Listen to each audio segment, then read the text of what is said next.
we have a lot of good door prizes up at the front here. So what we're gonna do is, um, our co-chair Ron will be coming around with pieces of paper. We'll get you all to put your name on there. And then also, again, you have to be in attendance to be able to win the prizes. So remember, put your name on there. We got a lot of great prizes. We're going to stop during the course of the day to do that stuff. Also, just so you know, when we have breaks or we have a lunch break and you take an extended lunch break, you might not be entering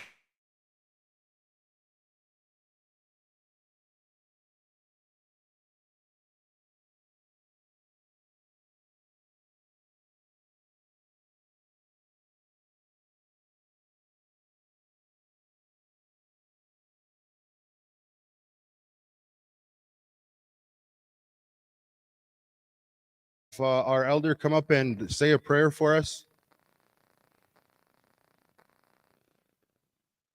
So we get Mr. Ted Stronkwell to come up and say our opening prayer, start us off in a very good way today.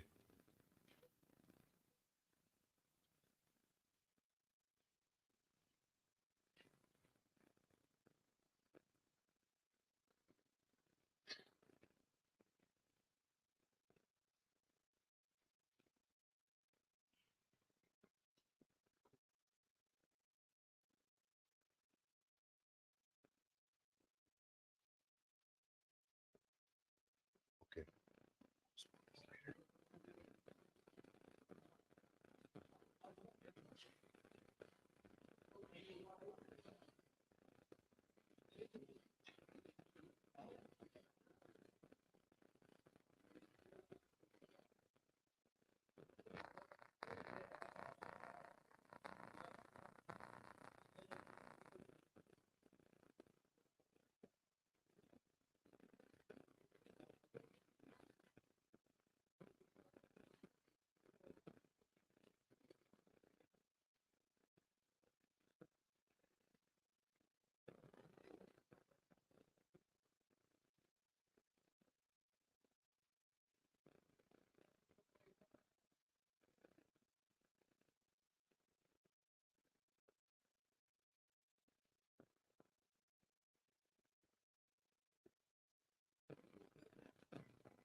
Very great, Ted.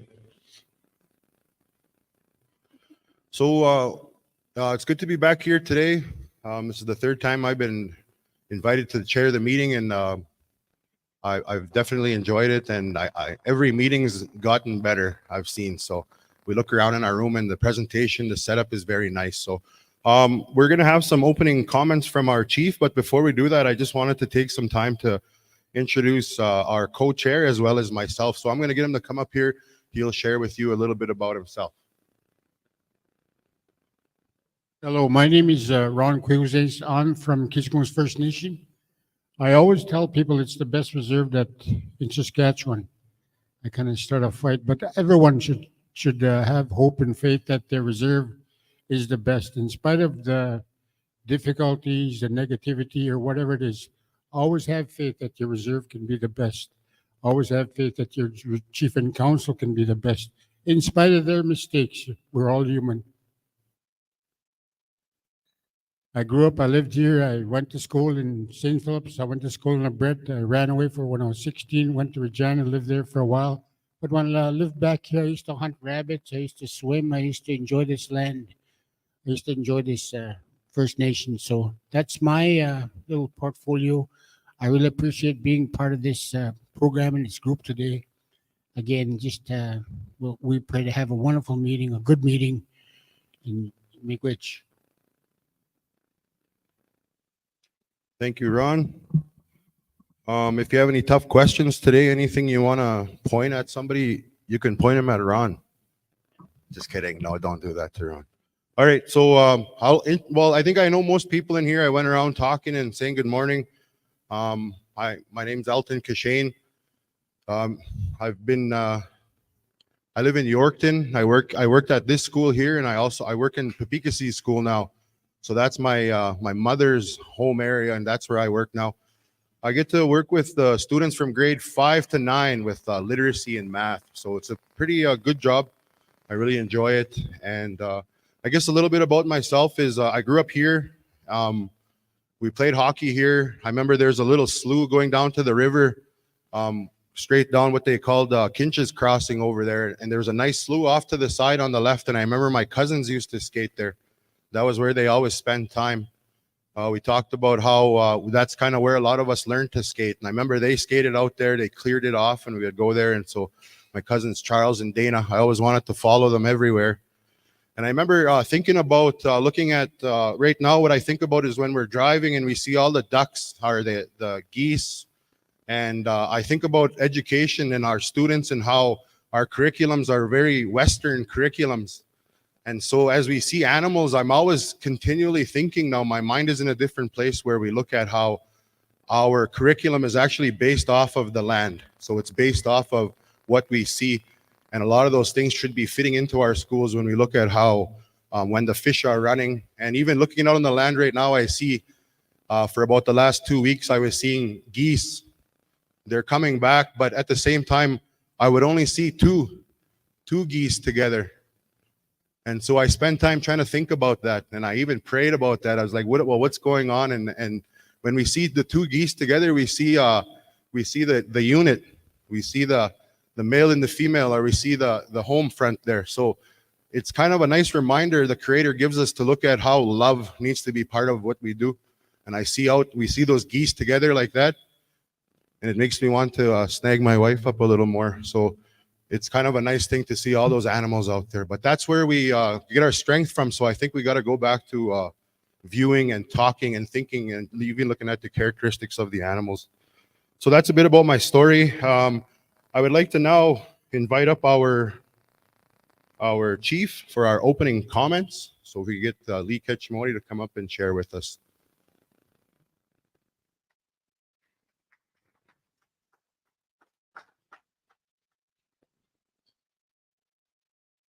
Thanks for the introduction and the opening remarks, Mr. Chair. I'd like to thank everybody for coming out today and doing our coming to listen to all the programs for the programs in the band, health, education, and everything else down the line. This will be the last band meeting before the election, so it's just more or less an update on everything and kind of a recap on all of the 3 years that we've spent working for the community members. There's been a lot done. It's a very proud time for Keeseekoose First Nation. We had a really good solid team all the way through, and our staff members were amazing. They done all the work that they should have, even went above and beyond. So, I'm very proud of the council, and I'm very proud of my staff members as well, too. I'd like to acknowledge the Elder Ted for the opening prayer. It's always good to start our prayers off in a good way. Make sure everybody's, arrives safely and makes it home safely tonight. And for the rest of the day, make sure everything's, everybody's thinking about one another and supporting one another. So with that, I just want to keep it very brief. I'll be doing my closing remarks at the end of the meeting today. So that's probably when I'd like to get more into detail about the job that we've done over the last 3 years, my personal insight, on everything that's happened. You know, there's so many people that we got to thank that helped out along the way. There's so many people that also passed on to in the last 3 years that I wished would have been here to witness everything that we've been doing. You know, I know a lot of people were waiting for the Racing Lake land claim, and in the process, a lot of them passed away while they were waiting for it. You know, so it's kind of sad. You know, and you know, we have another claim coming up here pretty quick, Cows and Plows, and it looks like it's going to be happening, you know, very, very soon within the next within this fiscal year. So, you know, as we get further down the line on the agenda here, we have a presentation from Maurice Law. Somebody will be attending by Zoom, so that'll be a good time to ask and answer any questions for everybody. So with that, I just want to give everybody thanks and appreciate everything that you've done, you know, to contribute to our community. And I look forward to a wonderful day. Thank you.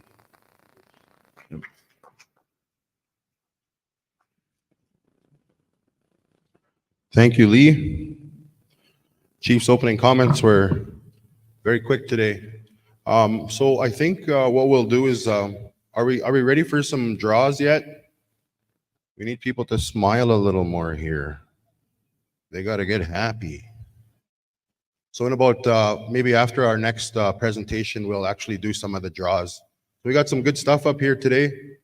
Very good stuff when you take a look through. So hopefully some of you can win. You have to be in attendance for that as well. I guess a little bit more about today's day here. I think, I'm not sure what type of a day we're supposed to have. The feeling I get is a little bit of, I'm not sure what people are thinking about today, but I think that we're going to have a very good day. And I really think that people are going to be respectful of each other. Also, if you have questions that you want to ask today, there'll definitely be time to do that. But I have to remind you that you need to ask those questions in a very respectful way.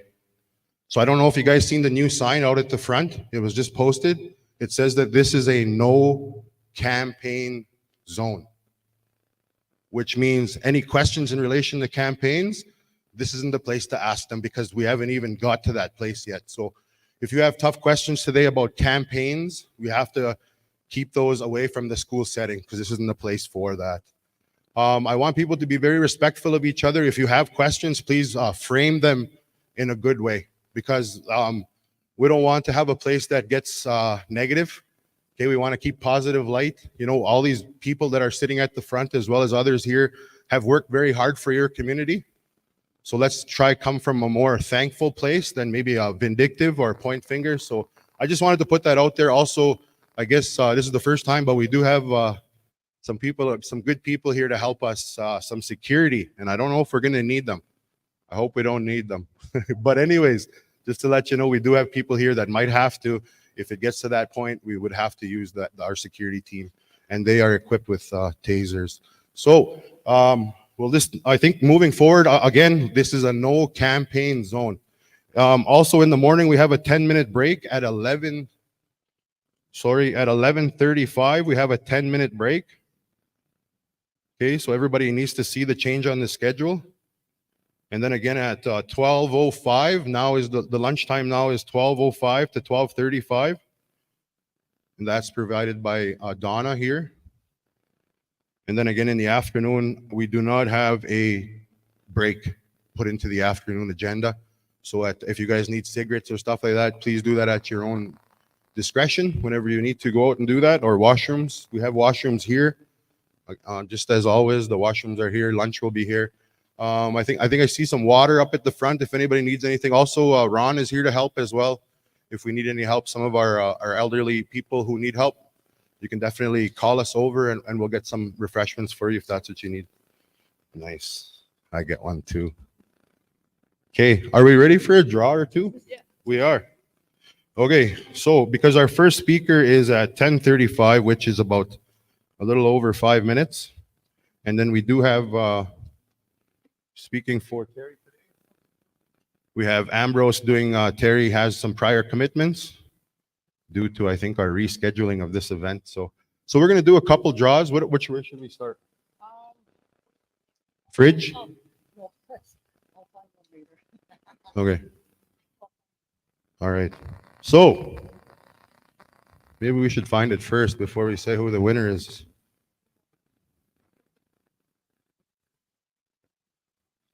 Okay, socks and picture, nice wolf with some trees. The last four numbers should be enough. I don't think we have more than 5,000 people here, do we? 5,198. 5198. If that is your number, please raise your hand and come up and grab your good stuff. I'll call that number again. 5198. Oh, there we go. I think we should do, yeah, good job. Maybe we'll do a couple more. We'll do two more if that's all right. Okay. I don't know. I think we put them back, right? Okay. All right. We'll do two more and then we'll get started here with our first speaker. Okay. So that number, the winner. Okay. Some good straps and a Mastercraft tool set. So number is last three numbers 196. Last three numbers 196. Do we have a bingo? 196. Oh.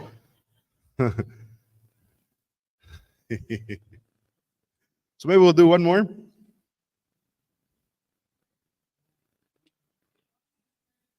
Oh, you're not. Fix those vehicles. One more, yeah, then we'll get started with Ambrose. Okay, so the last three numbers. Oh, yeah.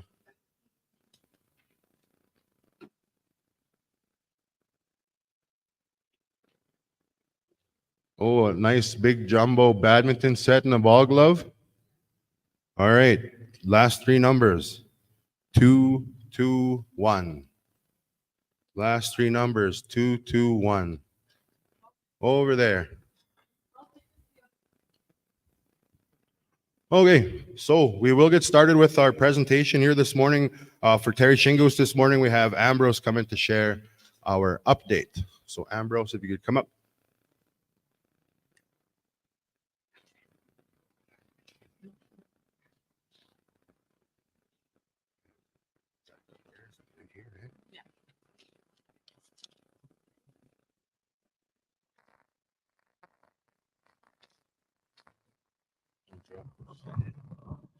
Good morning. Good morning, all. It's a good opportunity to speak to my community and all y'all.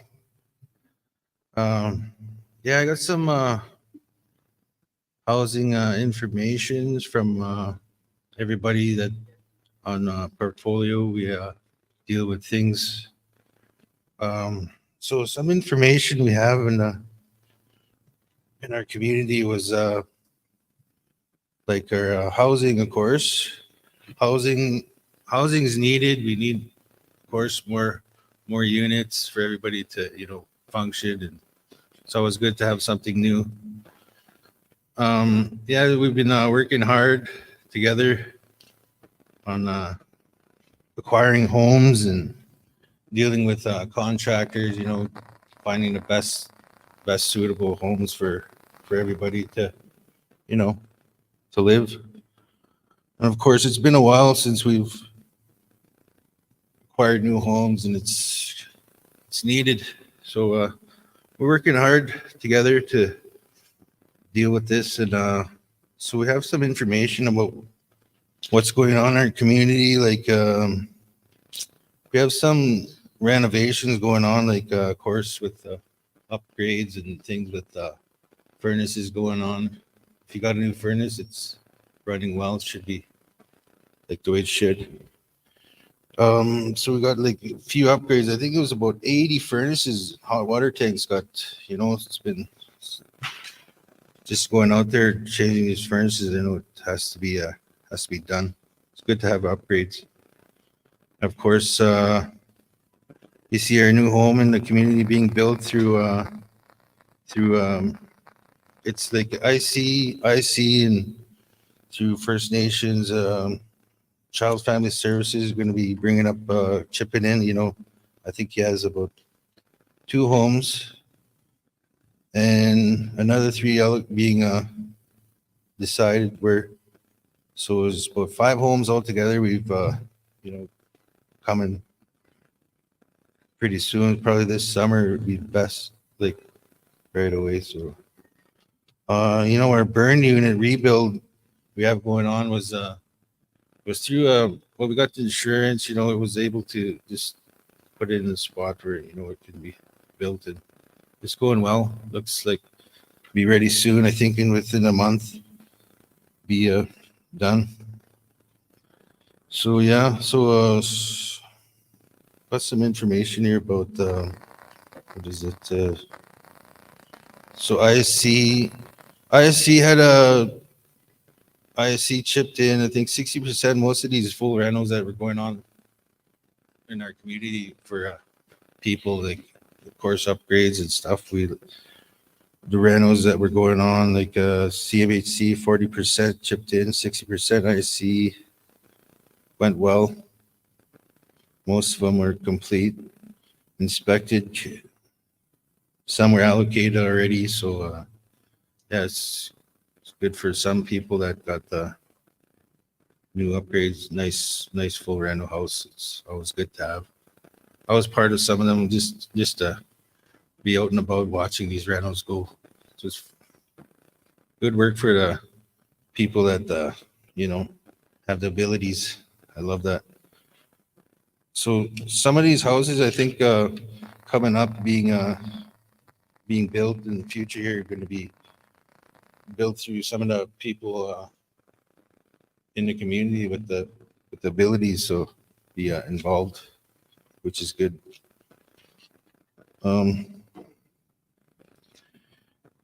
Yeah, we have some.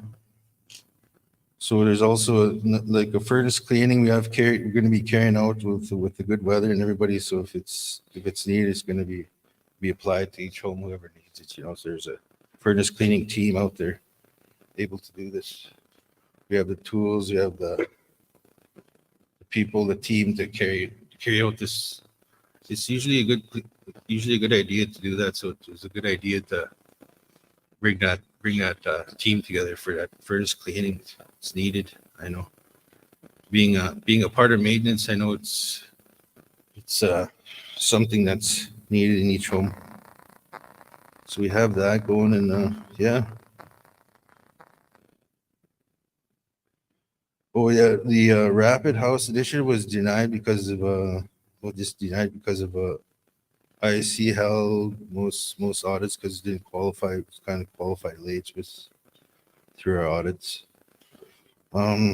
Yeah, so there was a $400,000 allocation sent back for that. So it says for information went to other First Nation because of audits, but yeah, there's some information. Yeah.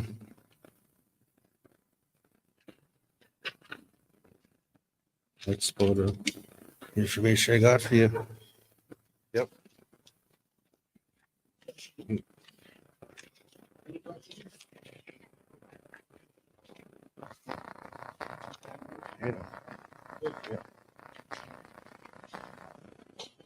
Okay, thank you.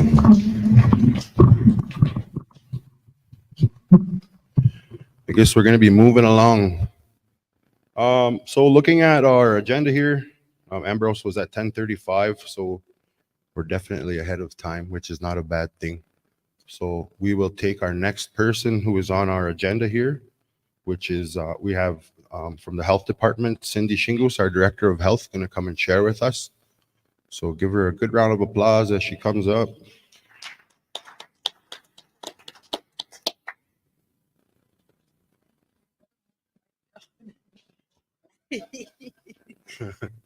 We're going to go get a little stool over here. That's good. That's good. Oh, it's coming down.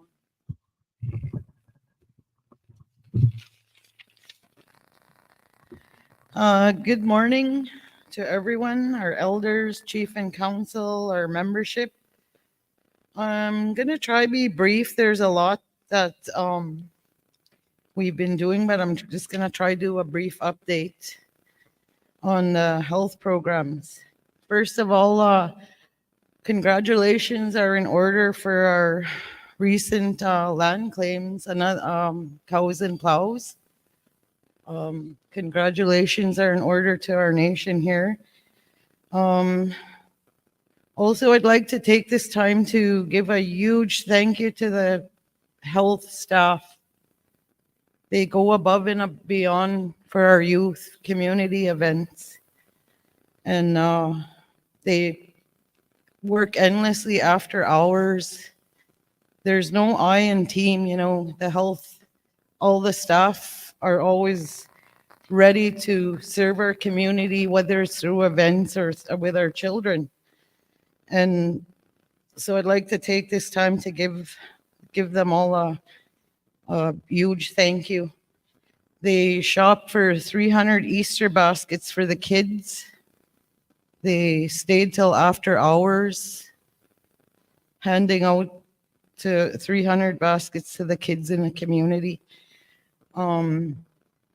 We were in partnership with prevention on that part, and huge thank you. We try and bridge cost sharing with other programming.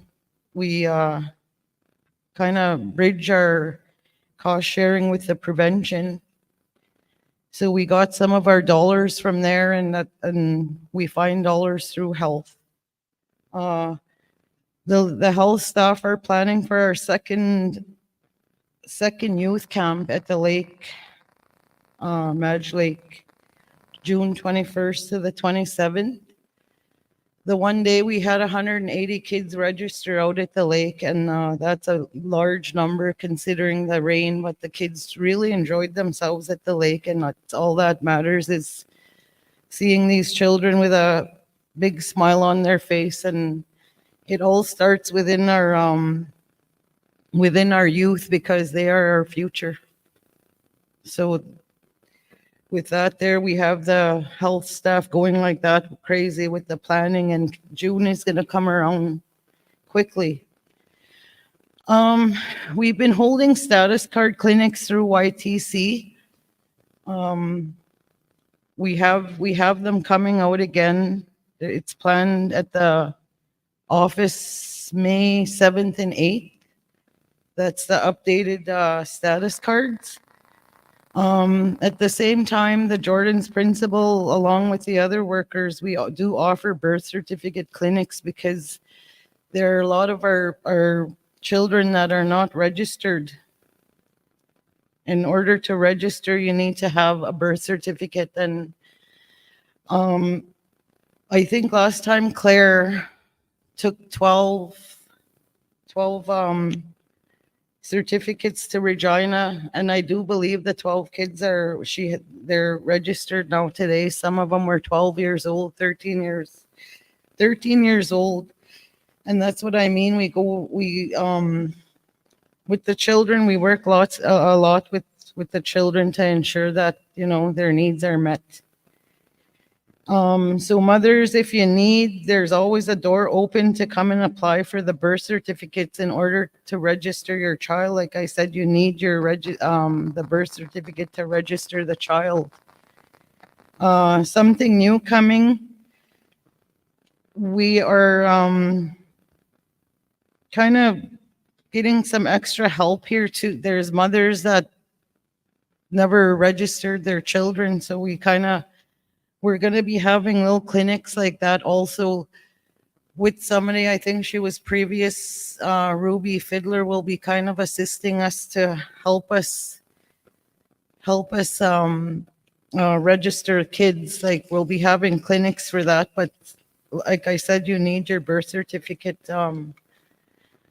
Our band registry worker is she's doing two jobs. So we come in on a side to try and help her. She can't do it on herself. She's running medical, Indian registry, status cards, So we kind of thought we'd on a side to help her out. So I think there'll be posters coming up on where we're gonna help kids register kids. YTC therapists come out. They come out once a week. They'll be having a meet and greet on April 24th, I do believe. Mental health awareness workshops. We've had that planned due to the unforeseen deaths in our community. We gotta constantly postpone the events that are planned, and we've been having so much death in our community lately. And another one that was canceled twice was the grief and loss workshop. That's set for April 25th and 26th. We have our Mother's Day tea coming. That's done annually.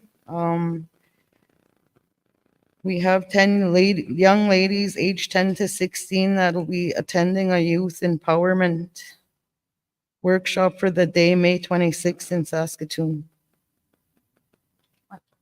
Oh.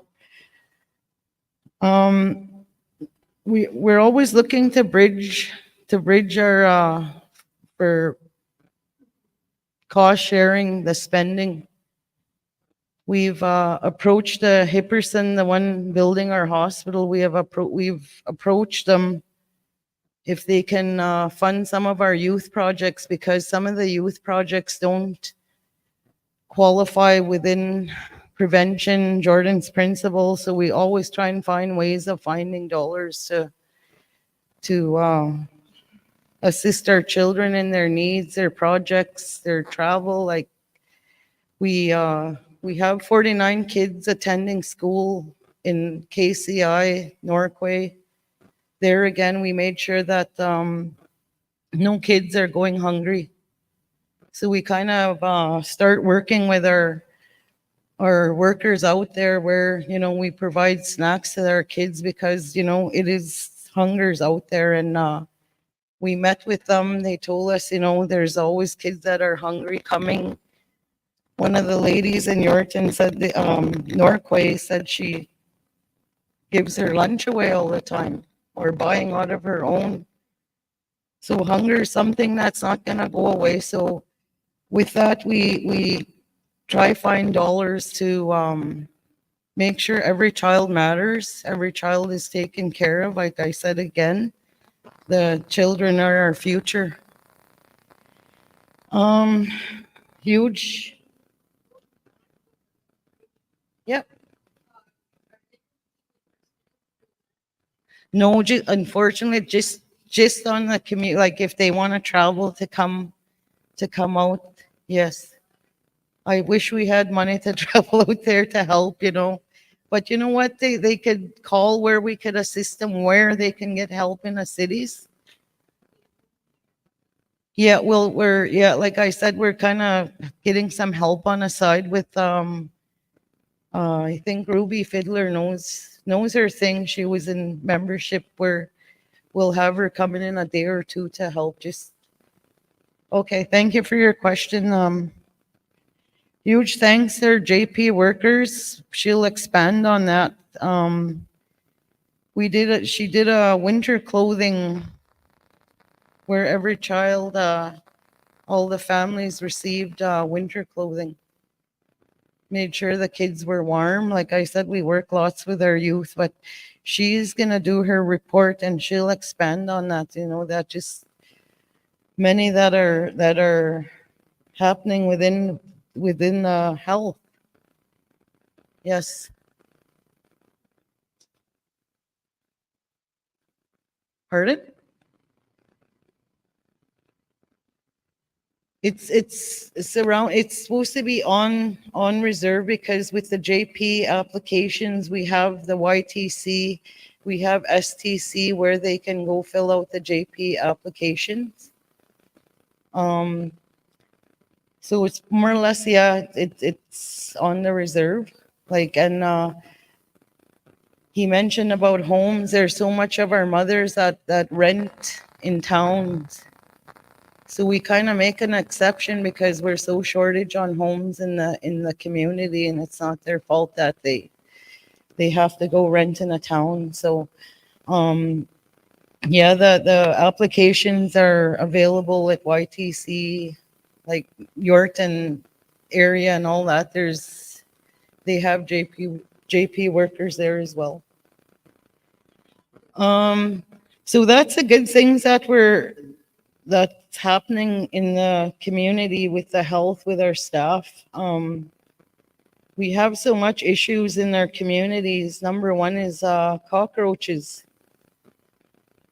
We constantly have the exterminators coming out to do that, and I don't think that's a problem that's going to go away anytime soon. I was watching the news the other night, and this is a worldwide excuse me, this is a worldwide problem. So that's our one issue we're battling with on a daily basis here in the community. And through the extermination, it goes through Jordan's principle, but the cost is covered only with families. Like we cover the cost of families. So somebody that's a single, we'll go to other departments to try and work with us to have their homes exterminated. But that problem ain't gonna go anywhere. We've been kind of dealing with that issue for the past 3 years. And like I said, a lot of our programs cost shared with prevention, social assistance, we'll go to housing, we'll kind of bridge the communication to help the needs be covered in any way. Another problem that's not going to go anywhere is the drug dealing, the drugs that are being bought in the community. I had a conversation with the RCMP about 2 weeks ago. 7 calls into our community. 7 people spent. How do we address this problem?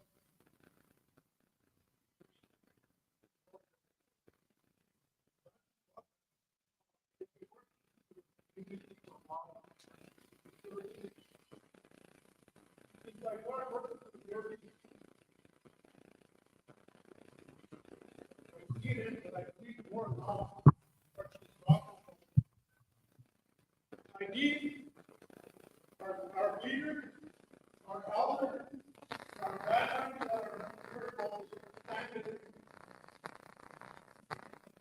We all the friends, all the communities that are coming to our community.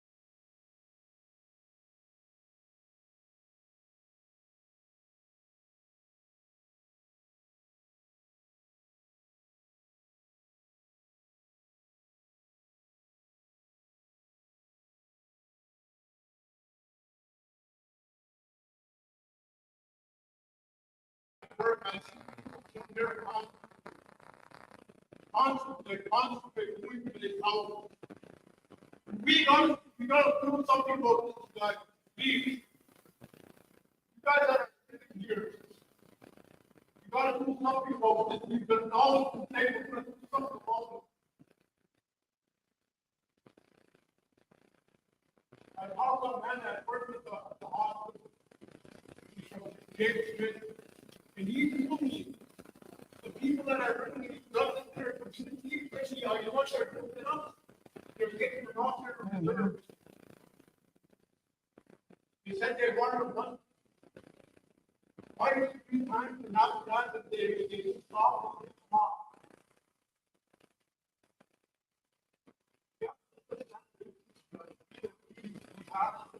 We really hard.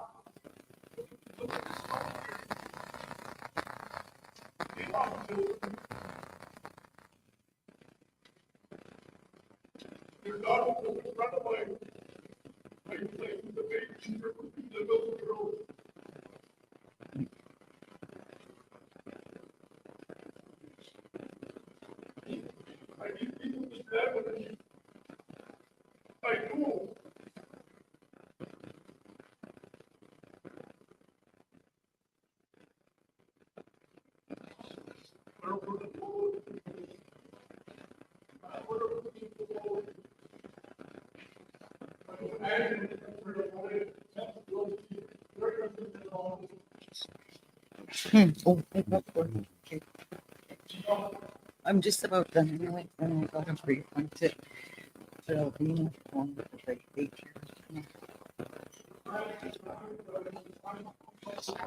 Yeah.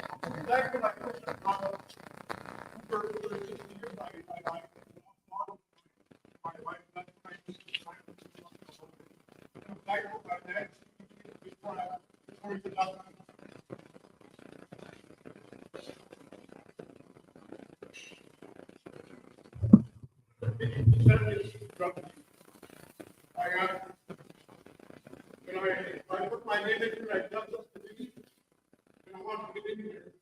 And you can talk to the call, I talk. I kind of want to work with,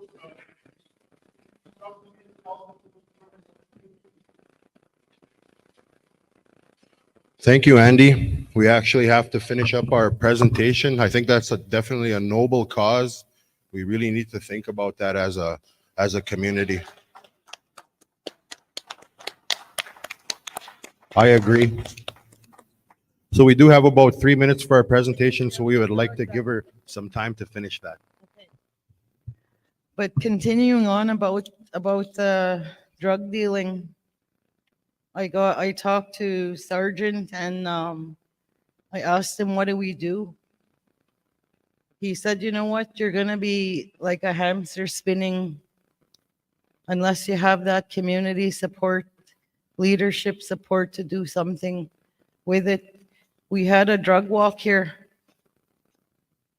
The last drug walk we had about 29 people walk with us.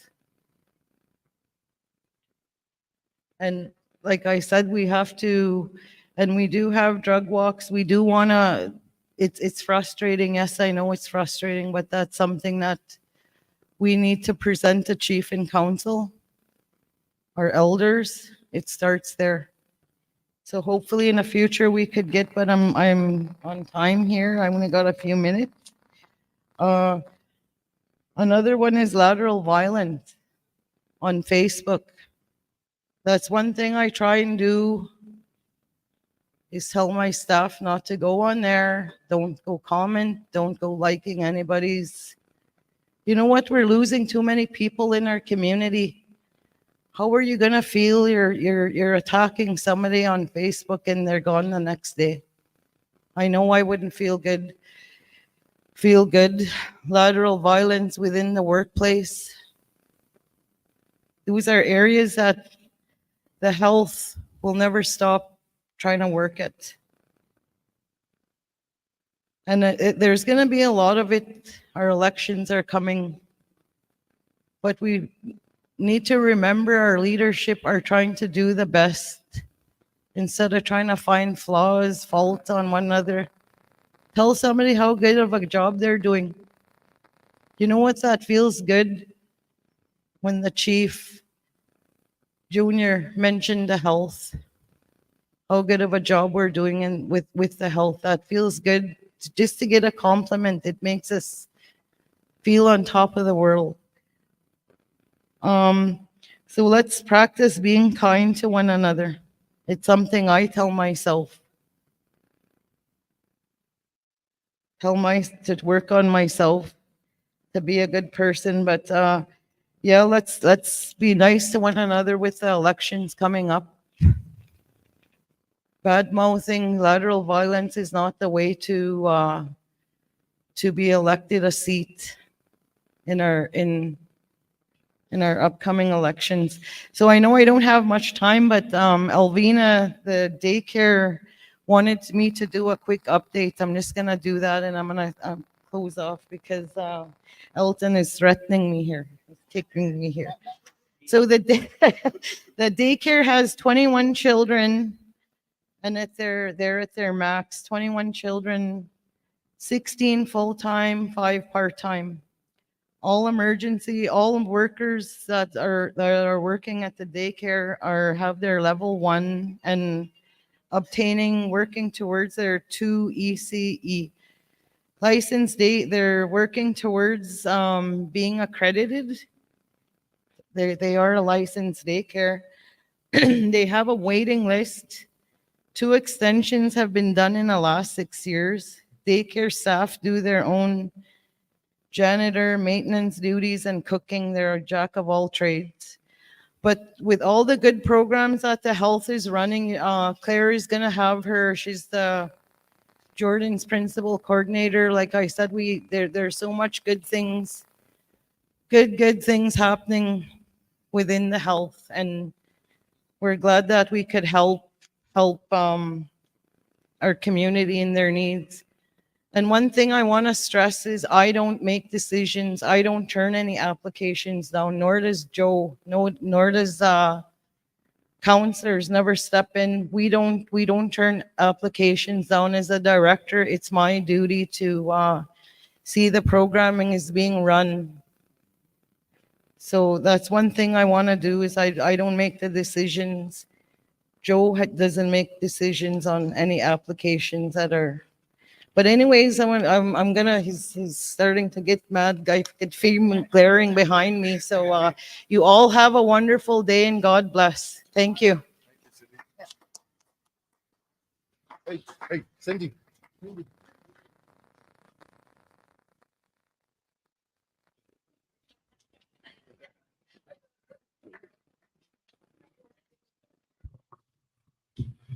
Good job, Cindy. Thank you.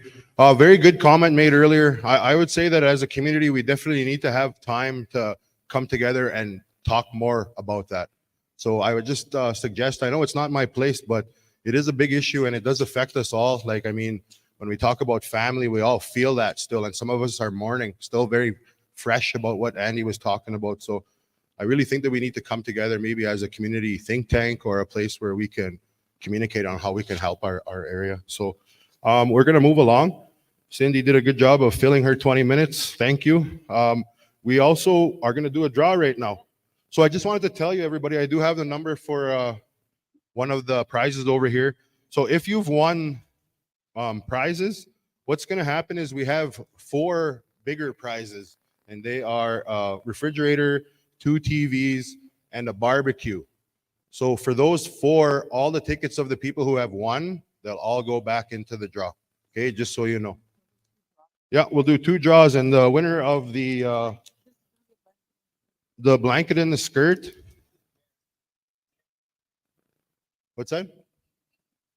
Okay, so we need some tickets over here. Give them another ticket. Just kidding. All right, there we go. All right, so we'll just wait a minute. We'll get them their ticket.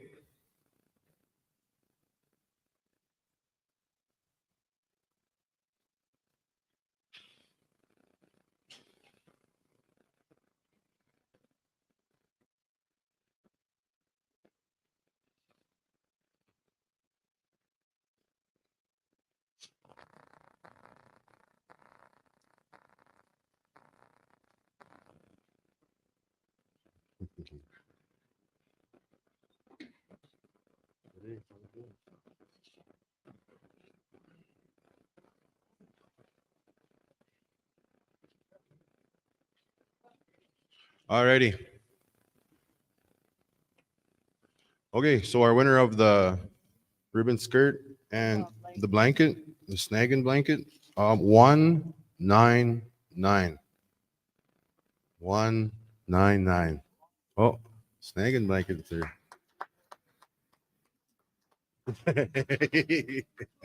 I'm just kidding. So I think we have one more draw and then we'll move on to our next speaker. We have Crystal here. We were going to do a little shuffle there, but Crystal is here, so we will. Be moving on to her next for her presentation. Okay.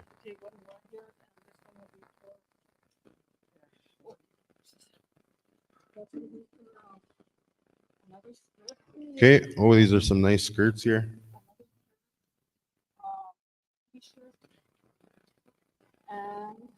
A dabber bag. Okay, so the winner of the bingo bag is 228. 228. If you are the winner, stand up and do a happy dance. 228.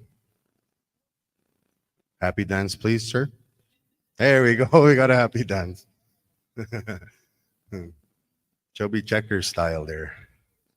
This is our Indian brother here. So we're all Indians in here. I'm not sure.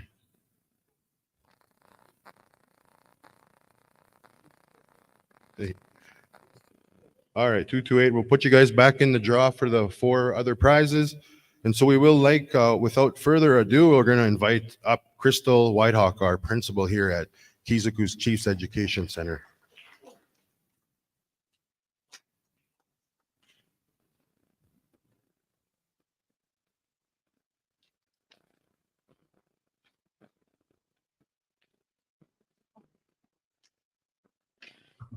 Good morning, everyone. Good morning to elders, chief and council, community members of the Keeseekoose First Nation. For education, our hopes and plans for the success of education and life success of Keeseekoose children, youth is to prepare self-sufficient people. We are proud to say that this year we have 9 young people graduating from the KCEC in June.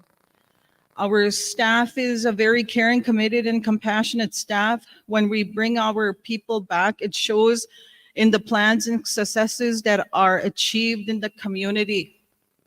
KCEC is a staff of 25 full-time people, 13 teachers, 2 language teachers, 6 educational assistants, and 3 admin.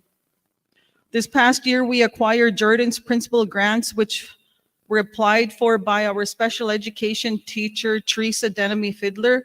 These grants and the special ed budget total $1.4 million. With these grants, we were able to hire 28 educational assistants, 2 land-based learning consultants, 2 mental health workers, an adventure therapy consultant, play therapy consultant, and we take our kids to equine therapy. And we also have elders in the school, and these people do cultural crafts and support us in our cultural activities. Special education dollars, we purchased a new 12-passenger van. And I just want to explain that the process within ISC, there's a process, a long process when you get dollars, and you have to submit that this is what you want to do. So that's how we acquire these dollars. You can also see that we have another 2 vans out there. One we purchased through a CDC, and also I think a Jordan's Principal and school dollars to get the other 2. So we have a total of 3 new vans out there. We worked hard and decided that, you know what, our school logo as the eagle, we displayed those on our vans because we want to show our students here that we're proud of the school. We also just purchased the front rugs with our school logo. That was a big decision, and we want to show that to our people and to our students and members that we're proud of KCEC. Moving on. Curriculum, we still purchase curriculum from the Saskatoon Catholic schools, so we are considered par with the province with CampSac and Victoria. We still use our online resources, like I can't name them all, but I just say IXL, Google Classroom, Athletics, RAS, Kids, and so on. And we still need these because we feel that, you know, something might happen, and our teachers and our support staff, our teachers, they're all, they're equipped now and skilled to do online learning. So it's like a hybrid. Sometimes we do not have enough subs. Sometimes high school need to close. So that's where they resort to doing online. Okay. So KCEC has been graduating an average of 10 students per year, about, and we are still achieving this and hope to continue.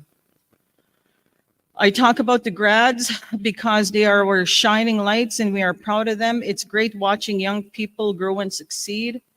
Keeseekoose Chiefs Education is a grade pre-K to 12 school. Pre-K is a 4-day per week. This is a fairly new classroom. New to our school this year is the subjects are cosmetology, which is an introduction course, digital photography. Also, we have our land-based learners that work with the teachers and take them out. Elders in the school, they support our teachers and offer the cultural aspect also. Future plans is to offer welding and other trades courses, but the hard part is finding those people willing to teach those courses at the school. Supports from YTC, Director Services, staff evaluations, and other programming. Consultants like physical education, math and literacy, they support our students by pullouts or meeting with the staff. Right now we have a literacy consultant, and these consultants came because of COVID. We needed supports because school was closed, and we're trying to support them in ways so that we bring them up to their grade levels.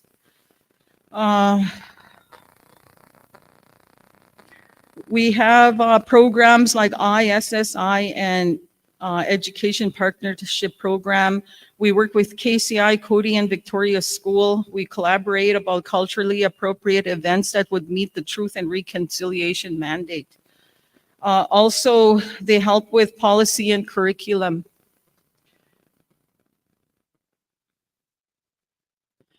Capital projects, there is a process.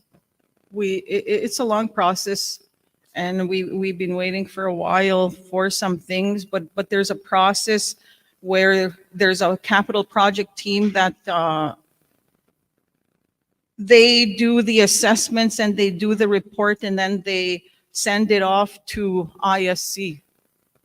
ISC checks it out, and they're the ones that approve the dollars that they see that come to the school. We have acquired, you can see the elementary playground, but the smaller playground is going to be put in this year, July, while school is closed. We've been also working on the boilers. The boilers are about 20 years old, and those need to be they brought them up where we could continue the school. I knew it was very critical, like over 3 years ago, that there was a possibility that those things would cease. And I'm so thankful that this guy came as our IT guy at the school. His name is Anthony Hallett, and he has he knows he has boilers papers. And he said he wanted to check them out. So that's how we got the process going, because he started checking our boilers out. And he said those things they could have ceased, but I'm glad he came in. And now that process is starting already to fix boilers. Like, they're running and everything, but there's still a little bit more things that need to be done up there. We also, I was just made aware of this just this week, that we received news of approval of a new upgrade for the school, and that's what we've been waiting for. So I think it's about 1.6 million to fix our school. The maintenance, we've been trying to maintain little things in the school. So you know what? The right people have been coming to the school. Dana Kishane he is already making the doors for the equipment rooms, which they haven't locked. So I felt that it wasn't really, it's not, when we buy new equipment, we either lock it someplace else so the equipment does not disappear. So I could see that we need those doors made. We even acquired a greenhouse working along with Suncrest College. They had a class in our IA room and they built that. So that's another thing for the teachers to utilize when they do their growing plants and stuff like that. Another thing is archery. We have archery equipment again. And you know what? Dana Kishane is really a resource coming to the school. And I think we are on the right track here. So it's good having someone that knows about archery. Another thing is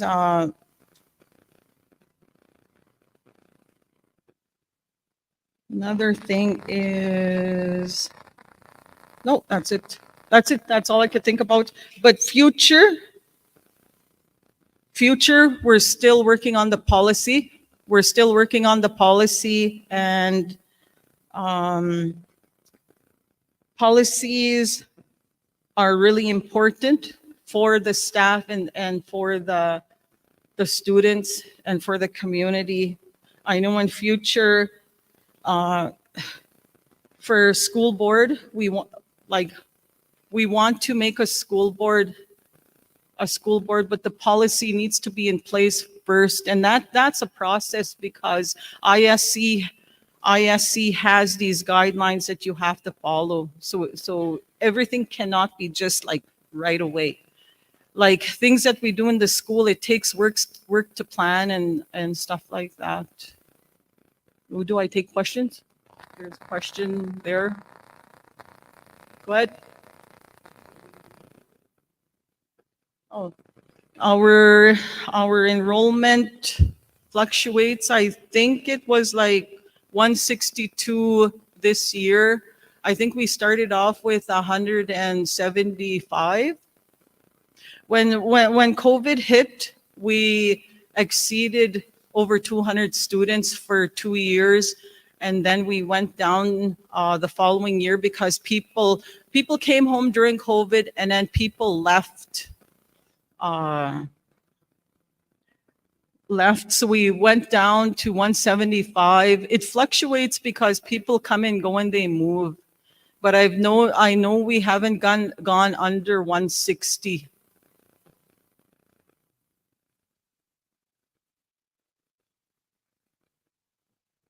I really don't know. I just know the numbers in the school.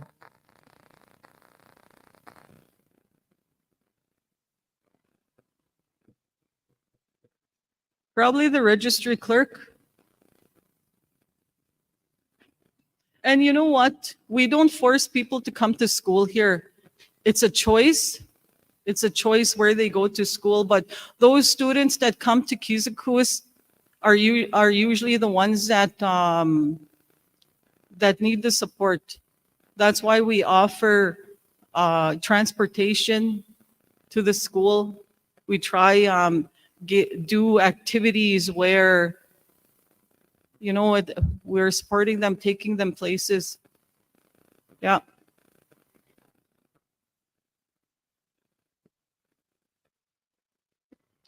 I really don't know because I just support the ones, that's my mandate, is for the ones that come to the school here.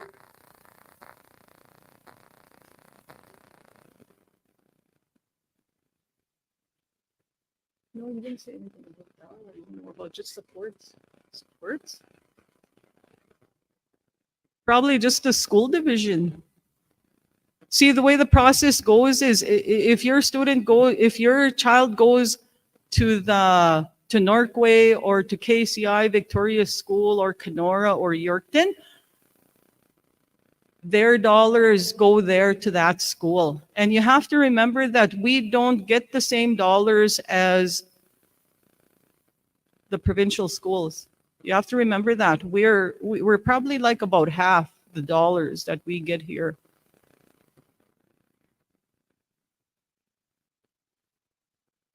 No, I don't think so. That's something that,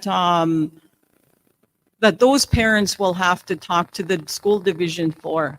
I have not, I don't, all I can speak on is the school here. That's all I could speak on.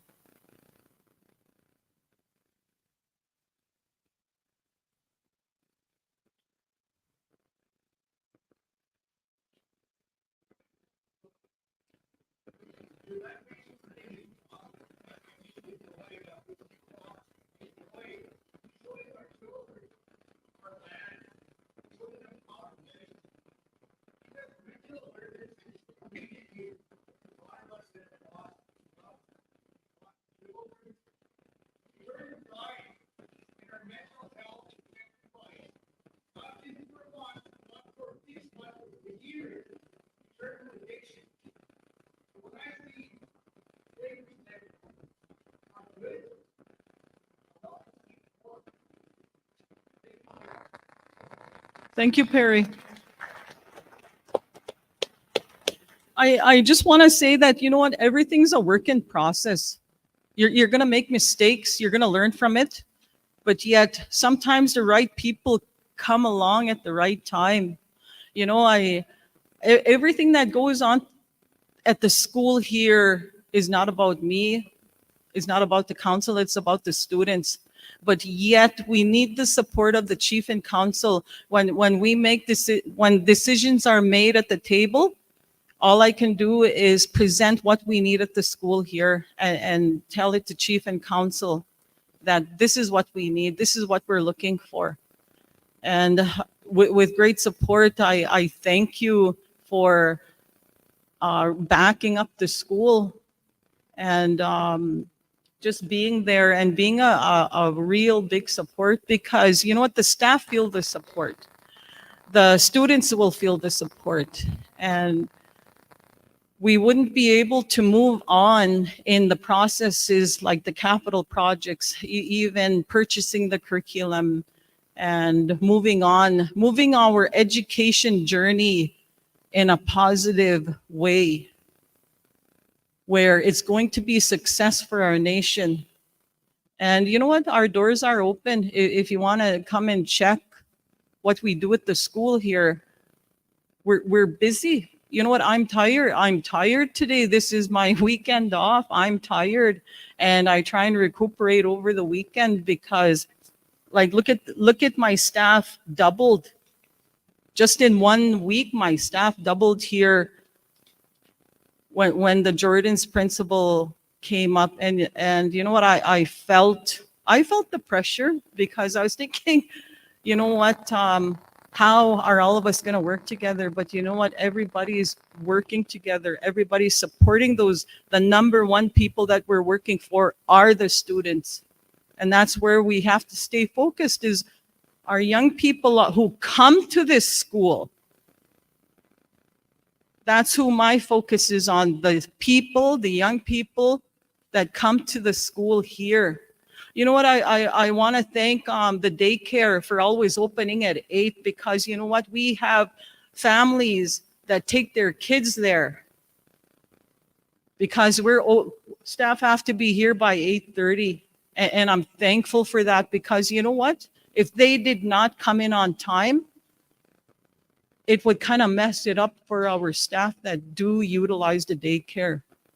I'm thankful for Jamie Brass that came in and spoke to our high school and showed them how to apply for post-secondary funding.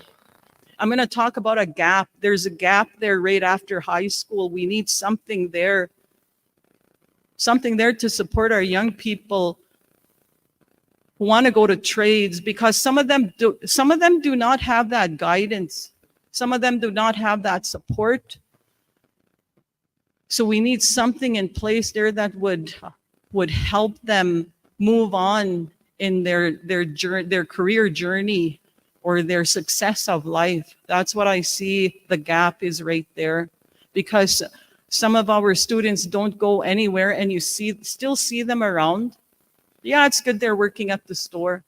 Yeah, it's good they're having little jobs here and there. But yet they need to experience either the trades or the university culture. And we promote a lot of culture in the school. We don't post it on social media and stuff, but we do have it in the school site. And we try and keep our school site only to the parents because we've learned from that. We keep the parents notified on our KCEC Facebook site, but we try and keep it to only the parents because we've learned that if any other members come on that aren't a part of our parents, then things could get out of hand on there. So we really monitor our school page. I want to say that, you know what? I'm proud of the KCEC staff. They work hard. I'm proud that we got Jordan's principal to support our students that much more. And you know what? I'm thankful for the support that the chief and council show towards the school. And it's showing, it's visible. When you look at the school,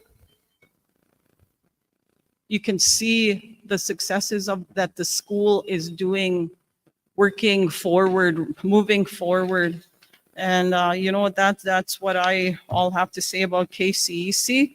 And my door is always open. If you have questions, all I can talk about is the things I know going on in the school. I can't talk about what's going on in other schools, but I can only just comment about what's going on here at KCEC. Thank you. Thank you. Thank you. We wanted to also say thank you to her because she always lets us use the school here. So they're very gracious in allowing us to use their facility. So we got to remember that, be thankful for that.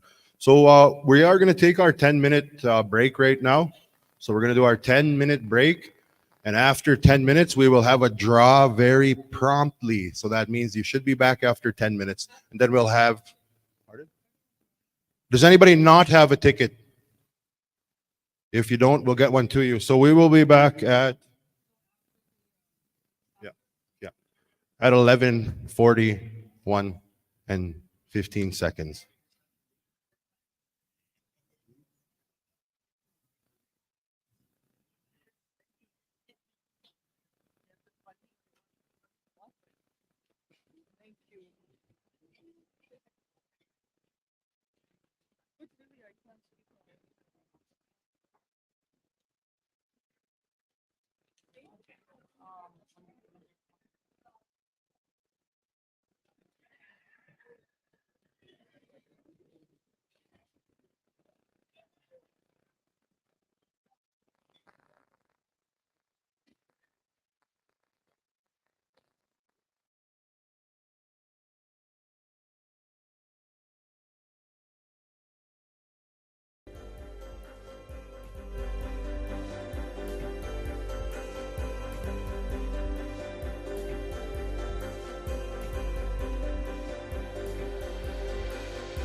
Time, which is good. So we're gonna have our next speaker, but before we do that, we do have a microphone that is set up here now for questions. So what we're gonna do is when our presenters, well, their slot is a 20-minute slot. When they're done speaking about their presentation, and then we will take time to have questions within that 20-minute slot. Okay, so again, I want to remind you to keep your questions in good taste and frame them so that they're not impolite. Okay, so if you have your tickets, the last three numbers on this for our winner here is 218, and it's for a blanket and LED lights. 218. Our winner back over here, our Keeseekoose. So again, we said after, if you're winning some of the prizes, we do have 5 major prizes. I did say 4 earlier. We have 2 TVs, we have a deep freeze and barbecue, as well as a queen size mattress. So that's also our 5th bigger prize, which everyone's tickets will go back into the draw for those 5 tickets, or those 5 prizes. And so just continuing on with our, okay. So, okay. All right, so 2, our prize here for is a chair and a nice thermos for water. Okay, these thermoses are getting bigger and bigger all the time. 219. 219. So we just had 218. I think he needs his ticket back. For the major jobs after. Well, no, he keeps his personal one. This is the one that goes back.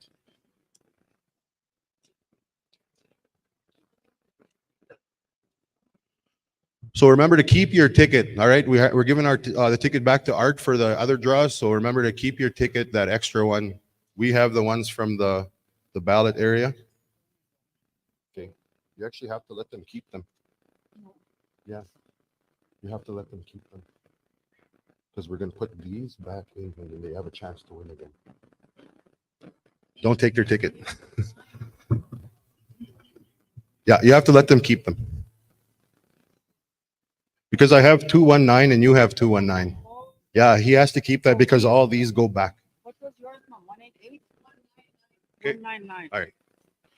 Okay, so moving on down our schedule here, we have Jamie Brass, our post-secondary coordinator. If you could come up after his slot of 20 minutes, then we are going to have lunch. Okay. Minowapang. That's it. That's all my knockaway I got for you this morning. Just kidding. But good morning. Good morning, everyone. I'm Jamie Brass. I'm a member of the Keeseekoose First Nation here at Keeseekoose, of course, right? So this year we had a good year. We had 47 students going into university, which is a good thing because we want to be able to encourage our younger folks, our grade 12s, to go into school.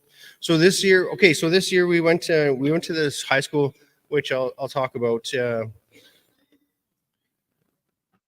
We had the grade 10s, grade 11s, and grade 12s participate in time scheduling for the students, so that they would all know what it is like to be to fill out an application. We use generic, just any old trade or school they would like to go to. We had some participants and some not participants. We had 5 students make it on time and the rest did not. We had 2 grade 10s, grade 11 and a grade 12 make it on for the time deadline, which is a good thing to show that some people will listen to instructions, some won't, right? But at school, I must have sounded like Charlie Brown's teacher to the rest of them singing, won't, won't, won't, won't, right? They don't listen, but they're kids. They don't need to listen till later on in life or start at a younger age, or I don't know. Either way, we did that and it went well with the students. We had pizza, pop, which was very entertaining, I guess, for them not to be in class, but in class, which was a good thing. So we'll move on from there. We did that this year again. We had 47 students this year. We have 2 masters, 1 doctorate in programs right now, and the rest are in general studies. I'll just say that at their discretion of their trade. I don't know why I'm saying trade, but their college that they're entering into. This year we have about 11. We have 11 graduates from just general studies. I think we're going to have a meeting in August 11th. I keep saying August 11th, but it's the 22nd. We'll be doing our post-secondary meeting. So I encourage you all to come out that time. We'll be having a dinner and we'll be reviewing the policy, what works and what hasn't worked. It's just so that we could go forward with our young people and move on with them to go into a brighter future, to take the helm as it is, to be forward thinking and moving forward for our peoples that are here on Keeseekoose and our members that are not on Keeseekoose. As the only program that works with the off-reserve members is in the post-secondary program, which is, it's almost intimidating, I would say, but I've been working with after high school students this will be going into my 8th year working with post-secondary grade 12 graduates into secondary school or post-secondary setting or whatever trade it may be. We have 1 trade student this year who will be done, which will be a Red Seal journeyman, which is, I commend that young fella for doing such a good work and going out and getting his Red Seal in a trade. Also, I don't know what else to say. I'm just going off from the top of my head what it was we're doing. We've been doing good. My mind this semester has not been with the programming, but I've been keeping up with what I have to do, which is second nature. I've got to do all my stuff that I have to do and keep up with the students and move with the students and help the students figure out what they're going to do next after university. There is a lot of jobs out there, but some of them have to move far away for special trades. We have one that's out in Northern Ontario, yep. Just for a trade that he wanted to be an engineer of some sort, a geologist. Yes, that's what it is, which is good. I encourage like the young folks that come in to take a business course, administration, a business, to learn how to do business. And I'm going to start encouraging for to be more, I would like to encourage all the youth and the folks that are watching now and hearing me now. We need to have more students interested in the legal system for taxation, for corporate law, corporate business understanding, because we are a corporation, we are a big business, and our vote matters in secular communities, right? So that's another thing I'd like to point out, is that we need the business guys and we need the lawyer guys and girls, of course, right? Not just but the students that come up, they're be encouraging to our youth. Be proactive with them and say, you could do this and you can do that, because we can all do things that we put our minds to, right? I'll just say a quote from Elon Musk: to be an expert in a certain field without any proper training, like school, you just read everything, all the information you can on that subject, and then you make yourself an expert towards a brighter future for yourself, because that guy was just a computer guy. Now he has businesses and he's going to the moon and whatnot, right? So that's what I'm trying to say, is that the sky is the limit. We can reach further up the ladders further up the mountaintop or the mountainside or the hilltop. Either way, we got to keep going forward with education, which is our main point for all our peoples, because we have to be able to succeed. And we do have succession this year with more graduates from the post-secondary program, more graduates from university. And I'll leave it at that, and I'll get a question. There's a mic over there. Yeah. Thank you all for being here today, and I welcome you out to our post-secondary meeting this summer in August. Go ahead. Is this on? The one thing I'd like to suggest for post-secondary is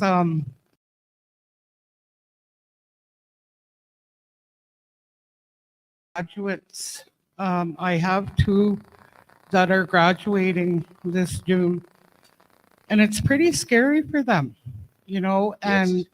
it would be nice to have a grade 12 graduate meeting, you know, just to give them their options, the schools they may want to attend. We had to go to Parkland, and the lady was very helpful. A lot of resources out there, but it would be good for our Keeseekoose students to have some kind of meeting to give them direction, you know, because this is very important. And let me tell you, my girls are scared. One is really scared. I have to literally take her by the hand and take her to the Parkland to figure out her classes. And Zoe was the one that kind of suggested, how come Keeseekoose doesn't have a meeting with us? And I said, well, there's going to be a band meeting. I'll bring that up. Because, you know, you got to think a lot of these kids don't know where to go, what to do, you know, and this is pretty scary. You know, like my girls are going to be staying with me another year. I don't want them to, because we got a very busy house. And for them to be doing their studying, they already know where they're going and what they want. But just a suggestion for post-secondary, that maybe they should get the list of, even the ones that are out in the urban areas, do a Zoom meeting and get them, you know, information from them and, you know, kind of guide them along the way. Thank you. Good question. So I'll address the question for the previous question first. So what we're planning with the board is we've been brainstorming on a career fair, which brings in the universities, or we can go to the universities that or an institution that is having a career fair.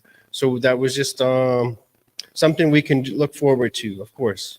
And I mean, the first steps out of the house is always terrifying as a young person. So just be encouraged that we do want them to go forward. And if they need a year off to take a break, most grade 12s do that. They take a time off and they relax, and then they realize, well, I'm not doing nothing. And they're used to studying, they're used to reading, and they'll have a longing for that education portion in their life, and that higher thought process that comes with higher learning. Sorry. Okay. Next question. Does that suffice? Yeah. Next question. Who decides that the person gets wanting to go to university? Okay. So we have a board.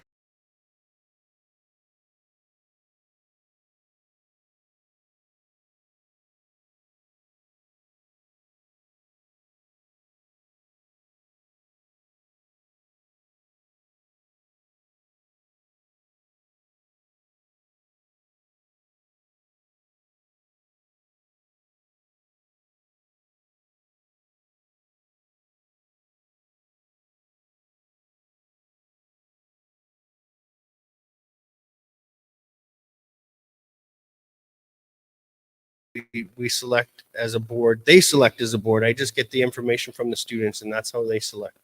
And according to budget, according to if we have enough funds for the students to all go. But yeah, that's how it's selected. Is that a paid position? Pardon? Is that a paid position? Oh, it's a per diem. It's per diem. They get a council per diem, which is not very much, which is more than some reserves. What at our last meetings we found that some reserves they only get $50, but we're here at Keeseekoose we do a bit more than that for our board members to attend meetings, and we do Zoom meetings and stuff like that as well, and that's per diem as well. As long as we have our alumni choosing our next steps for our generations to come. So how long is a person usually funded? For 4 years for a general studies, which is a degree. And then after that, they take a break. They're supposed to take a break and then come back for a master's or a professional studies. And then from there, they go into a doctorate situation, depending on if they're going to be doing that. Is there anything in there in regards to medical? Yes, there is a medical program. We have some nurses and we had some nurses go through already. So what I'm saying is, if a person gets sick and he has to drop out, is there? Yeah, we do have that. We have a medical clause in a positive studies, which there is only 2 seats for returning students that go into a positive studies, which for medical reasons or bereavement leave. And they go onto the waiting list, which is renewed every semester. And so they have to keep their spots for the next 2 seats that come, because our prioritization is for the continuing students that are already in university that didn't pause out. Their priority. The next priority right after them is the grade 12s. And then after that will be the returning students, which if we fill it with our grade 12s, then the returning students might not have a spot. Because if we have 15, say from our last engagement with the grade 12s, say that all 15 of those students that participated that day went, and that's the only seats we had, they would be prioritized over top of the returning students for medical leave or whatever it would be. Now, after they have finished university, are they tracked? Meaning, how are they doing in the profession they have picked? Can you repeat the question, please? When they have done their university and they move on, are they tracked? Somewhat they're tracked to where they're going, because sometimes they return and they want to go to another degree to get a master's for a different job because they chose something that was not what they wanted to do, right? So they're tracked to a point where they keep in contact, and if they don't keep in contact, if we send them to a certain area for work, if we apply for jobs elsewhere, then that's the only tracking. After that, they're not tracked because they'll live their own lives then. What I'm getting at is my daughter's been told that they've already spent too much money on her that she's got a degree, but she wants to further her studies. Okay, yeah, She's being told that she may not be funded. Yeah, I was gonna go there. Yeah. So they are tracked through the ISC, which is Indigenous Service Canada, through a portal organization which governs the funding. They are tracked through there, actually, yeah, because then they have to hand in their degrees and whatnots, right, and their certificates for that reason. So would you have that information? Yes, we would get that. I don't have it on hand, but we could get that information. If I was to come Monday and ask for information, would I be able to get it from you? We're not allowed to share that information out, but we could speak about it. Yes. Like what I'm getting at is my daughter's been told that they've already spent enough money on her. She does have a degree, but she wants to further her degree. Like she wants to study as to be a psychologist. Right. So saying that, according to our And for her to be- intake process, and what because- I'm getting at is, and for her to be told that they've already spent enough money on her. I mean, that's not right. Is that something I'm going to have to pay for? I've already paid for one. okay, so the second degree and the higher learning where she's planning on doing would be, she would fall under the returning student. And if we had the continuing students and then the grade 12s, then there'd be no room for her to sit in. That would be the problem there. And I don't know how to fix that problem. So, well, not yet anyways, but I'll learn how to fix it. I mean, why is it a problem that there's not enough money? I mean, this was something that was part of the treaty, education. Why are you telling people that they can't go because they already spent enough money on them? Well, I wouldn't tell them I spent too much money on them. I misspoke to some students, but either way, the ISC gives us an allocation of budget, and that's where we base our students off of. This year, we increased our living allowance so that we could accommodate our students, which is not enough for the ones that are in dorms. And so we have to expend on their living, right? So we don't have enough for that, but Why is that a problem?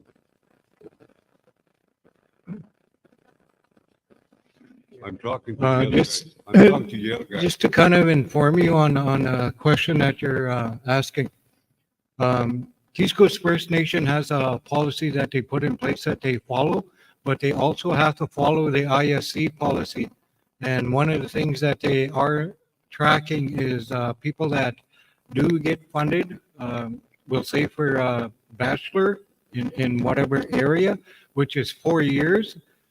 They do get an extra year, which is 5 years to complete that degree. And then if they go out there and work and then they come back and what I'm assuming is that your daughter is looking into a different area of study, then ISC, according to their policy, says that we funded that student too many funding years. So that's one of the things that Jamie is talking about, that we're trying to contact ISC and sit down and meet with them and like you said, why? Why should we be held back? Why should our people be held back? And, you know, some of the other ideas that Chief and Council had, this present Chief and Council or previous, of using our own source revenue in helping our students get funded, possibly in this type of situation.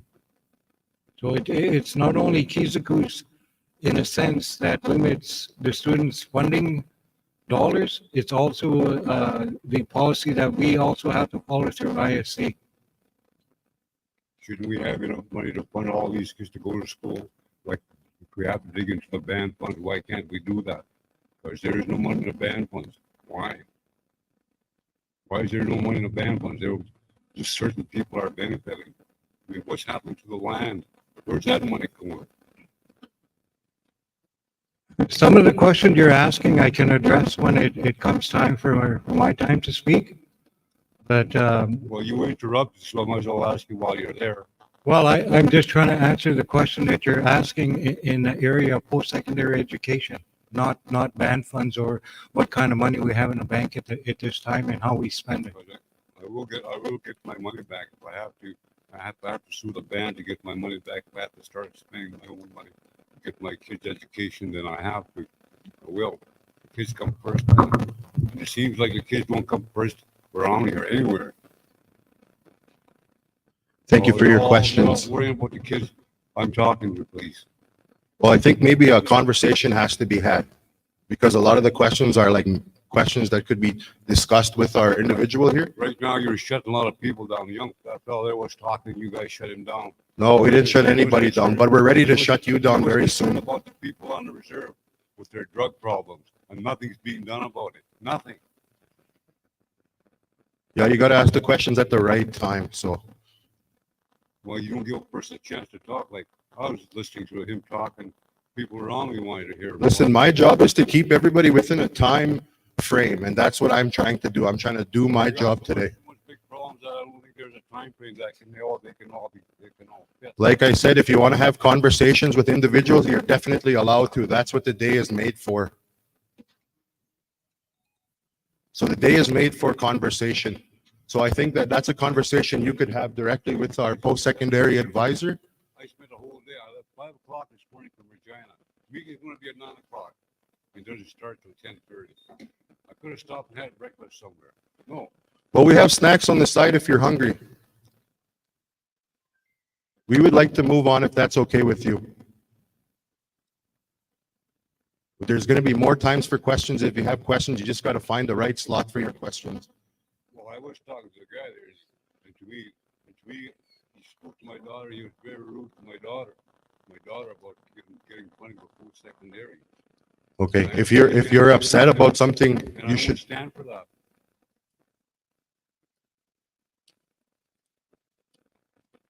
thank you. All right, everybody. So what we're gonna do now is we're gonna break for lunch. Like I said, if you have, we're all here. You know, if you want to talk, find a place, have lunch with him. Let's communicate. We're not in a place to get offensive or defensive here today. So we do have our lunch and we will, can we wait with the question or? Just a quick question. Yeah, go ahead. It's regarding funding.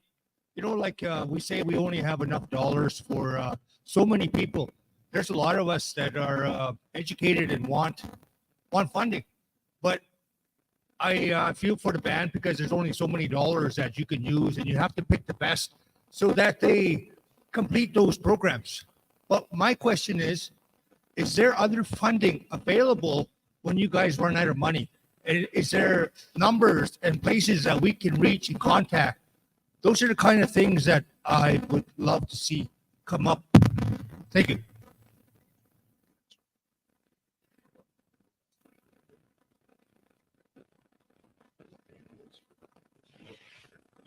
There is nothing in place for that right now, but we'll be working with the questions we have today.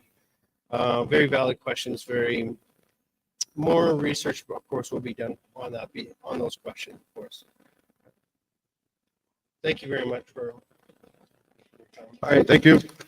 So yeah, lunch is over here. We'll go ahead and we'll get started with that. We did have prayer this morning. I think lunch was included with the prayer. So.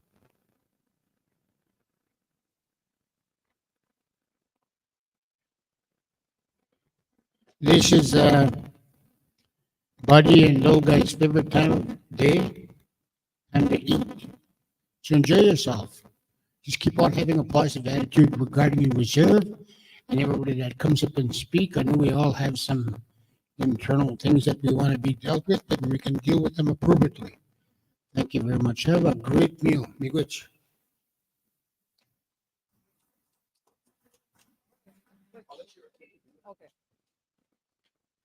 Okay, before you have lunch, just pull out your tickets and I will grab a prize.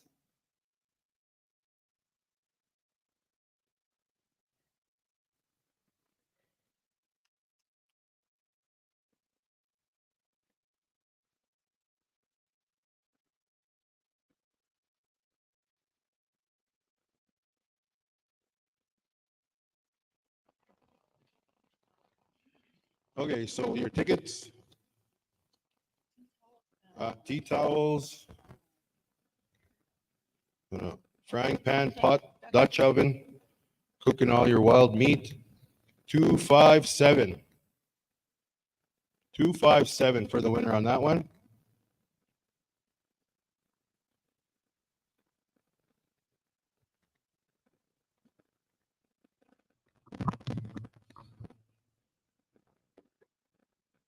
$257 over here. Yeah. I think we need a dinner bell because no one's moving for lunch. Are you guys not hungry? We're more than welcome to come over and start having. We have some elders, so if we have people here, maybe we can get some people to get some plates together for our elders as well. So if you need some help grabbing food, we will. We have a few people that can come and do that.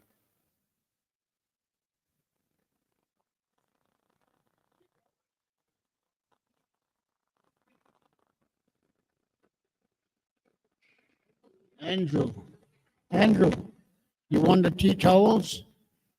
Wow, that's good. You can go home and wash your dishes now. Yeah. Right on.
Shane Cody, give her a round of applause.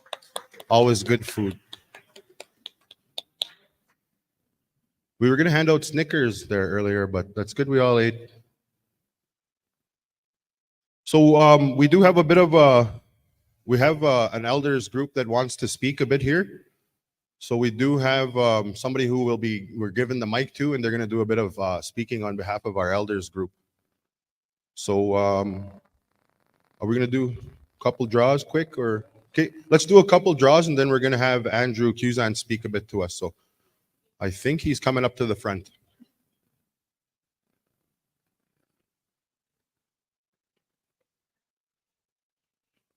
Okay, we got some toys here, children's set. And the winner of that, last three numbers is 259. 259. Peter. One more draw. Then we'll let you go there. Thank you. One more, yeah.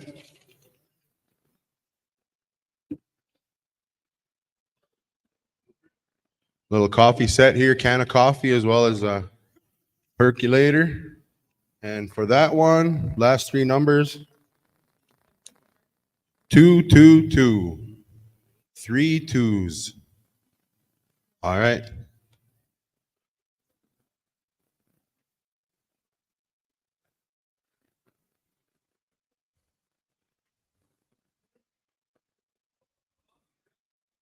All right, there's our winner.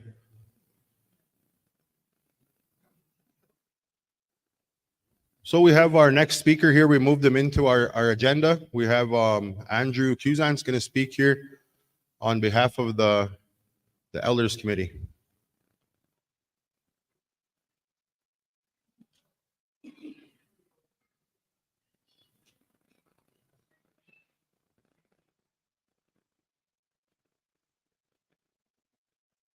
Good afternoon. Can you hear me?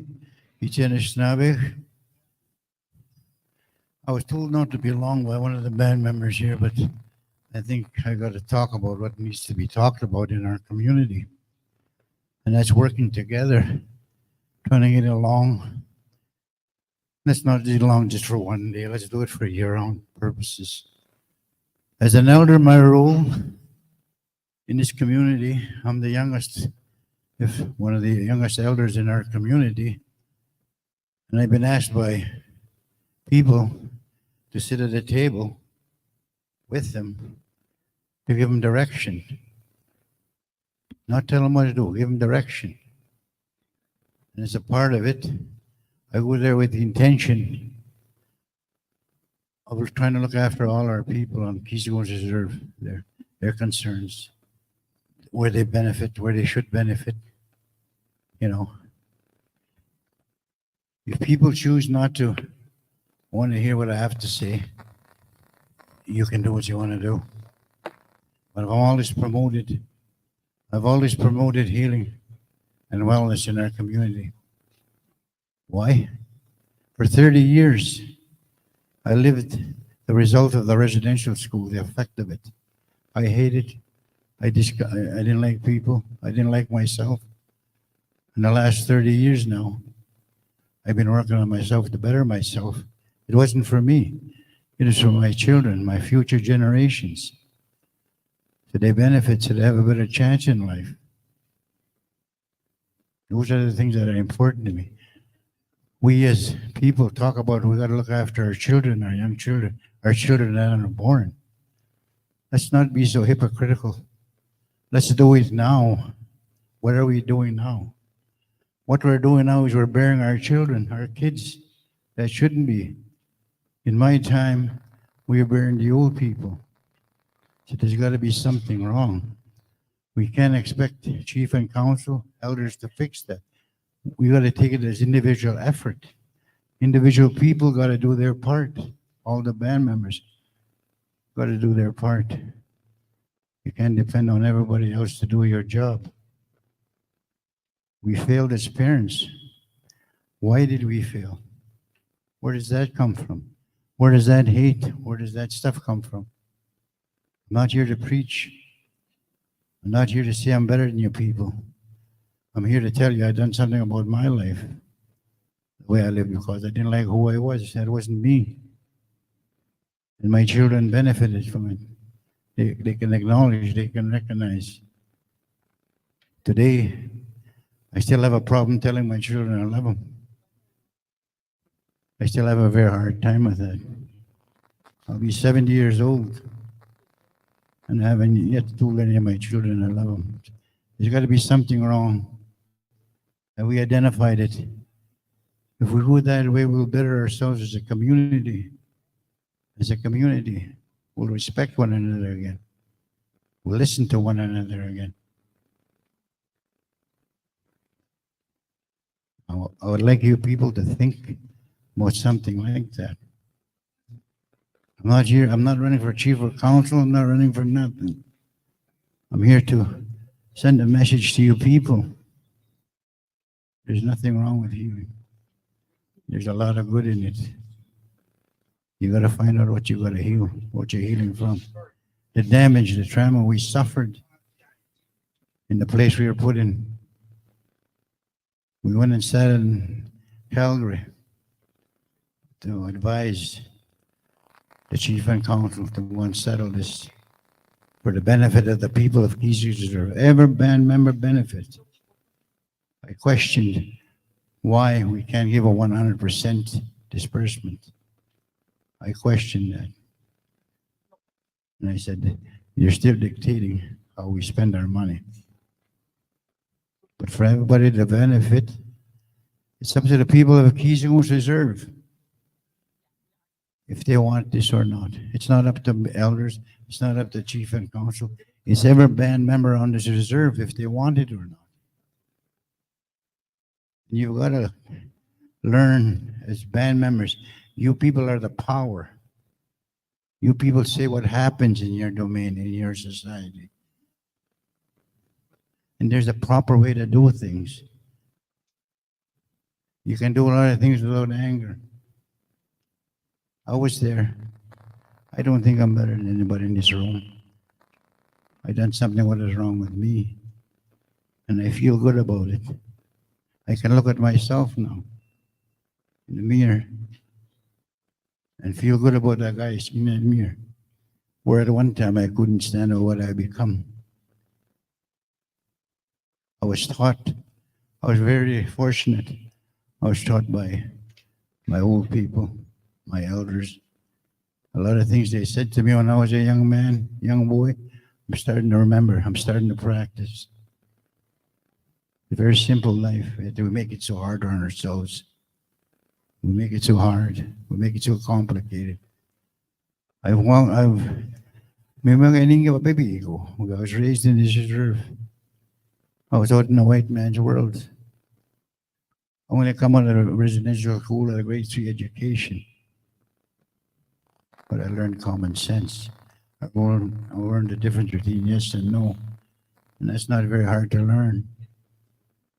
Quasoendic. What does that mean? Try and like one another. Very simple. They're not telling you to love one another. Quasoendic, like one another. The word love didn't exist. We don't know how to say love in our language. We don't know how to say goodbye. Am I here to tell you people what to do? No. I am just telling you. You know, I've seen a lot in my life. I experienced a lot in my life. I buried 6 of my children.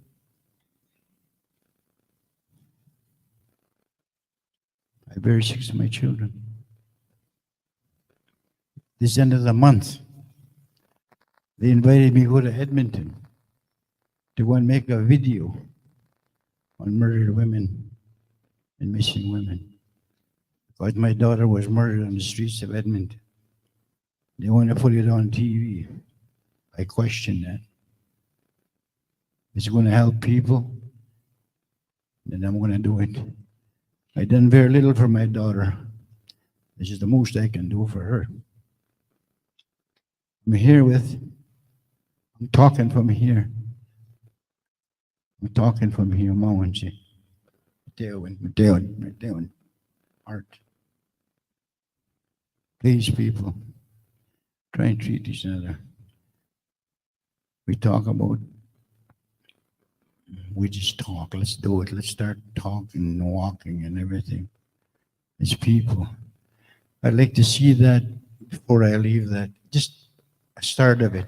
I've never seen it completely, but I'd like to see that. I'm not here to promote anybody.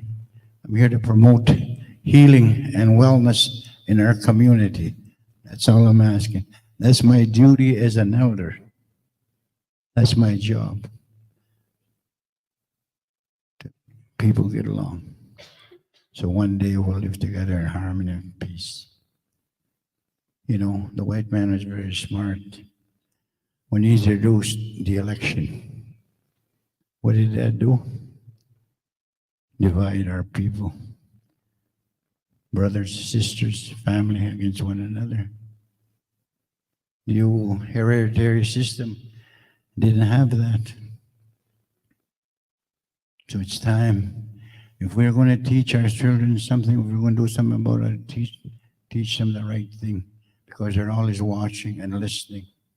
Let's put something there positive, so that'll grow from here till then.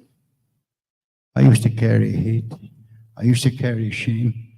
I used to carry fear. You know what? I replaced that all with forgiveness in my heart. That's the message I got from my band members today. Thank you very much.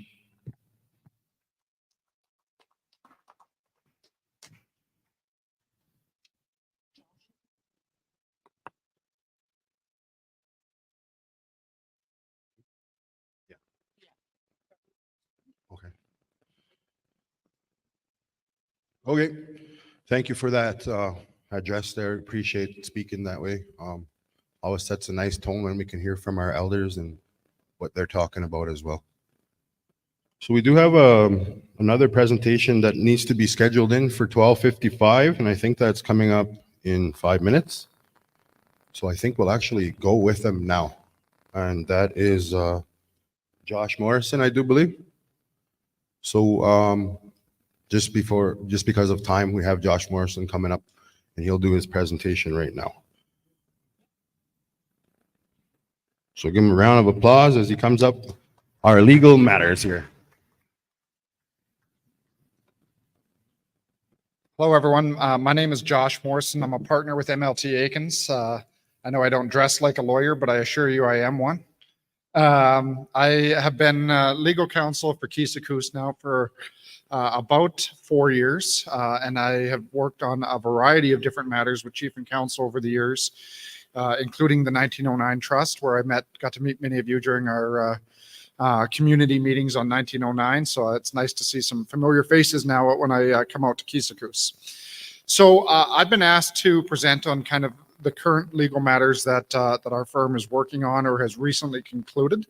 And I don't have a visual presentation today, and but I will speak to some of the things that Chief and Counsel have been working on from a legal perspective. And I actually want to start by talking about the 1909 Trust. So as you know, when Racing Lake settled, one of the things that happened was that the Chief and Counsel worked very diligently in developing their own trust agreement that reflected the goals and priorities of the Keeseekoose First Nation, as the council heard it from the membership. And so we worked very diligently in designing a trust that would produce a stable source of income for Keeseekoose over the years, and would beat inflation and would continue to grow and build wealth for Keeseekoose First Nation, to preserve the value of that 1909 claim for future generations. And of course, some of the claim proceeds were distributed via PCD, but for the future generations, those kids that were yet unborn, the trust is really what's going to be the value they get out of the 1909 settlement. And so we did all of that work last year, for the most part. This year, what we are working on is making an application to the Court of King's Bench in Regina to combine the 1909 Trust with the Haylands Trust. And so the Haylands was a different claim that was settled back in 2005. And that claim had, there's about $24-ish million in trust on that claim. And every year you get an annual payment out of that trust. And it was at the time, it was a really well drafted trust and very sophisticated. But First Nations trusts have come a long ways since then. Lawyers and accountants have worked really hard on how to develop trusts in a way that they can beat inflation, that they can protect the value of the trust, provide access to liquidity, all features that didn't exist in the Haylands Trust.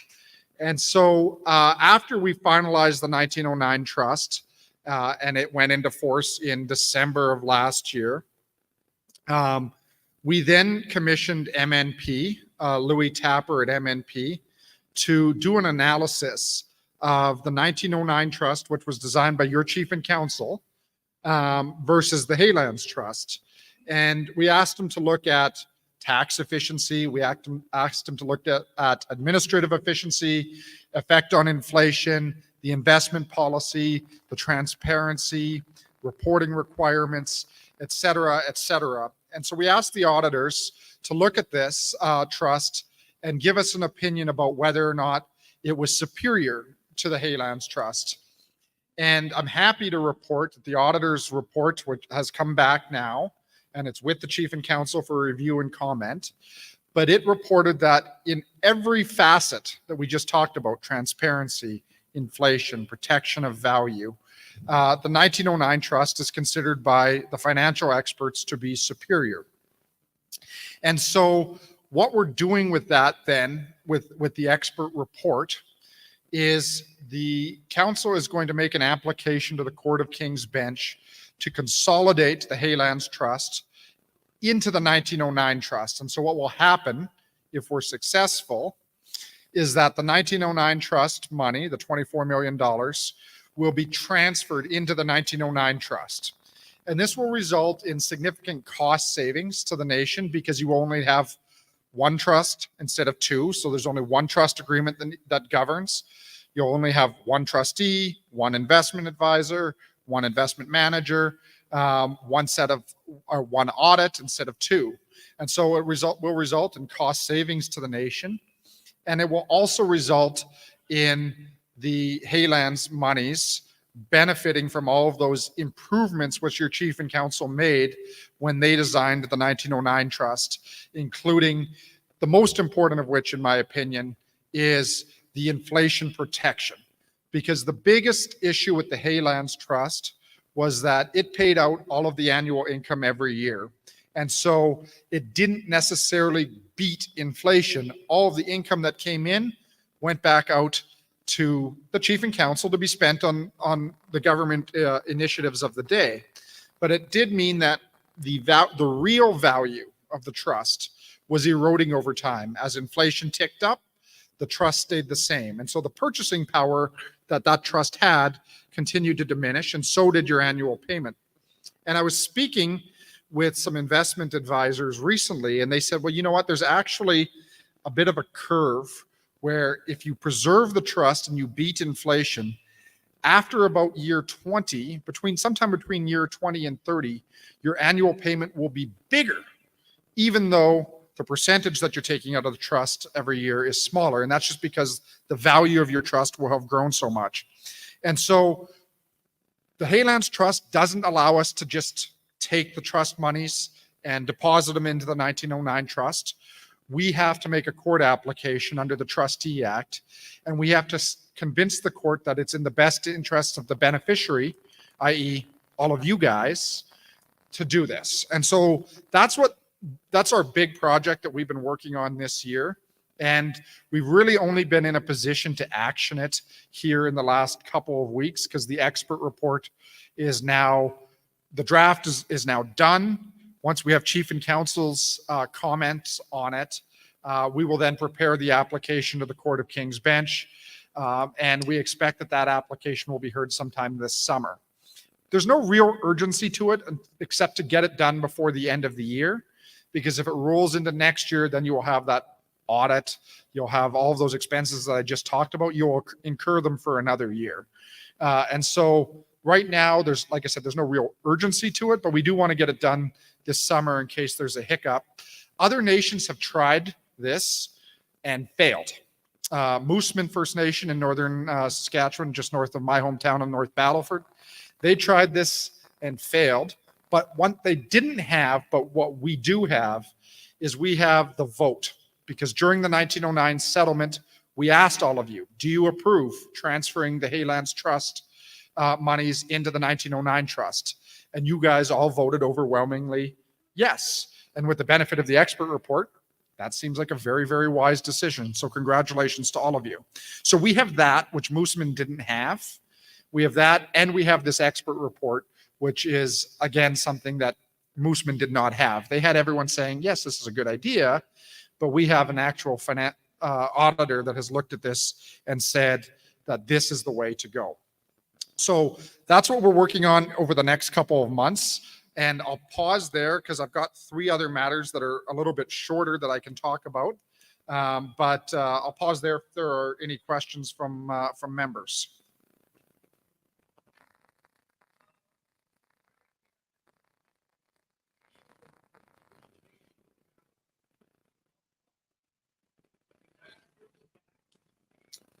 Absolutely. So one of the things when we were drafting the 1909 trust is that we said if the Haylands money was deposited, it will be locked down to the same degree. And in fact, it's actually a greater degree than the Pelly Haylands Trust because of the restrictions you put on authorized loans.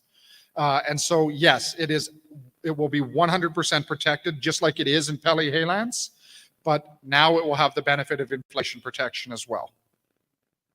Great question.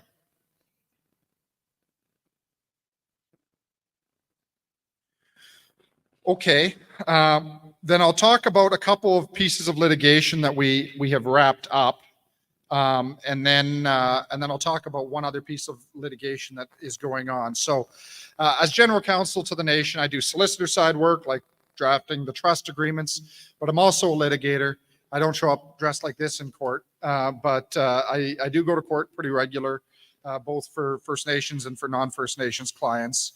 And so one of the disputes that the chief and council got dragged into, and I reported on this last year, but has now been resolved, is a dispute with Mervyn Cranick. And Mervyn has a permit over a couple of parcels of Keeseekoose land for cattle. And then he also had a permit over 2 quarters that he wished to farm from an agricultural perspective. And the permit, in order to get a permit, the chief and council have to approve it. And the chief and council did approve a permit to Mr. Kranick. But then the council subsequently reconsidered their position and decided that the land should be made available to the traditional landholder, George Musqua. And so Kranick wasn't able to farm it back in 2022. And so he sued the person that did farm it, a fellow by the name of Geertz. And although they didn't bring us into the litigation, Mr. Geertz didn't turn around and sue Keeseekoose. We knew that there was a potential liability to Keeseekoose because essentially we had permitted 2 different people to occupy that land for the same year. And so the chief and council, Mr. Kranick, wanted tons of money because he said it was a great year and he would have produced canola and it would have fetched he would have had such a great yield and yada, yada, yada, even though he had not even seeded a crop by the 12th of June. So the chief and council evaluated the claim, and ultimately we considered the fact that if we got brought into the litigation, we would have to spend some money on legal fees to defend ourselves. And ultimately we cooperated with Mr. Geertz in making a coordinated offer to offer basically the money we would have spent defending ourselves in settlement of the claim. And so ultimately, Mr. Kranick received $15,000 from Keeseekoose as compensation for not being able to farm those 2 quarters. And Mr. Geertz also contributed $15,000 to Mr. Kranick. And then that resolved the matter. And Mr. Kranick also, then we confirmed his permit for the upcoming 22, 23, 24, and 25. So that was a piece of litigation that had potential liability to Keeseekoose, but Keeseekoose got out of it for a very, very modest sum in order to avoid that liability. And so that was the Kranick matter. And again, I'll pause if there are questions.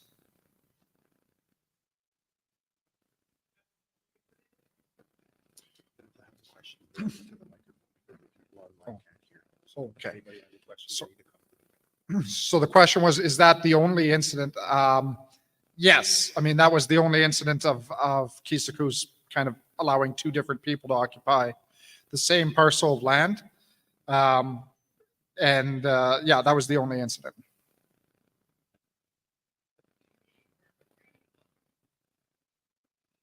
So he had a valid lease or a valid permit for 3 years, and he had an additional year added to it to compensate him for the year that he lost. 25, yes.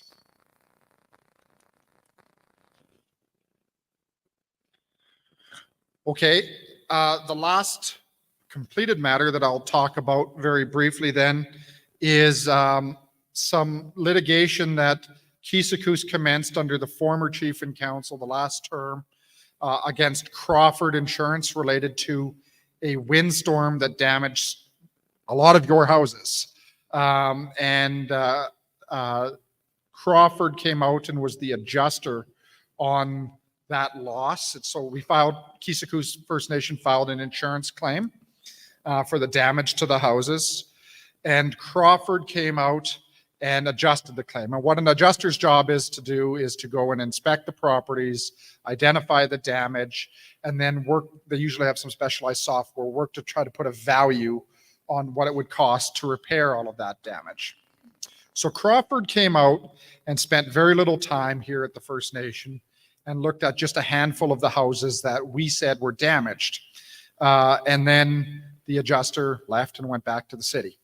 And so we said that they had not properly adjusted the claim against on behalf of Keeseekoose because they only identified about $100,000 worth of damage.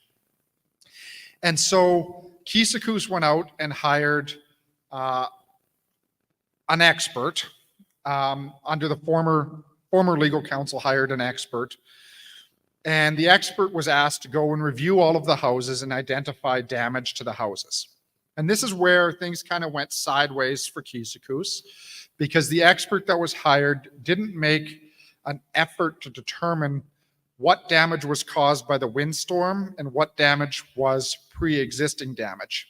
And the strategy that the former chief and counsel were employing was that they were going to get whatever they could get from the insurance company, and the rest of it they would go and ask Canada to repair the rest of the houses for the pre-existing damage. And so the report didn't make a difference, didn't draw a distinction between what was pre-existing damage and what was damage that was caused by the windstorm. And so from a litigation perspective, that was very problematic, because we needed to be able to prove why Crawford was liable for negligently adjusting the damage, adjusting the claim. We needed to be able to prove what damage was caused by the windstorm. And the experts didn't do that. So ultimately, what we did was we went back and we looked at, the experts took pictures. So we had a very young lawyer at our office go back and look at all of those pictures and try to readjust the claim based on simply on the photographs. And in doing that, we were able to get Crawford to agree to, and so let me step back. When the expert did the total value of all of the damage to the houses, he came out with a number just over $1 million. But he wasn't trying to draw a distinction between pre-existing damage and damage from the windstorm. So when we went back, we were just looking at the windstorm, and we were able to identify what we said was about $350,000 to $375,000 worth of damage that was caused by the windstorm. Now, when I say that was our position, there was some hair on it. There were not all of the damage that we said was caused by the windstorm. The adjuster didn't accept all of that. And he would point to, for instance, we would show missing shingles, and he would say, well, but look on the interior and the roof, the water had been there for a long time. So it wasn't caused by the windstorm. Things like that. So ultimately, though, we were able to get the adjuster to increase their offer from $100,000 to $275,000. And we negotiated a resolution of the claim on that basis. And so that money was paid to Keeseekoose and was made available to Keeseekoose to go for their, I believe, for their housing programs. And so that was a long, drawn-out process, but it got to a result that I think was very defensible on the evidence and was a good settlement for the chief and counsel. And I guess I'll pause. I don't see Terry here, but Terry has much to say about it if you ever want to talk about the windstorm.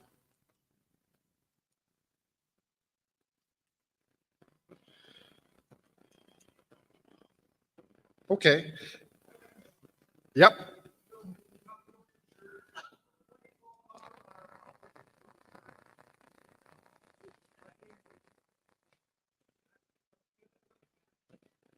So the question was, what kind of damages are protected on under your insurance to your house? Was it electrical? Was it flooding?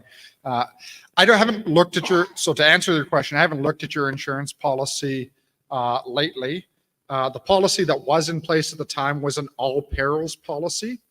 And so it would have covered, it covered the windstorm. And so I don't know what's in place now. You'd have to talk to an insurance broker or your insurance broker about that. That is not the business I'm in. So I unfortunately can't answer that question.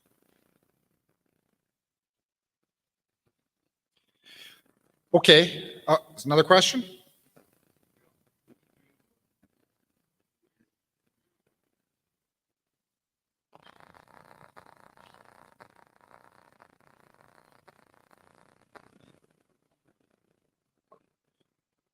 Oh, I lost it. Fiduciary, what does fiduciary mean? So a fiduciary duty arises when one undertakes to act for the benefit of the beneficiary.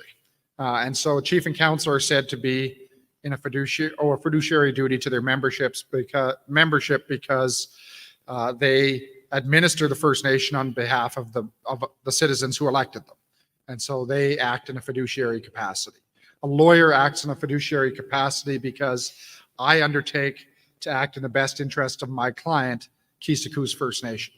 And so that's kind of how fiduciary duties work. Okay. Could you tell me what Buckshee lease is?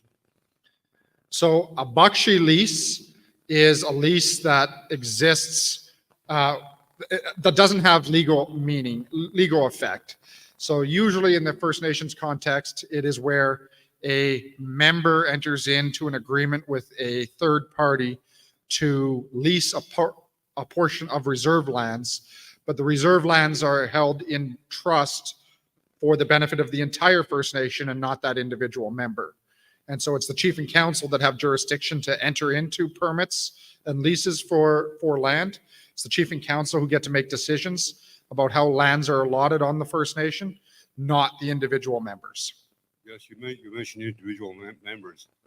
Is that happening in Keeseekoose? Like you work with Keeseekoose, you should be aware of all this. Is that happening? So some First Nations, let me step back. Going back to the early 20th century, a lot of First Nations chose to basically informally allot lands to individual members who did farm them in the 20s and 30s and 40s, 50s. But what happened is that as the family farm gradually became not economically viable in the 60s and 70s and 80s, those members who had previously occupied those lands did begin to buckshee them out. And this is very common across Saskatchewan. And a lot of nations have taken steps to end that, and other nations have chosen to continue with those, people call them traditional land holdings, but a lot of First Nations have chosen to continue that. I know Keeseekoose does have some permits, and I know they do have some traditional landholders. So what the people that are doing the Buckshee leases, that's illegal. Is it not? Well, it's illegal in the sense, That land should revert back to the reserve if you can't farm it and let everybody benefit, not just for one person. that's a decision the chief and council get to make. It's illegal in the sense that the leases don't have force at law, but it's not illegal in the sense that it's against the law. It's not a crime. Some cases, a person sits on more than one section or one quarter. They're sitting on quite a bit of land, which is not true. Just he benefits from it. Just the one family benefits from it, rather than the whole reserve, what was supposed to happen. And that's not happening. I mean, you should be advising people that do that. It's not right what they're doing. It's illegal, and it's going to be challenged. Well, that's a political choice for the chief and council to make. Well, chief and council, the council is only run by 6 people, simple majority of them. The rest of the people have nothing to say about all this. I don't have nothing to say about it. I have no place to take it. And we should be in your position to be telling these people what they're doing is not right. It's not right. It's far from being right.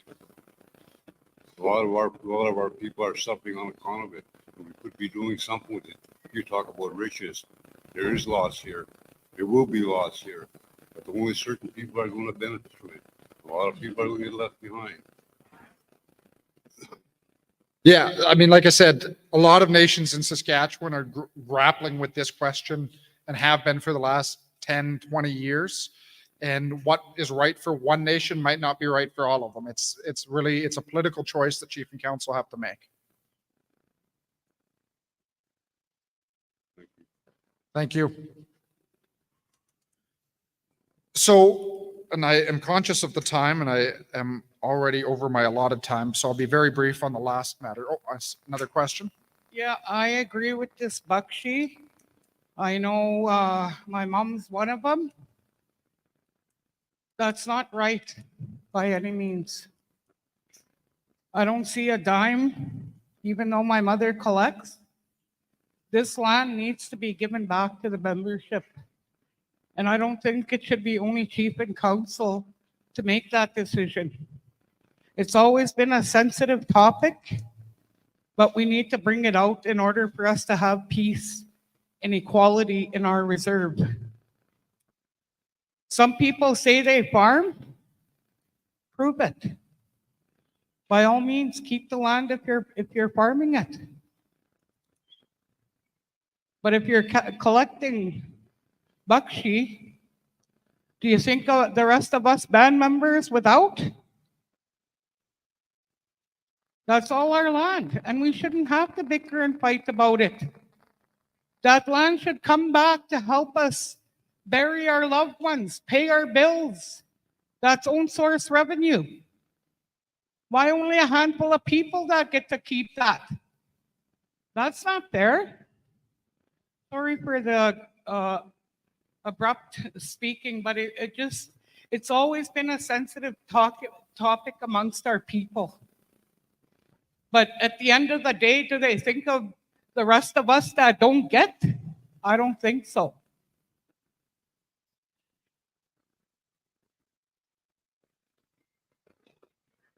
Testing. My name is Zelda Keeseekoose, and you know, when we just finished having a land claim, and it was taken to the membership with a vote, and I think that maybe as the leases come up now, it should go to the band membership to decide whether it should come back to the band or whether that individual should take that land in the future. Thank you. Thanks for those comments. My job is to be the lawyer. And so, you know, from a legal perspective, those are all options that are on the table for the council to consider. But the decision at the end of the day is a political one, and it's not I'm not sure there's a one size fits all solution, but you know, it's up for you guys as members to figure it out and give direction to your council. So just paying attention to time, I want to talk lastly about one last piece of litigation. I'll grab your question at the end here, if that's okay. So this just continue from what I was just saying. There's the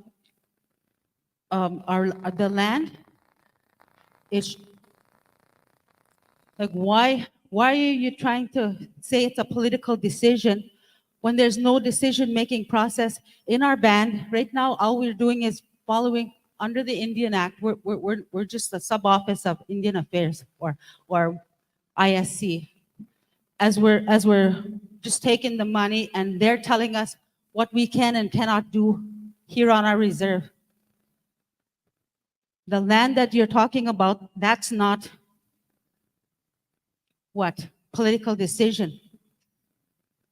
That's just sweeping it under the rug so that the membership can't have a say. There is no decision-making process at this time, and that's what we need.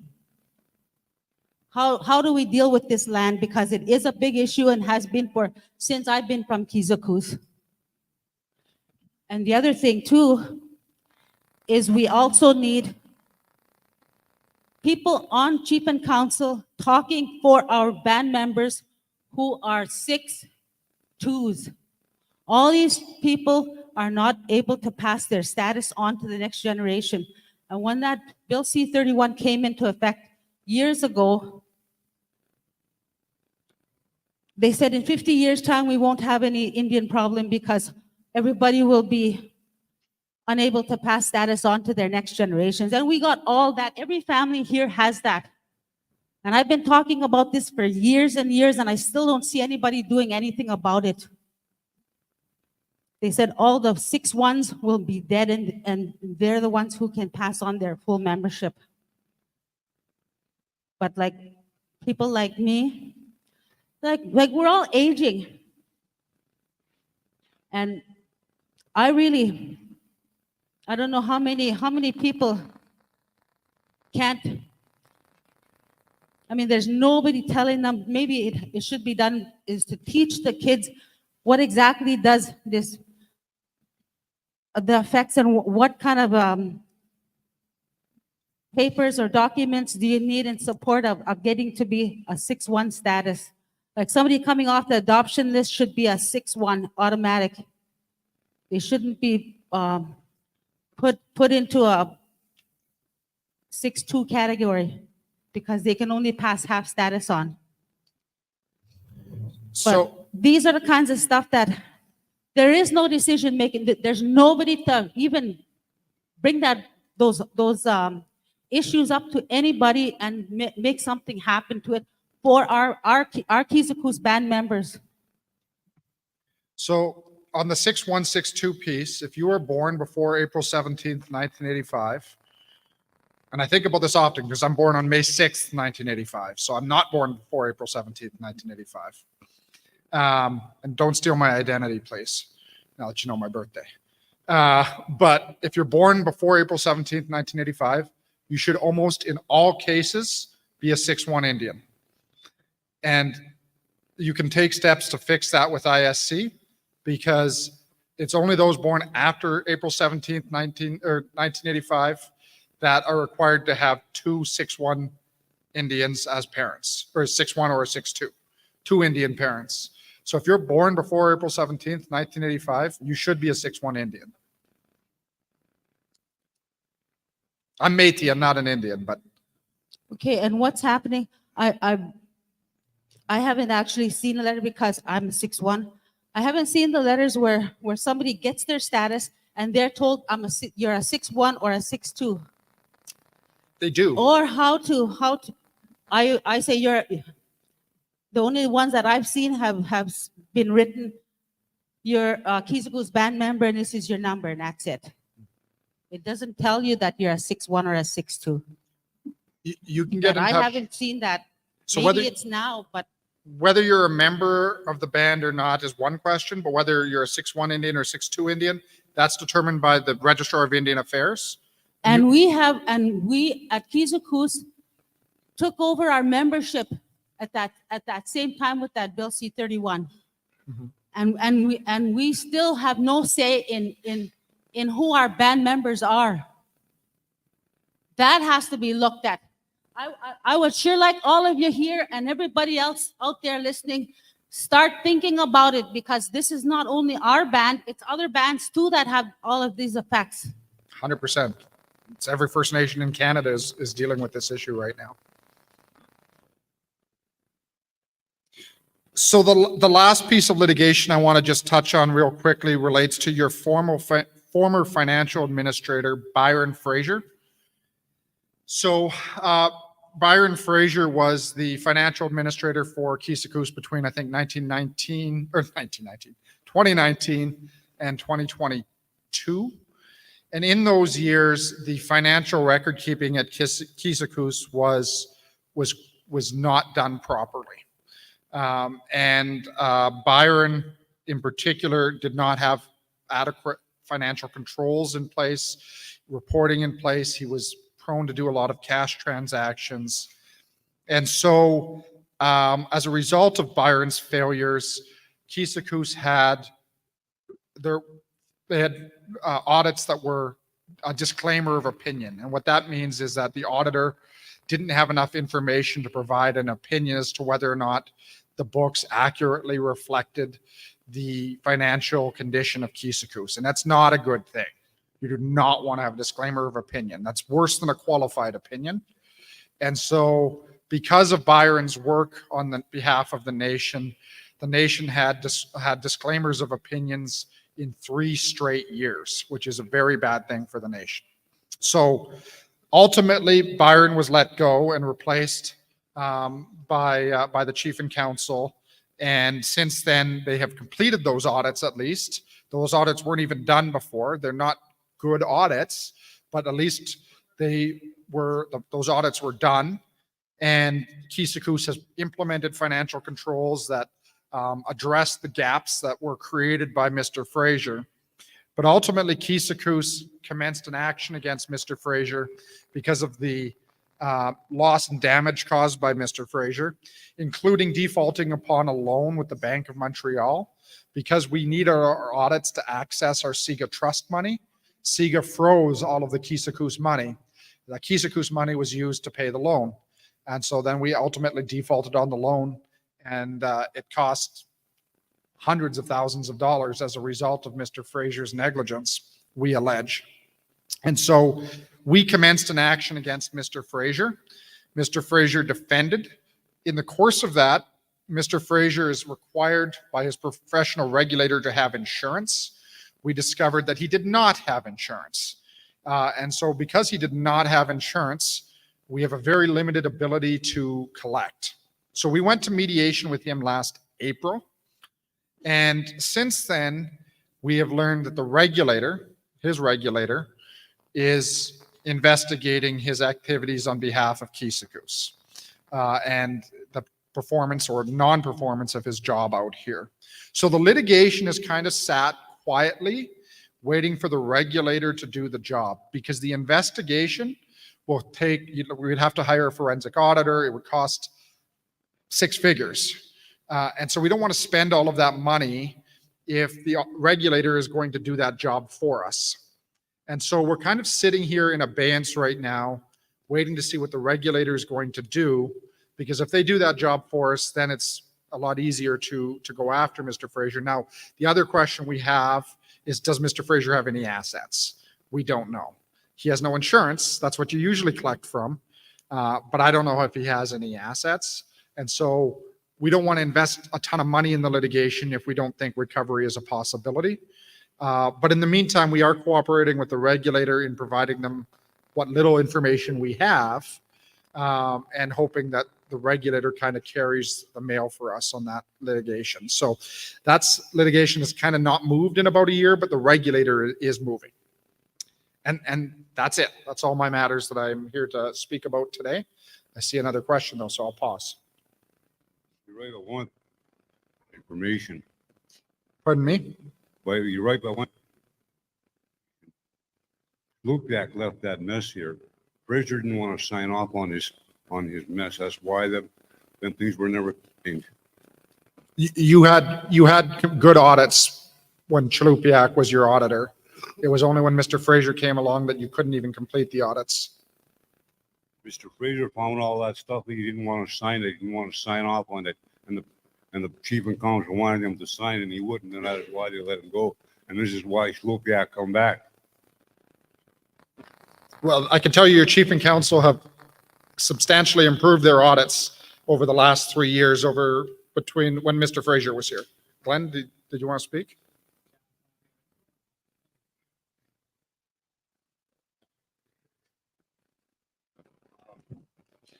From my understanding, there was band funds funneled through his account. Now, do you know Brian Fraser offhand? Could you tell us why band funds were funneled through his personal account? And where are they? You seem to take up for Brian Fraser when all he did was put the band in debt.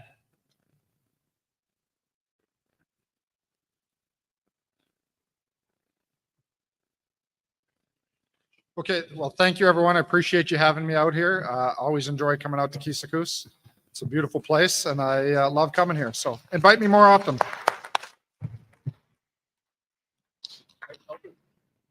Your phone? I don't have a question, but I want to talk about something here. Talk about land. I'm one of the ones that have a bucksheet lease, but I'll tell you something. I farmed those things for 35 years. I have a tractor and I have a little bit of a line of equipment. And the thing is, if the band wants to take all the land, they got to take it from all the band members that have land. Not only me, and all the land, the TLE lands, the ones that are assigned to certain band members. Everybody, get everybody in one room and let's talk about it. I'm willing to sit down and make out a plan. A few years ago, we had a thing going on land thing, the landowners. They were going to levy a little tax, not a tax, but from the landowners to give back to the band, but it didn't come off the ground. We were willing to do that. Maybe we can bring up something like that again, to give back something.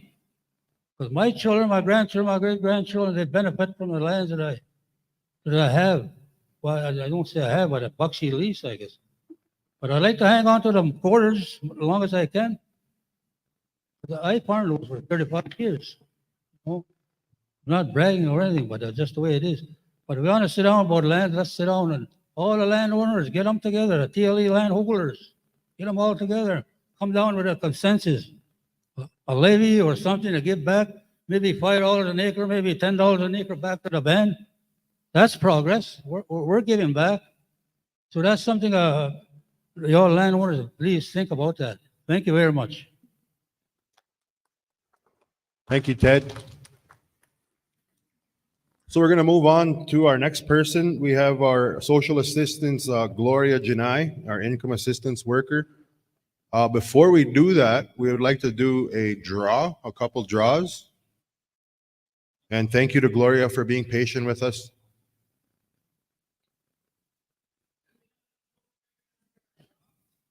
You can have a smoke break whenever you want this afternoon. So if you want to have a cigarette break, we don't have that in here, but you could take a smoke break whenever you want.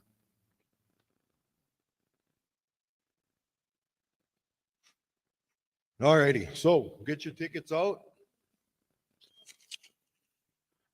And we're doing this for a ribbon skirt and a heater. All right, so your ticket number 246. You want a beautiful ribbon skirt and a heater, a fan and heater. 246.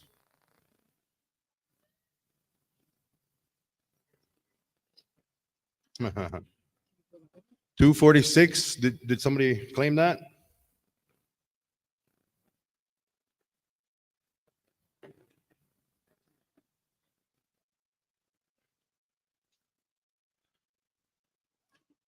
$246. Okay, we're gonna redraw 246. We'll probably put it back in here and then we'll draw again. So our number here is 220. If you are 220, you won a nice ribbon skirt.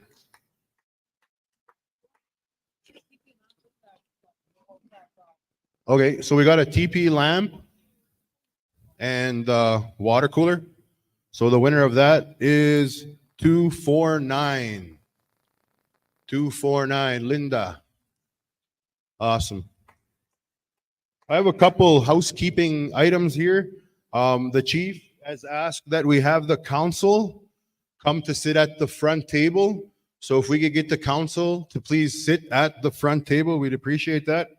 One more announcement, I guess Cindy had mentioned also there's a bingo at 4 p.m. today at the KK Hall for a youth attending a school trip going to Costa Rica. So that's at 4 o'clock today over at the hall. Moving on, we do have Gloria. So come on up, Gloria.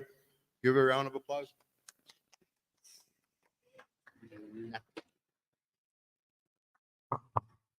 Hello, my name is Gloria Janai. I'm IA Administrator for Keeseekoose. And just to update, we have so far 85 clients. And with April 1st being our new fiscal year, new forms had to be filled out.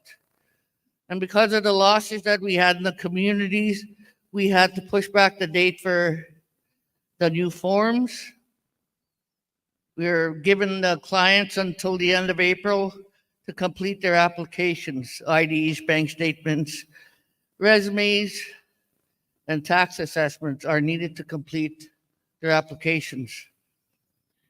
ISC inflation relief this year, last fiscal year, Keeseekoose IA clients had gotten over 400,000 was given to Keeseekoose SA program.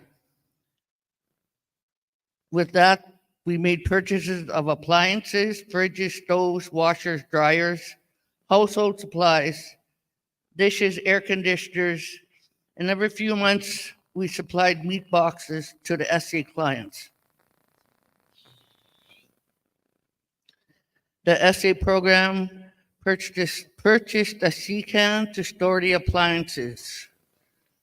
Through the pre-employment support program, Councillor Kevin Muskwa bought funding to the reserve to create jobs for SA clients. There is up to 7 jobs that were created, but to date, we only have a few of those jobs filled. So I'm putting it out there that any SA clients that want to get a job, get off welfare, be independent, come see Kevin Musco or myself. We'll find you a job. And the Keeseekoose cattle operation is looking for workers to help Dave with the cattle. And that's all I got. Any questions? Good enough. Smoke time. Short and sweet. If you have questions, join her with her smoke break now. And she left a nice pen here as well. Yeah, Ron's gonna keep it, he said. Okay, so we are moving ahead. It's nice when we get it's kind of nice when we get the short presentation. Sometimes we get to move ahead a little quicker. So right now we are now looking at having our TLE update from our board chairperson and trustee.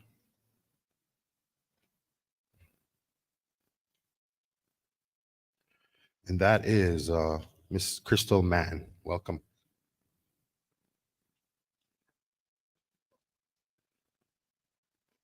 Good afternoon, everyone. I want to express our gratitude for allowing us to come before you today and update you on the TLE lands. Keeseekoose Treaty Land Entitlement Agreement was signed September 18th, 1995, saying that Keeseekoose members are to hold entitlement monies and trust property for the beneficiary members of Keeseekoose First Nation. With that responsibility, managing these properties comes with paying taxes, utilities, and anything else that might come up with these lands or leases. The current board has 11 positions to be maintained and filled by our families. Let me introduce you to the board.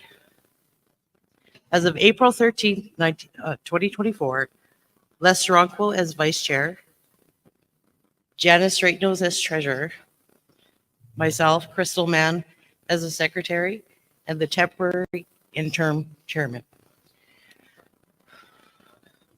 We also have Arthur Shingoose, George Cusanes, Joe Musqua, Dennis Wapash, Daryl Kitchmonia, Jesse Stevenson, and Charles Shane.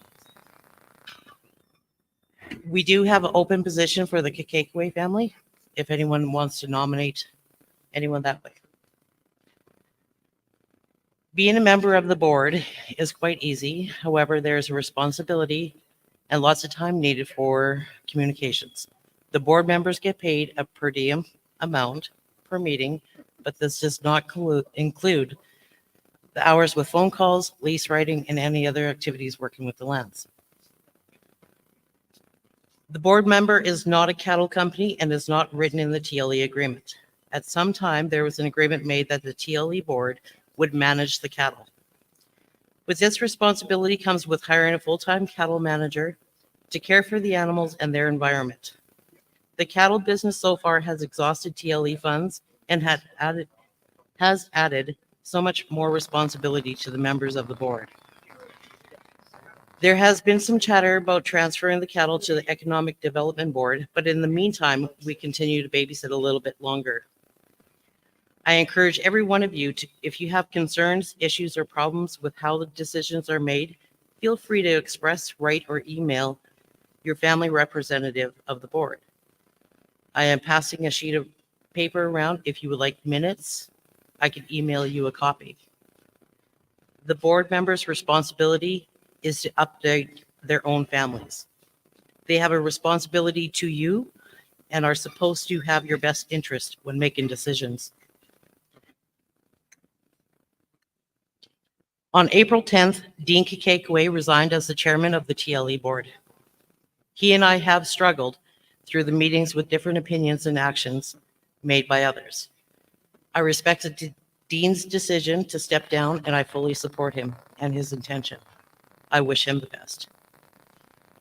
Financial responsibility to the board is our responsibility to monitor the inflow and outflow of funds, pay the RM taxes and other bills, structure financial stability, continuously prepare the financial audits, for year end.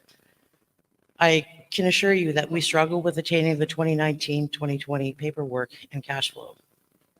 At this time, money was blended with the band office funds and records were just not available. In life events, things happen and some unfortunate things happen. However, retention of paperwork and accountability is still required. The TLE board waits for the following years in paperwork, receipts, and financial preparation for the current trustee and treasurer. Cattle operations are managed by Dave Keeseekoose. The board has terminated his agreement and rehired to tend to the cattle. 56 cows, 8 calves, 30 yearlings, 17 steers, and 19 heifers and 3 bulls, for a total of 139 head of cattle. The estimated value is $200,000. 17 steers and 3 bulls will be going to market to purchase 3 new bulls. 3 new bulls. In Dave's rehiring, it has been agreed that a more accurate report on numbers and profile of the cattle.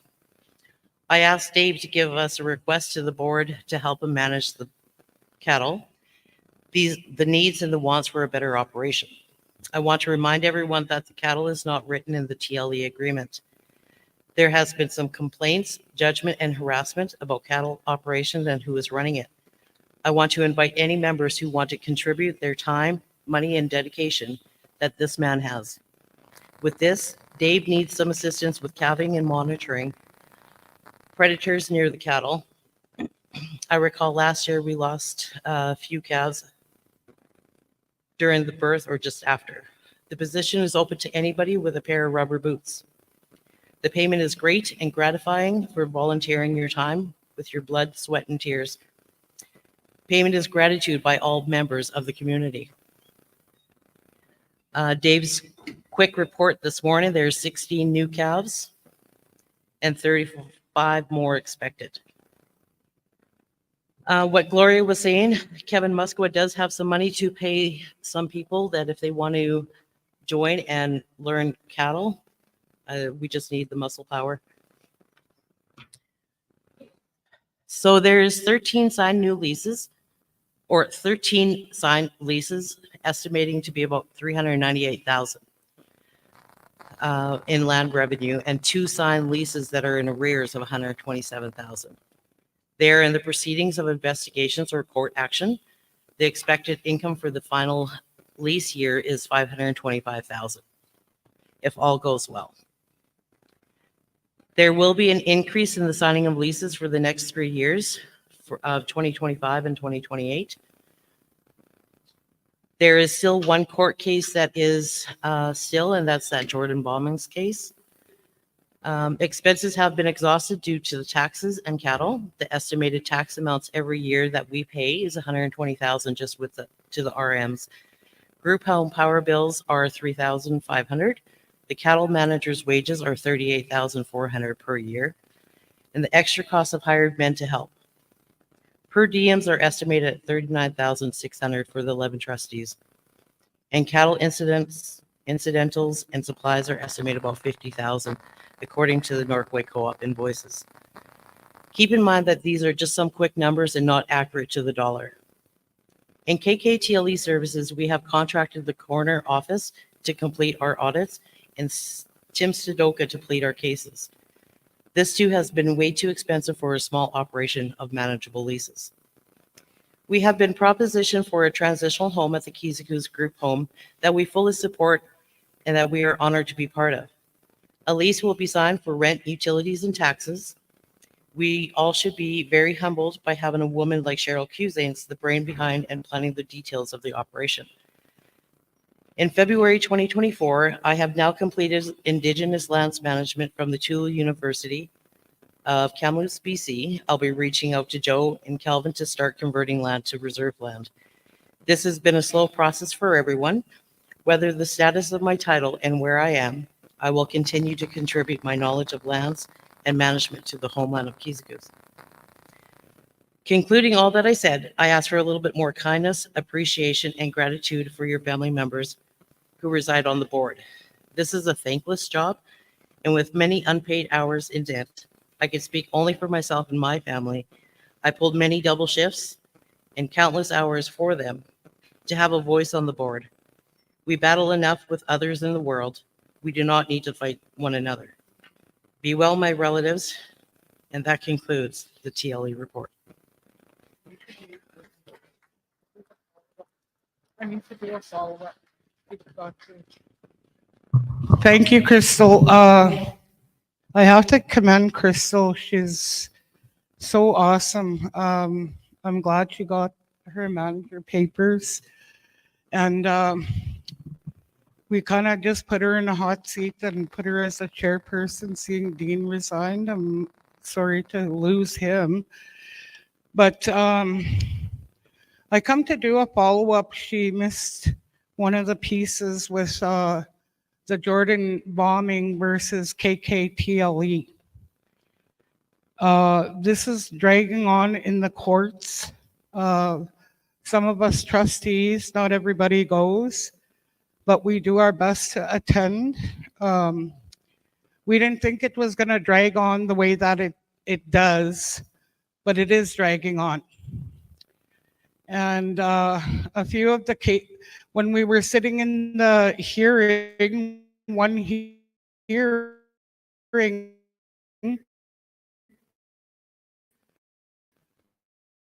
I didn't appreciate Jordan bombing and his father in court.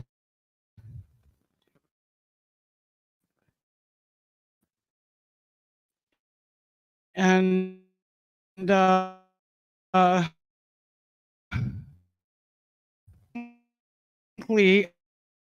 was sent a picture from a farmer, a bunch of, and this man is so ignorant. And I don't know how long this court is going to drag on, but we're winning the battle. He's very disrespectful, not only to the trustees, but even to the courts. He even walked out on one. That's all documented. So I don't know how long this Jordan bombing is going to go on with the case. So I really needed to emphasize on that. And getting back to the financial, we are without a business number. Revolving doors, pointing fingers. But we can't get audits from when Chalopiak was there. We can't go forward. And that's why Jordan Cornerstone is having difficulty with our audit. We are doing what we can where we started from. And it's just like pulling a tooth. And, you know, I want everybody to get along, you know, and this shouldn't go on. Like Chalopiak said that there's no reports. Where did the money go from the time we came on? Where was the money going? We caught up with all the rent, the land taxes. I pay those every year. It took us a while to catch them up, but we got them up. And I'll be doing another round again this year till those lands are reverted to reserve land. And the reason why they were abruptly bought to a halt, there was a loan taken out. Now the loan is paid. Now we could roll up our sleeves and start reverting that land to treaty status. So with that, I'd like to say big wage. Yep.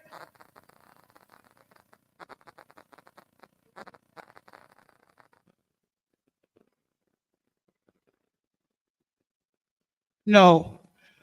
Dave is here. He could verify that. Right.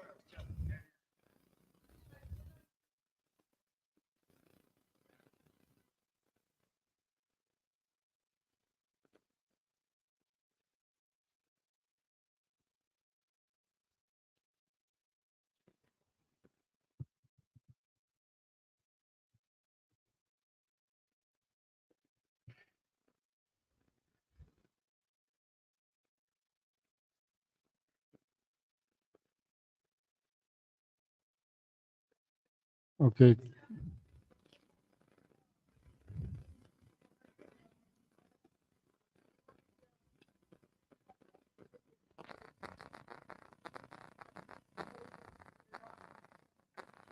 I Ask said, the question again.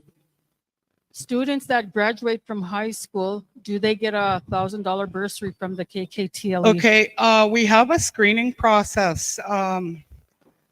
We only give grad incentives to band members that don't get any incentive. So what we normally do, we request for the student to email us their treaty number and transcripts. And then we review it. What's credit? 24 credits and they're good to go. What do you mean by they don't receive any incentive? If they're not getting anything from Keeseekoose Band, and last year 2 were paid, and I kind of did not like that because it's double dipping and we want to treat everybody fairly. We found out that some of the students did get some kind of funding, and that's why, like, this was Dean's passion. He wanted to make sure every student that graduates gets an incentive. I just paid one the other day, and he's been chasing us for a while. He just didn't have his treaty card, and that's kind of our mandatory thing to do process, is to have the treaty card so we could keep it on file. Okay, so they can't get any kind of funding from, or a No, bursary like, from let's say anyone? the reserve gave him 1,000, Okay. and then they're gonna come to us and ask us for 1,000. Oh, if they live off the reserve, like. Oh, yeah, yeah. Or, but students that attend here Yeah. will automatically get the 1,000 if they. The ones that come to school in Keeseekoose still get from the reserve, and we pick up the rest Okay. off the reserve. Do you go back a few years if you might have forgot someone? I can't remember what our policy, I think it was, what, 2 years?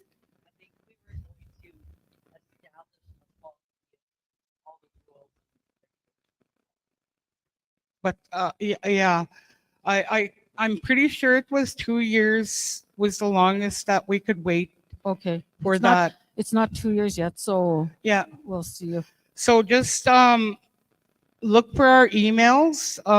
And Crystal is asking people to write their emails if they want any information from us.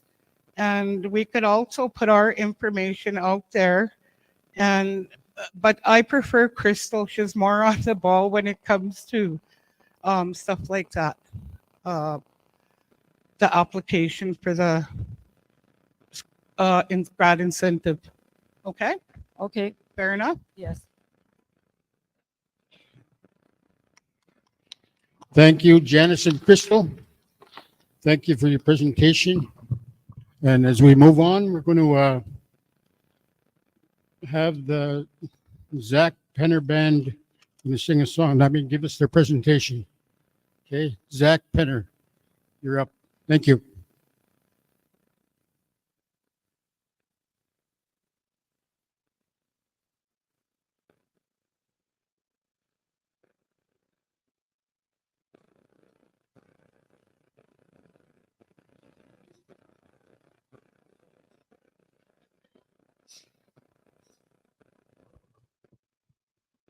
Good afternoon. I'm Zach Penner with TL Penner Construction, and I have Olivia Goslin here with me today from Ray Goslin Architecture Limited. And I would like to start by thanking Chief and Council and community members for inviting us here today to tell you a bit about who we are and how we might be able to work together, going forward. We're also from a small community and are aware of the time and effort required to get any new project off the ground. A bit of background on our firm and who we are. We're a fourth generation family business with historic roots in forestry, lumber and construction, primarily based in Manitoba, but we do a lot of work in Saskatchewan as well. My grandfather located the business to a small community at Kola, Manitoba, back in 1959, where we operated for many years. In 2014, we moved our business and our office to the community of Virden, Manitoba, which is not sure if you're familiar, but it's about 250 kilometers southeast of your community. Throughout our history, we gained a lot of experience in a broad variety of projects in a wide geographical area. Although our activity has been focused in Western Manitoba and Eastern Saskatchewan, our projects have taken us throughout the prairies and Northwestern Ontario. We've completed a few projects in the area which you may recognize. The Soto Healing and Wellness Center, located next door in the Cody community. We've also done a large addition to the Kamsack School, just a little ways south of here. As well as a new K-12 school facility in Langenburg, Saskatchewan. If you folks are familiar with that project. In recent years, we have completed a number of local government office buildings and community gathering facilities. So although the detailed planning of your project is not complete, we feel we have a reasonably good understanding of the challenges that may lie ahead.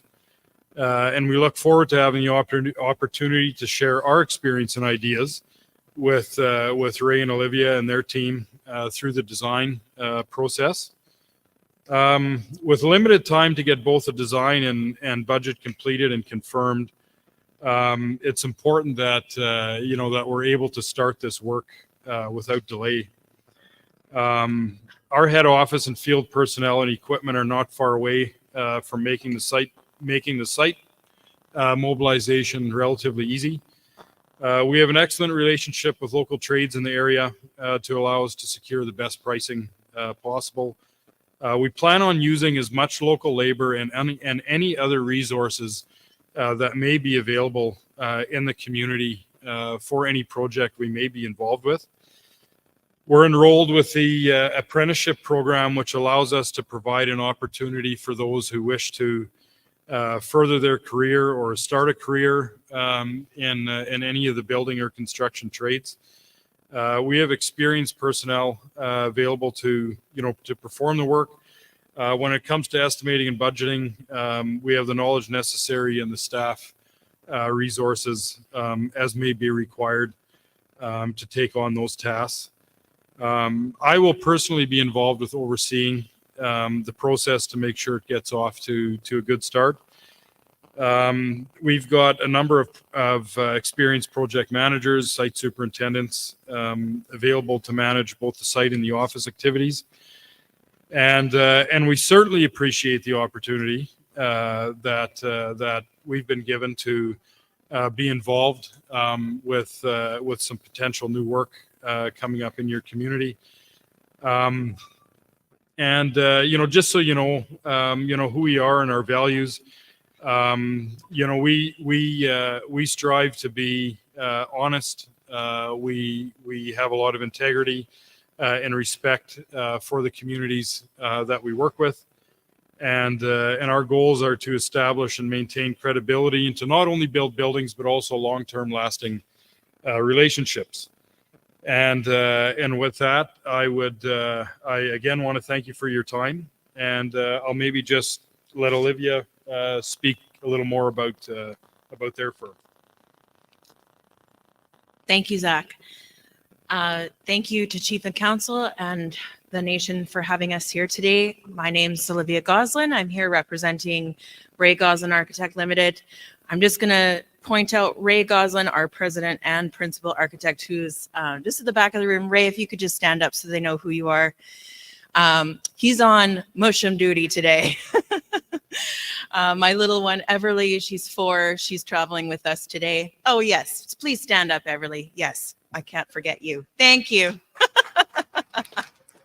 Yeah. Ray and I are both members of Muscopeding, and our office is an Indigenous-owned architectural firm. We're entering our 10th and busiest year this year.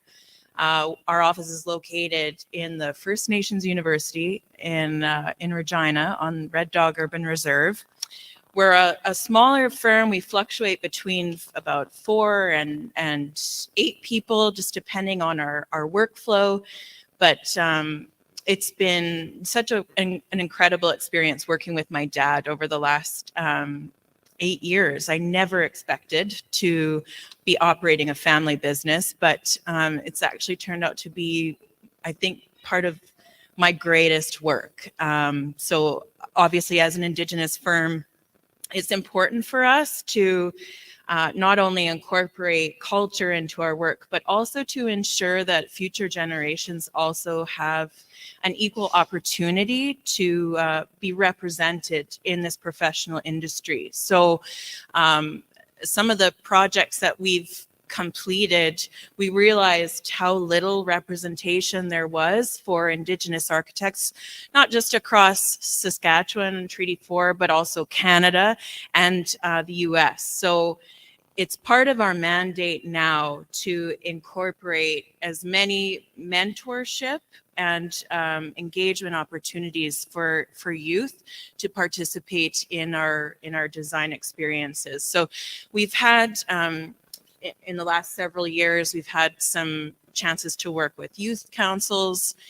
We've come into schools to be able to do some really entry level, but really fun experiences to show them a little bit more about the design industry, the construction industry, because really it's a broad range of topics that we're covering, but to engage them in what a potential future in architecture or engineering or construction could look like. So it is our hope that, if we make the decision to invest in each other in a partnership, we would like to explore an opportunity where we could potentially incorporate some of these activities into a design project.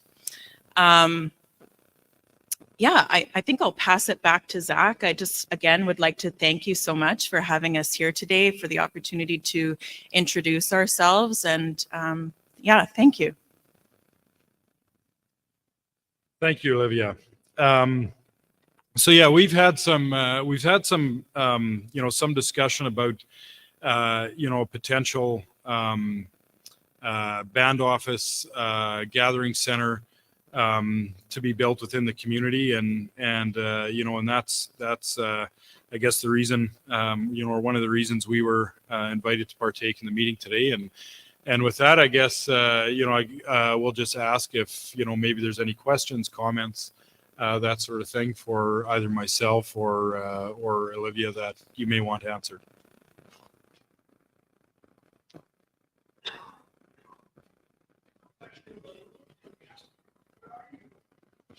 Well, at this point, we don't have an agreement to build anything at this point, but we have provided some preliminary designs and some preliminary budgetary figures for a new band office and gathering center. So that's sort of what we've been working on in the community.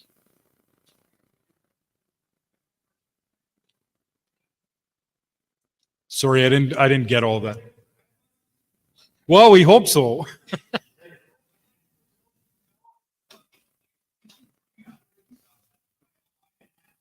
Right. Right. Well, and it's our understanding that it's a bit of a multi-purpose, facility, and obviously there's, a bit of a process to go through to ensure that whatever it is we're building or designing meets, the community needs. So, whether that's a band office or an elders gathering center or, that sort of thing, none of that, as far as I'm concerned, has been, written in stone, so to speak. So, there's still, a lot of flexibility and that sort of thing to identify the needs. Welcome. Yes.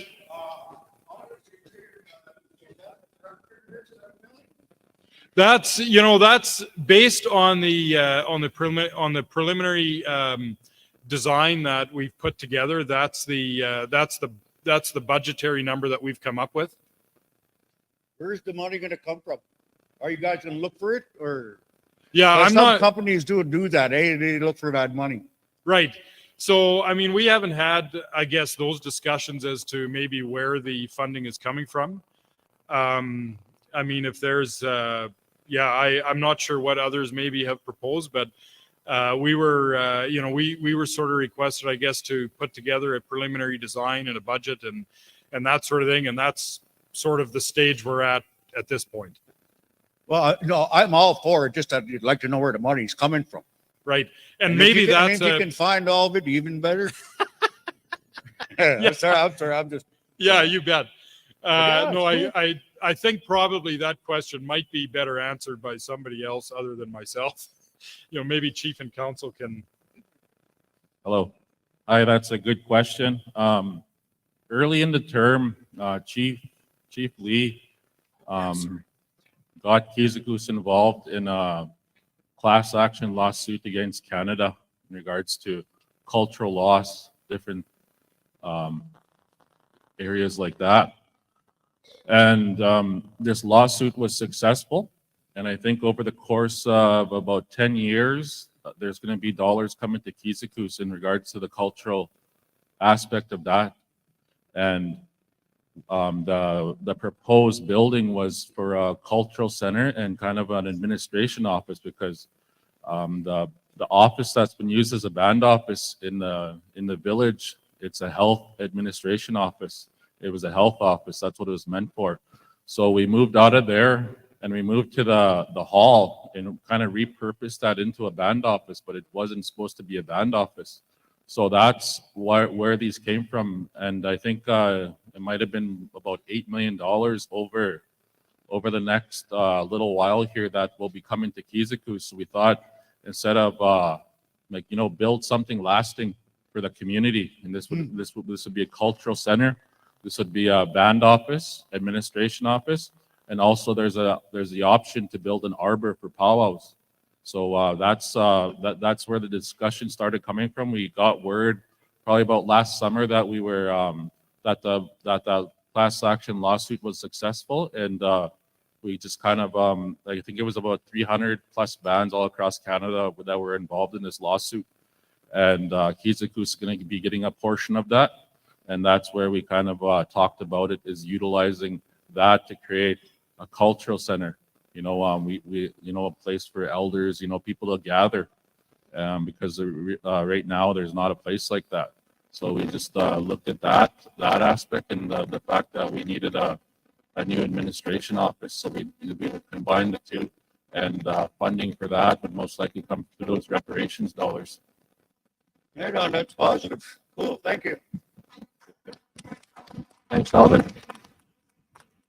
I would just like to add to that as well. Thanks, Alvin, for the comments. Yeah, that was about 2.5 years ago, even a lot more than that. Probably about 3 years ago, I had just gotten elected, and the opportunity came up to participate in the class action lawsuit. So across Canada, I believe there was 310 bands that opted into the class action lawsuit. But ever since we won the lawsuit in court, the numbers have been flooding in. Because we signed in early, we were a part of that group. But there's hundreds of bands across Canada that now wish that they would have participated in it. It's cultural identity. That because of residential schools, there's every community kind of went through an identity crisis throughout in the last few decades. So the fund was basically to help us with our people in identifying the cultural background of our own people, and the things that are most important to us as First Nations people. So it became a really good opportunity for us to participate. And like Alvin said, rather than we get the money every year, the money could easily the money could easily dwindle, over a period of 10 to 15 years. But instead, I wanted to kind of come up with a plan, and I got together with the council, and we talked about what would be the best way for Keeseekoose to benefit from this. So the idea came up, and I think everybody was pretty much in support of it to come up with a band office, because we've never really had a band office that I could really remember. It's always been the health administration office and things like that. And it's been probably in the 1970s was the last time we actually had a band office. So this is a really good opportunity for us to get a really beautiful facility for our people, something that's going to last in this community for decades to come. Our grandchildren and great grandchildren, will be able to see it yet. And that's because we decided to take it on this route instead of just getting money every year, a couple $1 million a year. So it's a really good opportunity, because if we try to get on the capital plan to build a band office is so low on the totem pole. It could be 15, 20 years before we ever get on the capital plan for a band office. So this is a pretty good way to deal with it. It's not coming out of any of our own source revenue. It's not coming out of any land claim, any cows and plows. I just wanted to make that perfectly clear that this is new money that we found, and the new money that we came across, and we're trying to find the best way possible to deal with it. Because there's strict criteria on what we can use the money for. And cultural identity is number one on that list. And by having our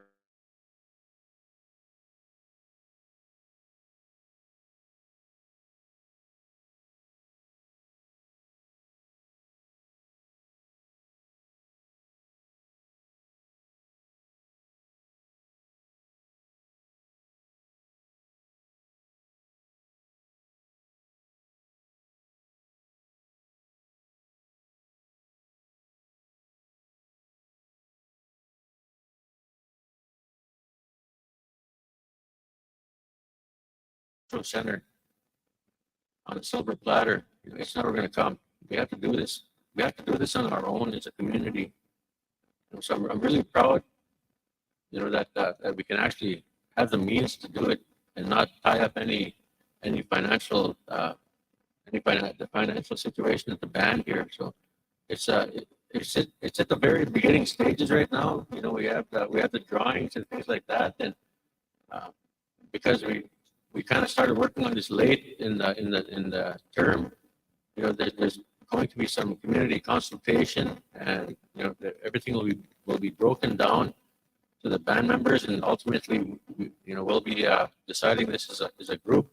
It won't be just a decision of the chief or council. So it's going to be coming up, and I'm really hoping that we can get the community support on it, 100% support. Rather than just have that money, dwindle over a period of 10 to 15 years. And it's worth millions of dollars, a lawsuit that we're going to be entitled to. So that's another thing that I'm really proud of. It's not coming out of any of our money that's slated for anything right now. It's a brand new budget, and it's going to benefit our people for the longest time. So I just wanted to give some insight on that as well. It's if there's any questions on it, feel free to ask. Thank you. I guess since this is approved already, is it not? It's approved. The lawsuit? Yeah. The office. Is that going to be a new office? It's going to be a brand new office. Cultural center. It's called. What kind of dollars is going to be approved for that? How much? What did they allow you guys to? How much? Well, is it going to be a multi-million? Yes, definitely going to be something of that size. It's definitely going to be millions of dollars. You have bidders out there already that are going to build it, or did you just approve one person? No, we've been working on this, and we're like I said, we're at the very beginning of the process. So I imagine there'll be a tendering process or something like that. So But no, it's, other building companies have been approached and, like I said, we're at the beginning of the process and it's, in the end, it's going to be the band members that ultimately give the final stamp of approval. What I'd like to see in that building is probably more of a cultural building. Yeah. I mean, what's a straight building all the time? This is native country. This is a native reserve. It should be looking at those kind of lines. A lot of other reserves across Canada have buildings that are made like, native design. Make it how we are. We're native people. Why should we build straight walls like this all the time? So I agree. That's what I'd like to see. I agree in that 100%. building. Well, I don't know how much of these guys know how to build a native design building. You want to go on and spend money, make a building, let's make it like cultural. Yeah. All right, thank you. Good comment. The drawings will end up being approved by the membership, so thank you.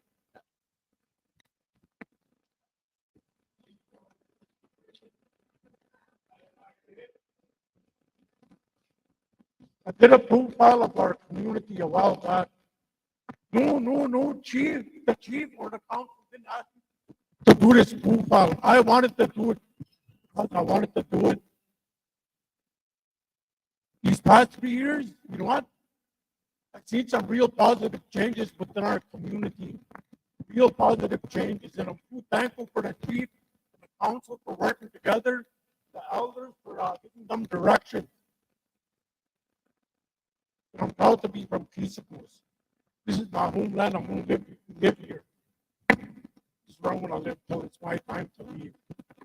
You know, in order for us to move forward, you guys, we have to work together. Really. If we want to heal, we got to work it as a community.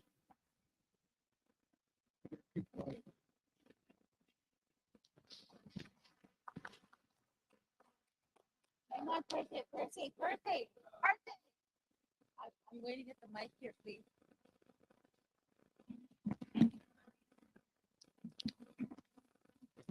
I was waiting for Andy to finish. Sorry. For myself, I've been a Anishinaabe Kwe for a few years, but all my life I followed the traditional way. And I can't see a band office attached to a community center. They're different.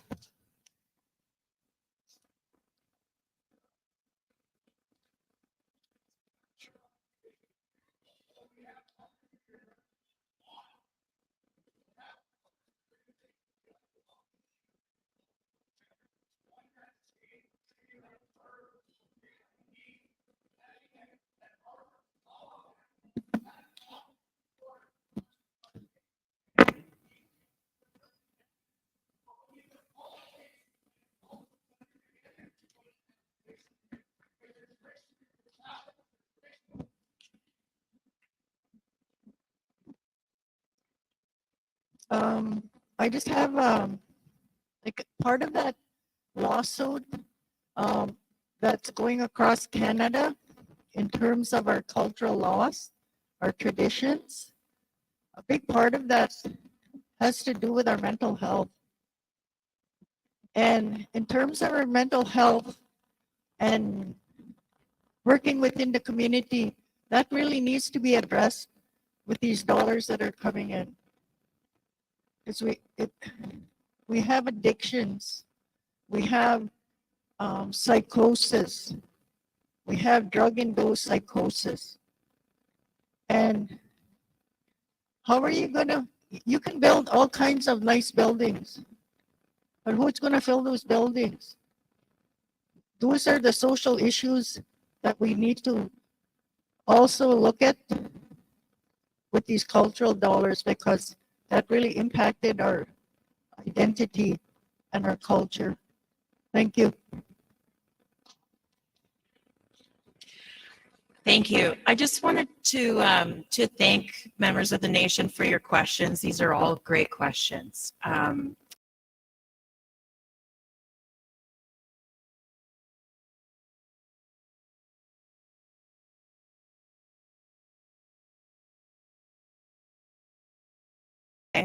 This is merely a starting point to put dollar values attached to square footage, to understand what space might you need, how much might it cost, and this is so preliminary. It's really not a representation of what will be built. There's so many planning and pre-designed steps that still need to occur, including the agreement of the nation to. So as part of what Zach and I are here today to just share was our ability to be able to move ahead with this project. We've had over, I think, 14 years of our firms working together to take projects from idea to design to construction to grand opening. I know for Ray, this being our 10th year, our biggest year, Ray was the architect for the Cody Arena and Community Cultural Center that's near completion just next door. So we, as an Indigenous owned and operated firm, we completely understand that every nation has a different way of how something needs to be built. And that should be guided by your own process, whether that's leaders, a design steering committee, however you want to do that. We have the vessel that we'll use to be able to build what you need to build. But we will not be the ones deciding what will be designed. That will come from the nation. And that comes from further work, especially the engagement portion, before we go ahead with construction. So before anybody gets caught up on, what we presented today as being the finished concept, it's certainly not. It was just an idea to get an estimate for understanding what would it cost if we were to look at this, what square footage we can build. And that's also a document that could be sent away to find funding dollars. It's preliminary pre-design work that's very important to go out there to find the funding to complete a project. So with that, I just wanted to say thank you for having us here today. And thank you to Zach for sharing so much about our organization. And yes, thank you so much.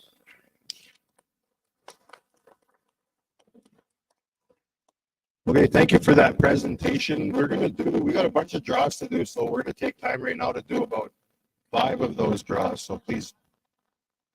Okay, we're gonna do the master, the vacuum here. The master vacuum. So we'll do about 5 draws here. The winner of the Mastercraft vacuum number 209. 209.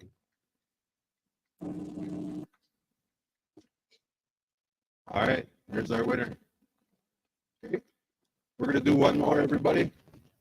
Please keep your tickets out.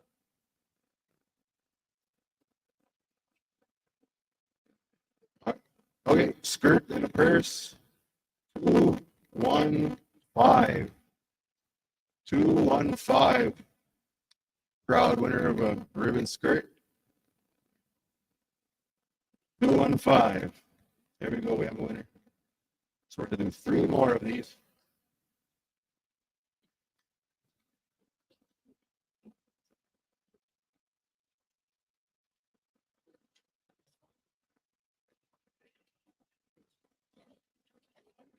Yeah, we'll do 5, I think, since we have so many. So here's our third one.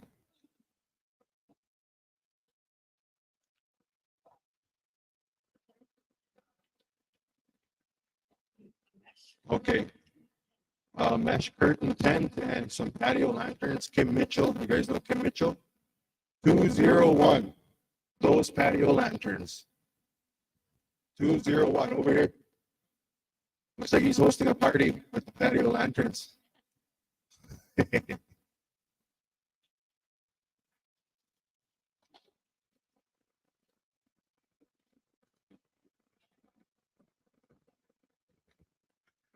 Two more prizes here till we move on to our next presentation. The number is 211 for 2 chairs. You go straight to the powwow in Regina with these ones. 211. Straight to Regina powwow.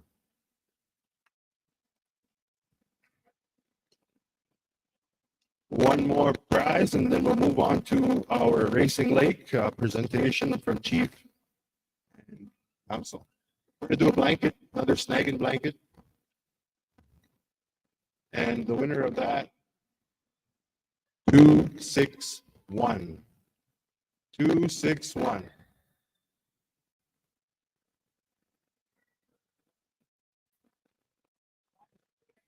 Janice, winner 261.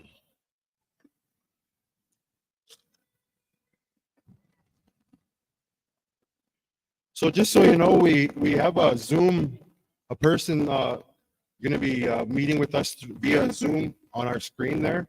And I think that's scheduled in for about 4 o'clock. So just so you know, we might have to do a little shuffle near 4 o'clock. Also, we have a smoke break that is put back in here for 3:15.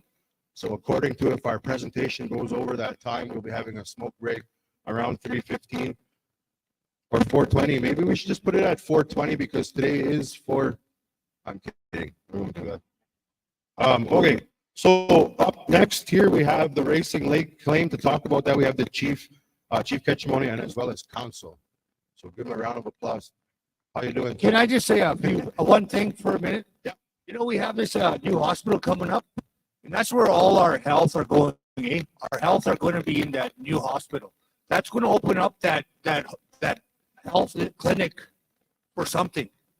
So it'd be nice to use some of that cultural money towards something in there. Like I say, all the health are going to move into that new hospital. And that's a nice big building there that should be used for something.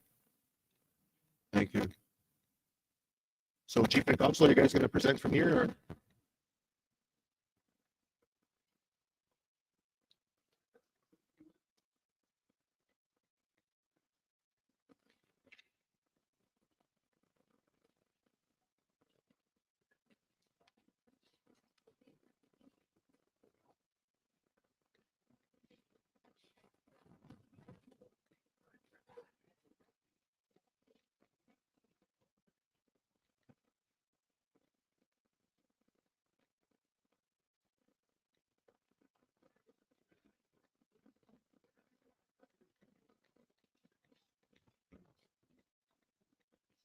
Well, they're having a band meeting. Just kidding.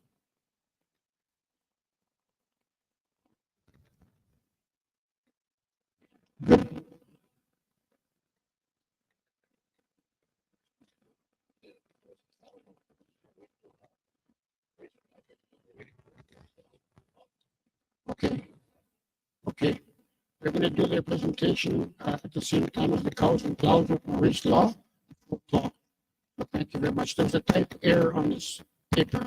As you know, we all make mistakes once in a while. I don't make them very often, but we do.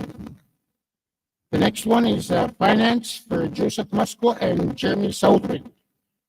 And I believe Jeremy Southwind is not here. He's still writing on his schedule for Regina. Is he? Is he here? Okay. Joseph Musco is sharing in the finance. Thank you very much.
you know, and it depends on which side you want to believe. But becoming the director of operations was a big eye opener for myself.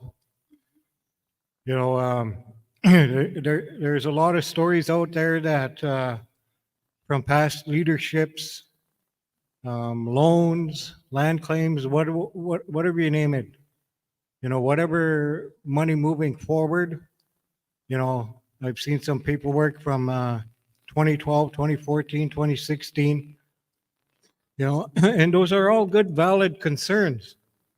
But at the same time, you know, let's update. You know, let's not get stuck in the past. And what I have to, in a sense, inform the people today, we are in good standing. You know, and it only doesn't come with myself, with Jeremy, with President, Chief, and Council. You know, even though the good and bad was talked about in finances about past leadership, you know, whether they taken loans, whether they, you know, paid debt off or whatever. You look at the past to see what you've done wrong. You look at the past to see what you've done right. And let's carry on moving forward, doing the right thing, making the right decisions, making the right choices. Both financially, morally, you know, independently on everybody that sits on council, everybody that's employed with the band affects the finances that we have to spend on a daily basis. As director of operations, that's my job, to ensure that we stay within budget on the daily operations. With Jeremy Southwind, you know, I'm sorry he couldn't be here today. You know, a lot of the complaints that I've seen on Facebook, along with the live feed that's going out there, you know, you picked a fine weekend to hold the band membership meeting. You know, this comes not only as a choice to chief and council. You know, it has been mentioned in other presentations that a lot of our band membership have passed on. You know, and we cannot control that. We plan meetings, we plan events, we plan things to do with the membership, to inform the membership. A lot of these decisions aren't totally ours. You know, you take a look at the agenda, you take a look at how many people presented today. You know, was it 15, 20 people coming up here to speak? Everybody has to take time away from their personal lives to attend here on a Saturday.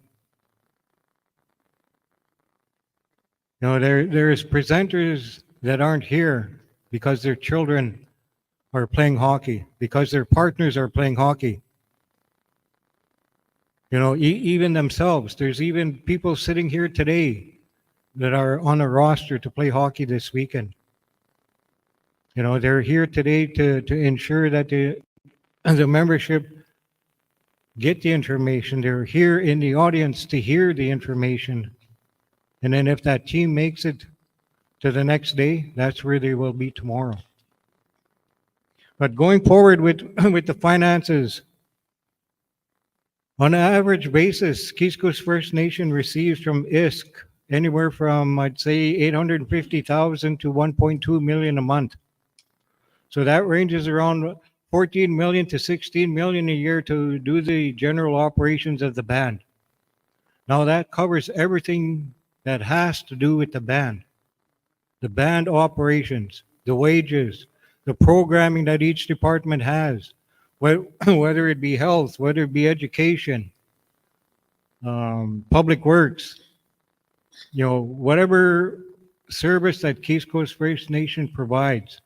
And that seems to be a big fluctuation between 850,000 to 1.2 million.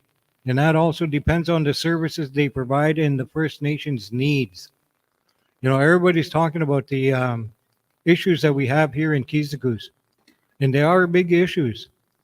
You know, the biggest one that we battle today is the addictions. the drug sales, the drug dealers, anything to do with addictions. That's the big issue on the reserve here. And I commend the health staff. I commend the health director. I commend chief and council. There, there are other nations that do different things on their nation. Like it was brought up that if they're caught selling drugs, they're given a warning. They're caught selling drugs again, they're given a letter. Third time, they're kicking you off the reserve. We've discussed that.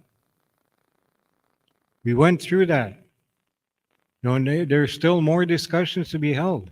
Another one is the big issue is the bed bugs and the cockroaches. We spend thousands, hundreds of thousands of dollars doing fumigation. That affects our day-to-day operation.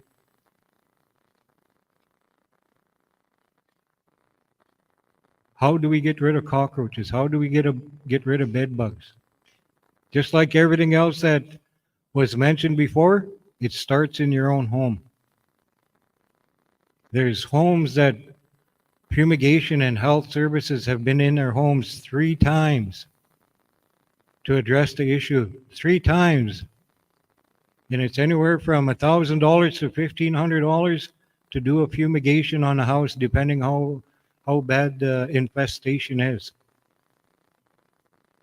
That creates a big fluctuation in the dollars that we spend daily, weekly, and monthly, and in the end, yearly.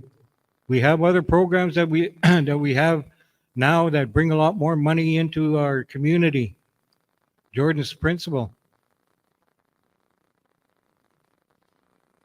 I'm not too sure about the dollar amount there, but one thing I can address that was going around on Facebook, that Keeseekoose received $4 million in Jordan's principal money. I can attest to you now that's false.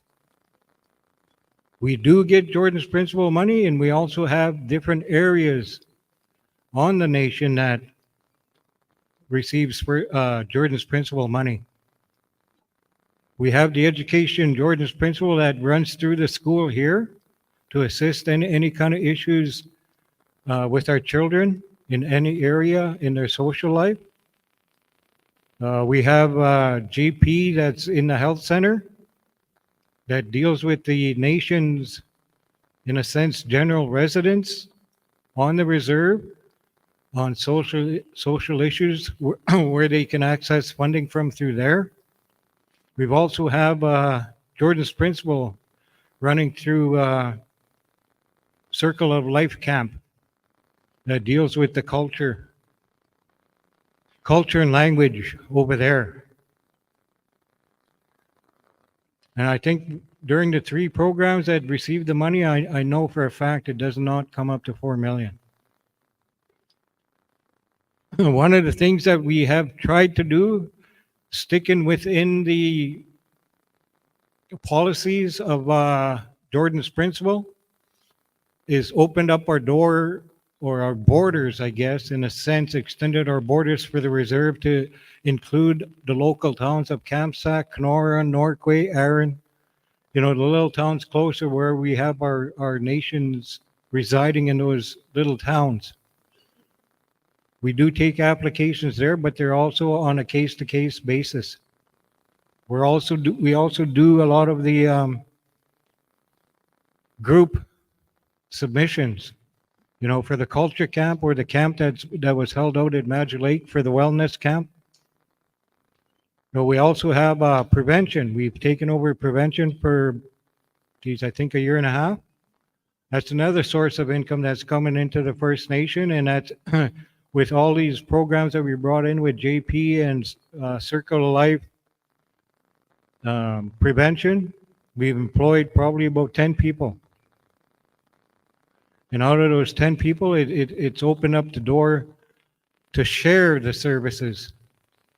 Share the services where, we'll give an example, social assistance. If they can't help, then they look at JP. If they can't help, then they look at prevention. If they can't help, then we look at own source revenue.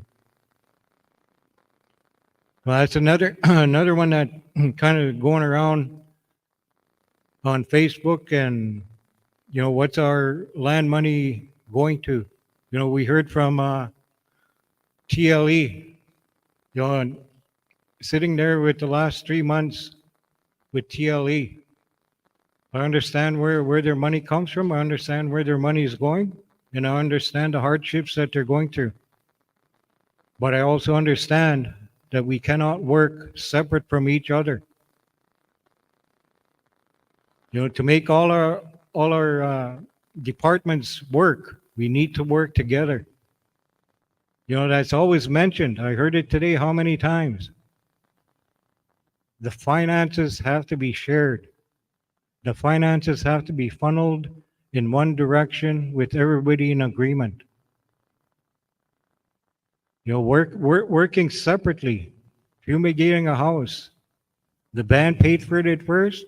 JP come on board, they start paying for it. Now prevention is, you know, applications are going there to do that. Why do we have to keep doing the same thing over and over and paying for it 3 or 4 times?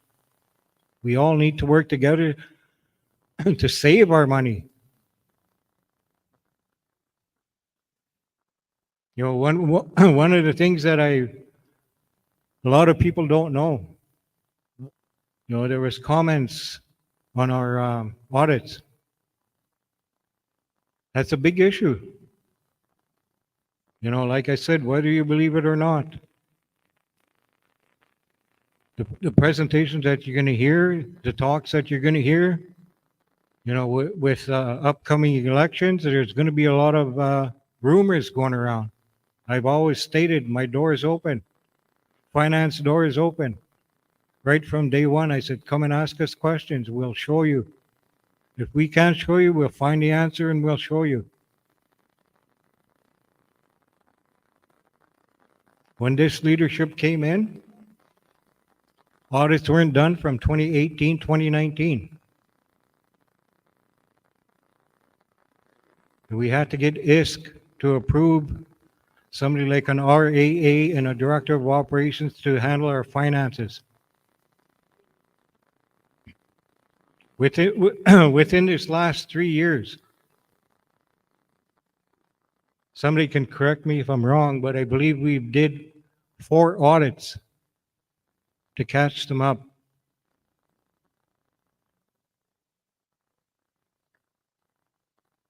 We've sent them into ISC. ISC has them. They're starting their audits. Now, when the audit goes in, that's going to affect our money in the future. You know, we're already starting to feel the effect of 2018, 2019 audit. If something's not done right financially, or if the reports aren't done right, or if something is approved that shouldn't be, we'll get clawed back today from an audit from 2018, 2019. But moving forward, getting these audits done up, you know, like I always say, it wasn't chief and council that hired me. They're the ones that signed off on me, but I had to apply from to ISC. Jeremy Southwind had to apply to ISC. Once we were approved by ISC, then chief and council signed off on us.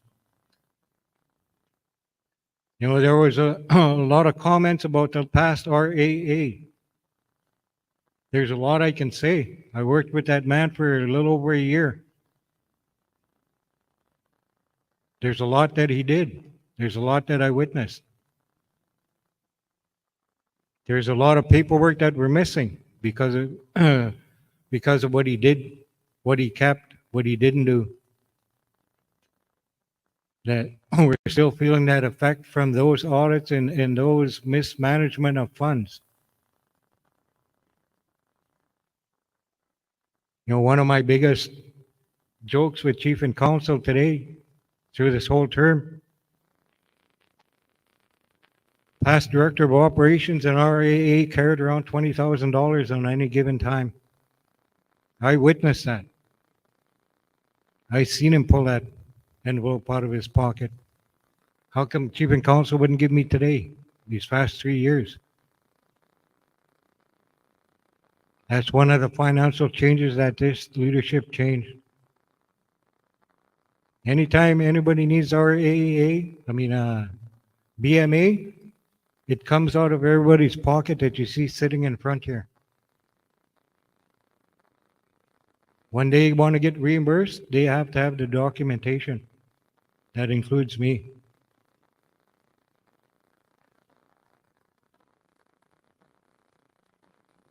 Pretty sad. It's pretty sad when you have your membership on or off reserve. The people sitting in front, including myself, don't see it as on and off reserve. Our membership is suffering no matter where they live. There's a lot of rumors that we don't take care of off reserve membership. We do. There was a question over there. How do we assist education, students going kindergarten to grade 12? We take it on a case-to-case basis. The majority of the time, or the majority of the requests that we get, have to do with recreation. I went to school in Kamsat. My mom paid for our recreation, for me to be recreated at KCI. We had a cook that works at KCI that cooked for us today. She works at KCI. I'm glad she works there because she reached out to Keeseekoose First Nation. We partnershiped with KCI. We paid for a lot of their travel for our athletes from Keeseekoose First Nation that attend that school to go to tournaments on weekends. That comes from our own source revenue.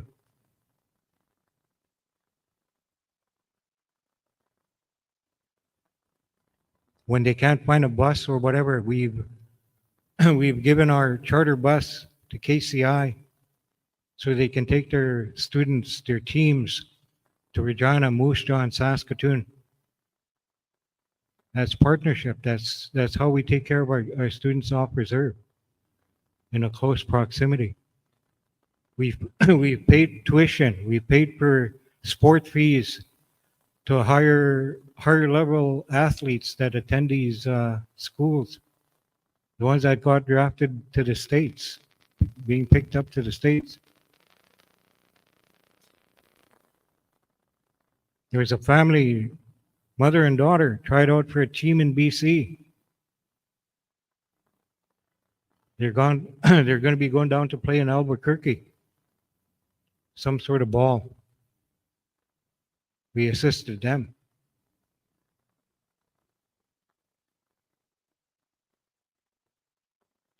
You know, going forward from here, or these past 3 years, we did not see them and us sitting at the table every time we discussed everything on finances.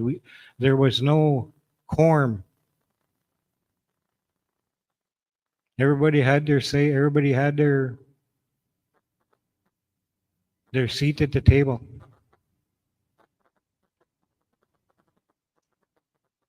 Right?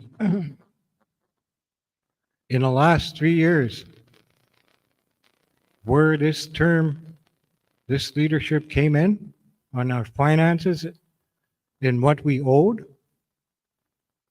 geez, just roughly, and I know this number is going to be pretty low, probably about $6 million. And that's not including some of the bills. You know, the biggest thing when this leadership came in that we can't bury our dead. Probably over 200,000 to funeral homes. You know, bills like that. Probably about another $1.5 million. Today we only owe 2.3. In 3 years, we paid off the majority of our loans. In 3 years, we paid that much, $7 million in loans. Plus, you take a look at, I know it was scratched off the agenda, but you take a look at Public Works. And all that machinery come for the first winter that we got in on, or this leadership got in. We needed our own machinery. We needed our own operators. It's probably over $1 million in machinery that was found. You know, and kind of getting back to the cultural center and the band office, you know, we kind of thank Lee. His first 3 months in leadership as chief, he got an application form for the loss of culture and language. He didn't know what it was. Got an email, whatever, filled out the form, sent it away, and he forgot about it. You know, some of the numbers that Jeremy and I that we're talking about this money now that it went through and litigation came in our favor, and plus all those bands that signed up for it.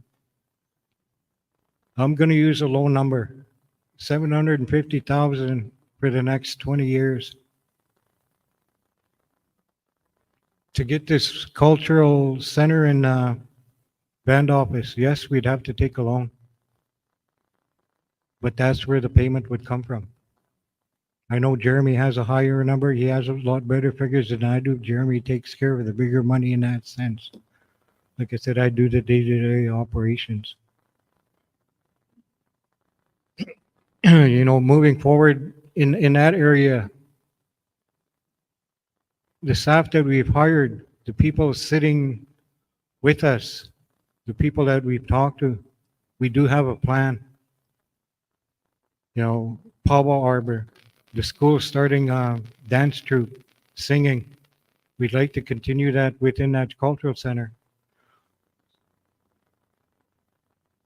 You know, we've been talking with our own people. What do you want to see? We're taking down ideas. We're putting a cost to it.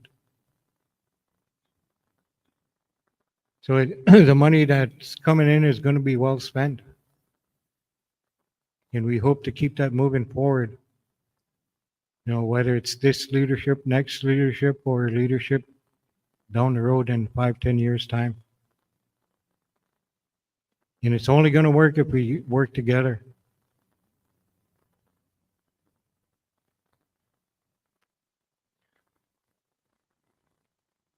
When the talks on the Racing Lake claim in Pelehilands and Cows and Plows comes up, I have more financial information that I can give there. So, is there any other questions or any questions?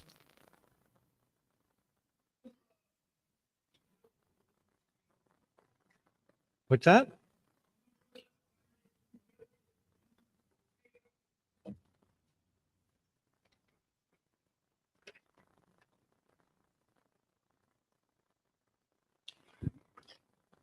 Well, 39 million.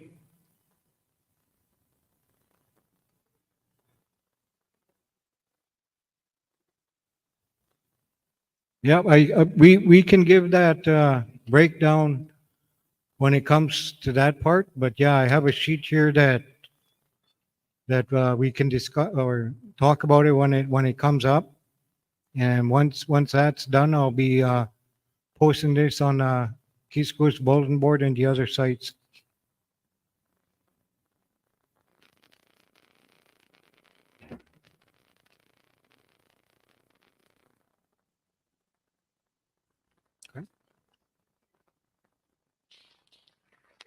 Thank you, Joe. We got one more question over here.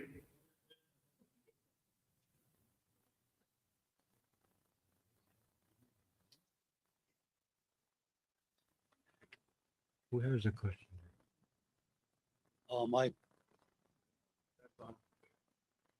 My question is, on the finances, on our audits for this year, the fiscal year is over. How are the books standing for this fiscal year into the new fiscal year? It's April already.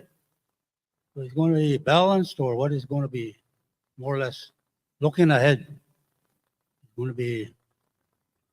to be all right in place the way you sound like? That's my question. Okay. Without having the exact numbers on hand, but it's we were in some sort of financial management 3 years ago, and today Jeremy Southwind is in discussion with ISK to get out of financial management, which means we no longer need ISK to, in a sense, monitor our money and tell us how to spend our money. So in other words, we're in good financial standing.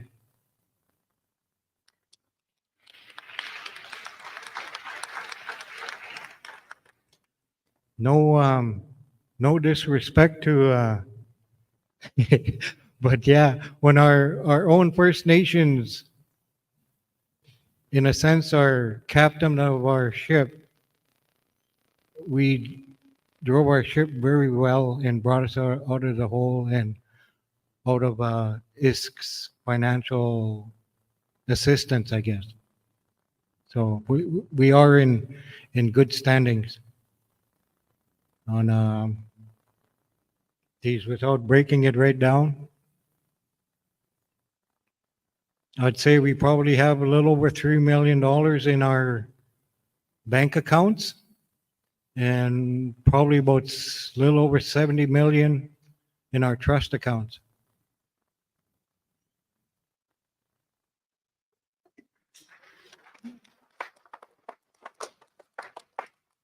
Thank you. Please get out your tickets. We're going to do 3 draws. Excuse me, The Joe? first one is Hello, Elton. Oh, Just want to ask Joe one more question. okay.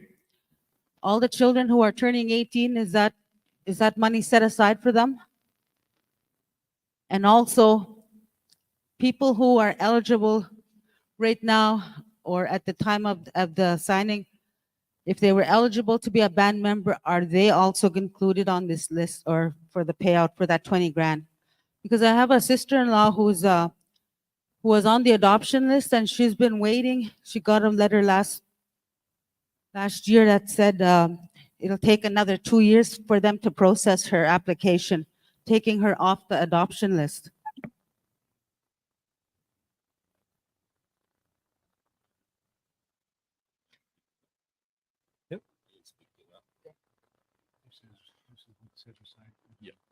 Yeah.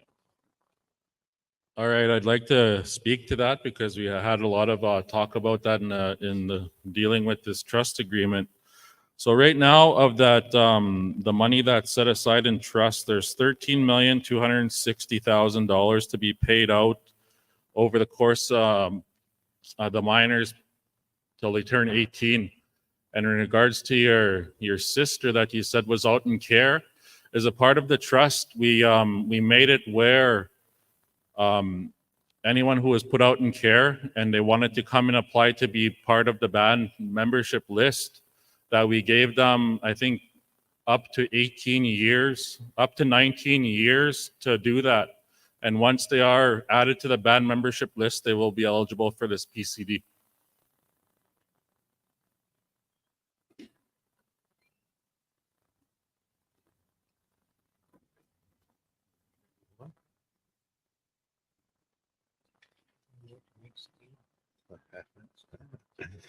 I don't want to steal your speech. Sorry, just another. We have a lot of children who have only their mother, who might be a 6'1" or a 6'2", and they have no father on their live birth registration, and so they might not be eligible like right now, but I think down the road they could still become a 6'1" if their fathers signed for them. And I think everybody should start doing that. Get fathers to sign for their children.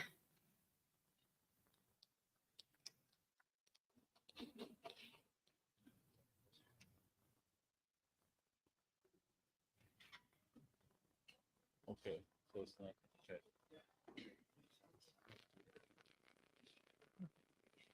Okay, so we're going to move on here. We'd have 3 draws. Please get out your tickets. This one's for a wagon. So if you're going to the powwow, 263. 263. We're going to do 3 draws and then we'll move on to our lands manager, Joseph Straightnose. 263. Amber.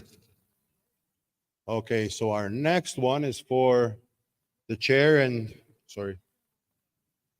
Okay. The dishes, cups, bowls. 254.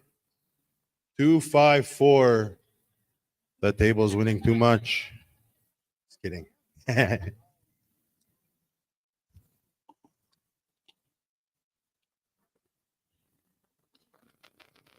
Might as well roll along here. Our next one, which is for a chair and I think 2 coffee mugs. 251. 251. Sounds like someone got grazed over there. 251. 251.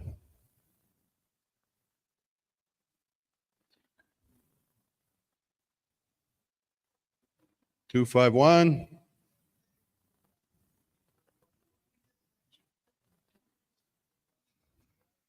Going once. Going twice. Sold. We're going to draw it again. Okay, redraw for that one there. For that same grouping of prizes. 2, 2, 3. 2, 2, 3. All right. Without any further ado, we will be welcoming up Joseph Straightnose, our lands manager, to come and do his presentation. Give him a round of applause, everybody.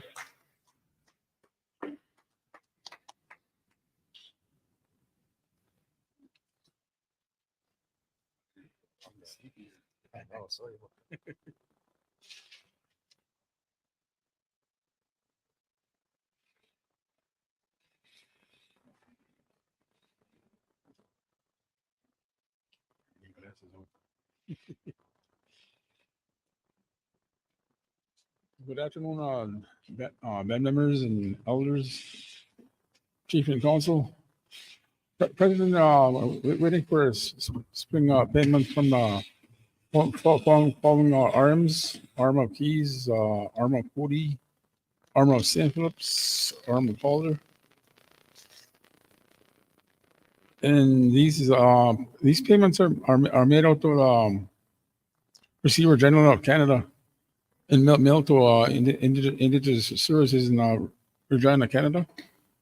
And these red payments are released back to the Keeseekoose by way of Band Council resolution. But the Receiver General keeps the GST. But these agricultural permits and pasture permits are made under the Section 28(2) of the Indian Act. This allows these renters to come and work on the land and rent Keeseekoose land. These permits are made out between 3 to 5 years, and also we have a rent review in these permits in place.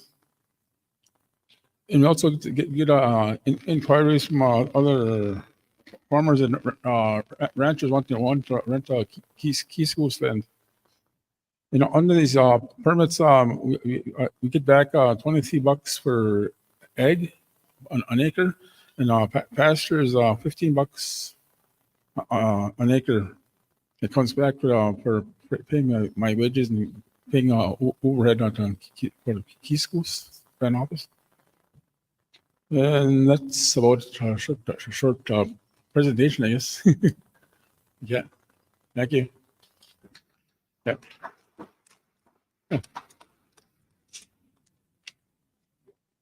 Any questions? Okay, just talking about sacrifices, I have to be here on Saturday. I was supposed to be back in Regina at my lawn bowling tournament. I'm glad to be here. I would have been losing already. The next person we're going to call is a draw. Yeah, a draw. We're going to have a draw, okay? A draw for what? Utensils and dish set. You can have these at the POW tonight. You can have your meal in a car, okay? Oh, the ticket is, I can't even read here. 212. 212. You can eat your Kentucky Fried Chicken in your car tonight at the Powell. Who's winning? 212. Okay? 212. No? I'm going to redraw. Going once. Going twice. Okay?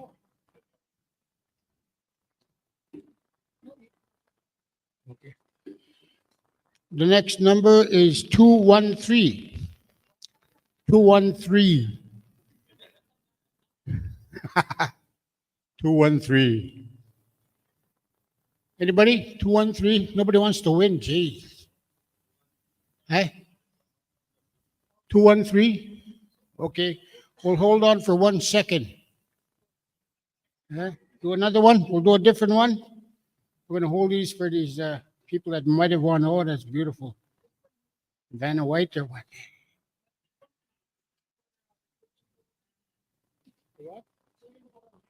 Serving bowl and headphones.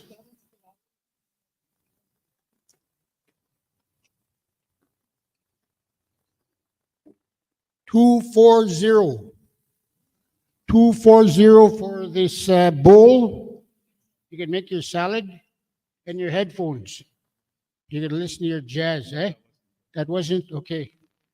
We'll have to redraw this one. So put it here. This one is, oh, wow. 240. Right on, Sluggo. You can have all the salad. You have the salad all you want. This one is for the 237. 237. Oh my. David Keeseekoose. There you go, buddy. There you go, my friend. You're going to have some good chicken tonight in your car at the Powell. Where do you put this? Okay, thank you very much. 10-minute break. Okay? You got me off. 10-minute break.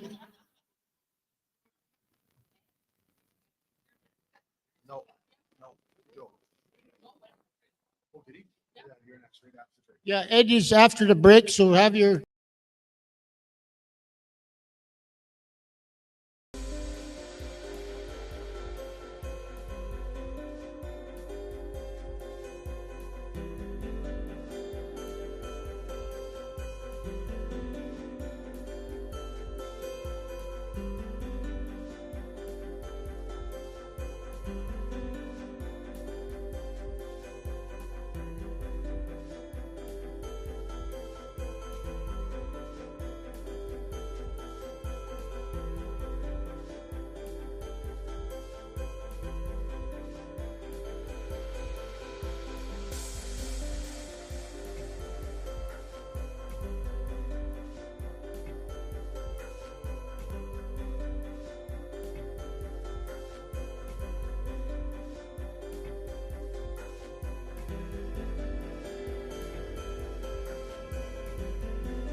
Someone asked what the major prizes were. Major prize, we have 5. One is a barbecue. There's 2 TVs. There's a deep freeze.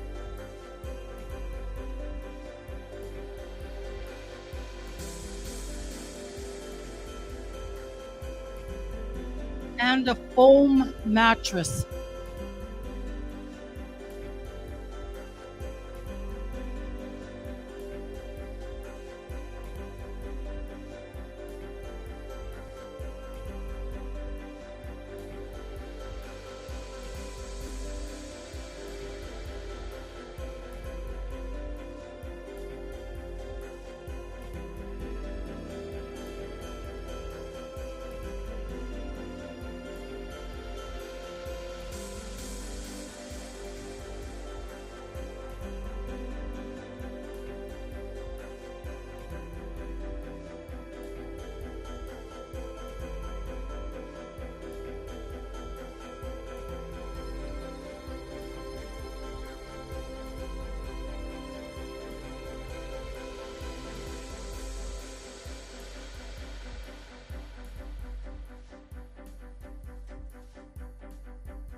Ev Kashane going to come and speak to the group. And then shortly after, we have our audit update with Mr. Ed Shalupiak. Good afternoon, ladies and gentlemen. I'd like to thank Ted for the opening prayer and the staff for their good reports. I just want to come up here and talk about Ed for a bit of the years I've worked with him. And I know Ed knows the band real well because I worked in finance for a number of years and he's been our auditor. And when people start talking about stealing money or ripping off, I'm not the type to listen to one side of the story. I go and look at the source and see where it's coming from. And when I got into council, the band was taking Ed to court. So what I did was I called the name of the place that was supposedly have done fencing around the duplexes. So I called Ed and I asked him,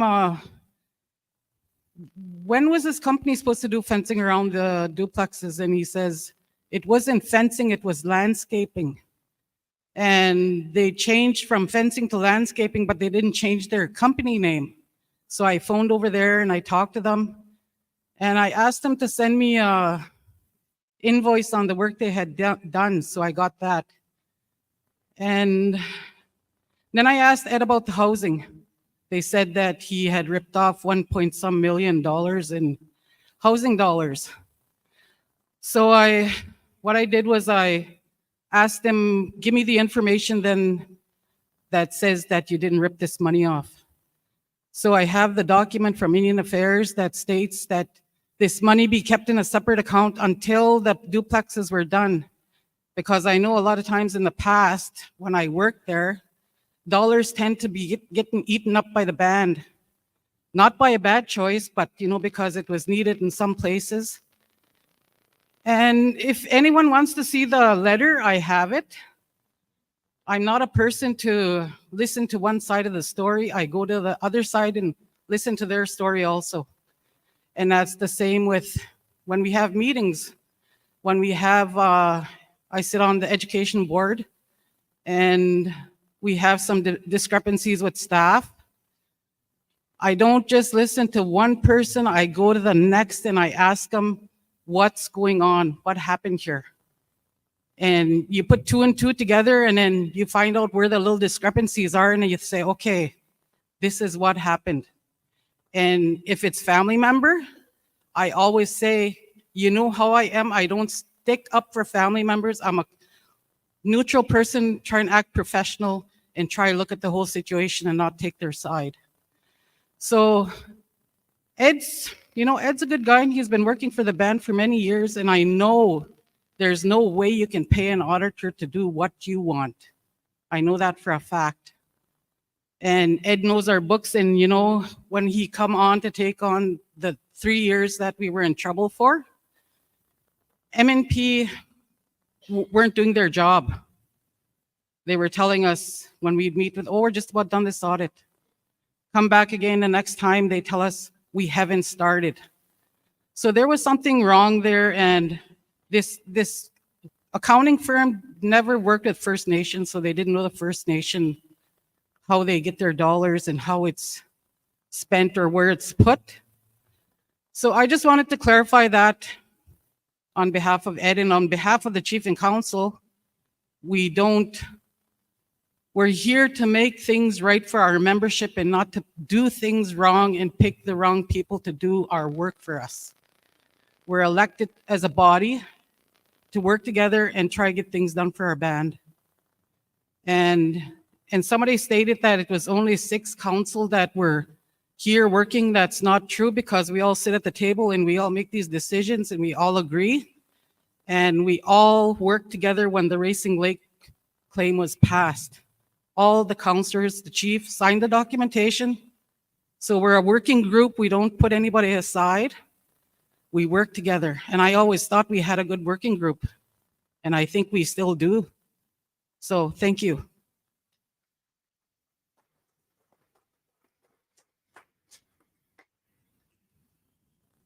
next part of that, we'll have Mr. Ed Shalupiak come up and do his presentation.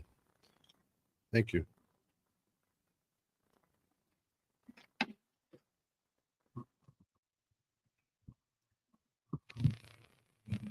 Good afternoon. My name's Ed Chalupiak. We have a small auditing firm, Chalupiak and Associates out of Regina. We got a staff of about 12 people. Most of our work is First Nation work, about 90% of it. And I've had a relationship with Keeseekoose for about 25 or 30 years as an auditor. And then for a short time, we were a recipient advisor. And then Byron Fraser followed us. And then now you've got Joe and Jeremy. So I've seen a lot of things over the years with Keeseekoose, and I've seen a lot of changes and a lot of advancements and so forth. And I think kind of what Bev said, our job as auditors, we have to follow certain rules. We review things, we present the audited statement, but it's your administration that does the accounting and does the work and so forth. So an auditor is independent from chief and council. We have very little relationship with chief and council. We don't take them out for lunch. We don't buy them tickets. We don't do things like that. We maintain our independence and also what could be perceived as not being independent. So a couple of things that I want to talk about today. One of them is there's many parts to the audit, and it's complicated. You end up with a consolidated audit, but you have to satisfy the funding agencies and so forth. So there's different criteria and different things that need to be done. So one of the things that has to be done, and I'm presenting it here today, is you need an audit of the Haylands Trust Development Account. So when you get money out of the Haylands Trust, it has to go into a separate account, and then you have to account for it according to the rules that were set up when the trust was set up. Excuse me. So part of that requirement is that it has to be audited separately, and it has to be presented to the band membership. So you know what's happening with these funds that come out of the Pelly Haylands Trust. So we've got that audit completed here, and I don't want to give you a whole bunch of numbers and a whole bunch of different things that'll confuse you, and I'm just going to give you the important things. And the first important thing is we know there's been a lot of history and criticism about the record keeping and so forth. So for this particular audit for December 31st, 2023, with the funds that came in, every single generally accepted accounting principle and every administrative procedure to account for the funds has been followed. So 100% of the payment vouchers were there and so forth. So that's kind of an indication that you're moving in the right direction with your accounting administration and so forth. So just the funds that flow from the Pelly Haylands, and once Chief and Council sign this audit, then I'm sure they will provide copies to everybody. But I'm just going to tell you that the amount of funds that came in 2023 was $545,000. So that money has to be spent according to certain criteria. So where that money was spent out of that 545, 311,000 was spent on recreation. 141 was spent on band membership assistance. Cultural was 22,000. Education was 3,600. Elders, 45,000. And wakes and funerals, 93,000. So the long and short of it, that's where that money was spent. It was a clean audit, unqualified opinion. So from an audit point of view, that's a great position and a great job that was done by the staff. Any questions on that?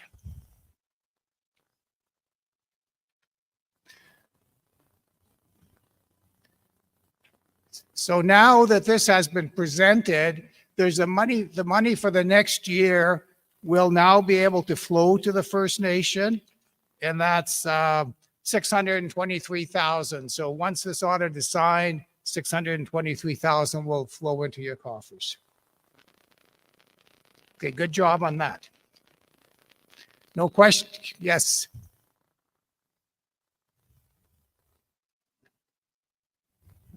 Hi, Ed. Hi.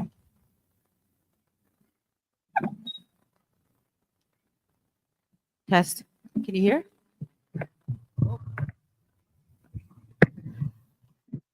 Okay, my question is, you're talking about Peli Hayland money. So the audit is up to December 31. 2023, yes. Okay. Now we just finished having our vote in December, and now that money is going to be transferred into one account with the surrender. Is that what's going to happen? So the vote, that was, okay, this is the Peli Haylands Trust money. Yeah. So the vote was not, that was on, what was that vote on? It was on the Peli Hayland money. The Peli, okay, so was that the budget?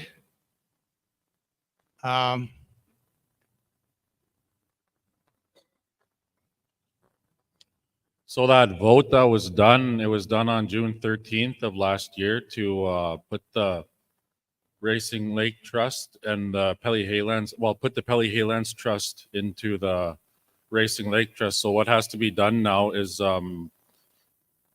when people voted yes to do that, so what has to be done now is what Josh had spoken about earlier, that there has to be an application to the courts to allow that to happen, because it can't just be, it can't happen just with a vote. So the vote was to give our legal counsel direction to apply to the courts and do this expert analysis on it, so that we can put our Peli Haylands into our Racing Lake.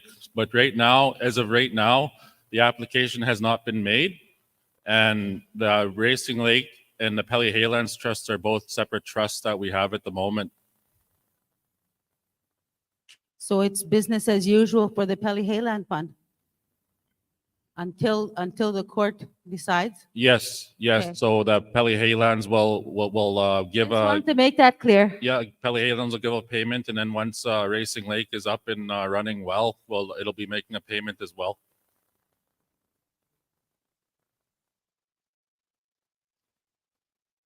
Thank you.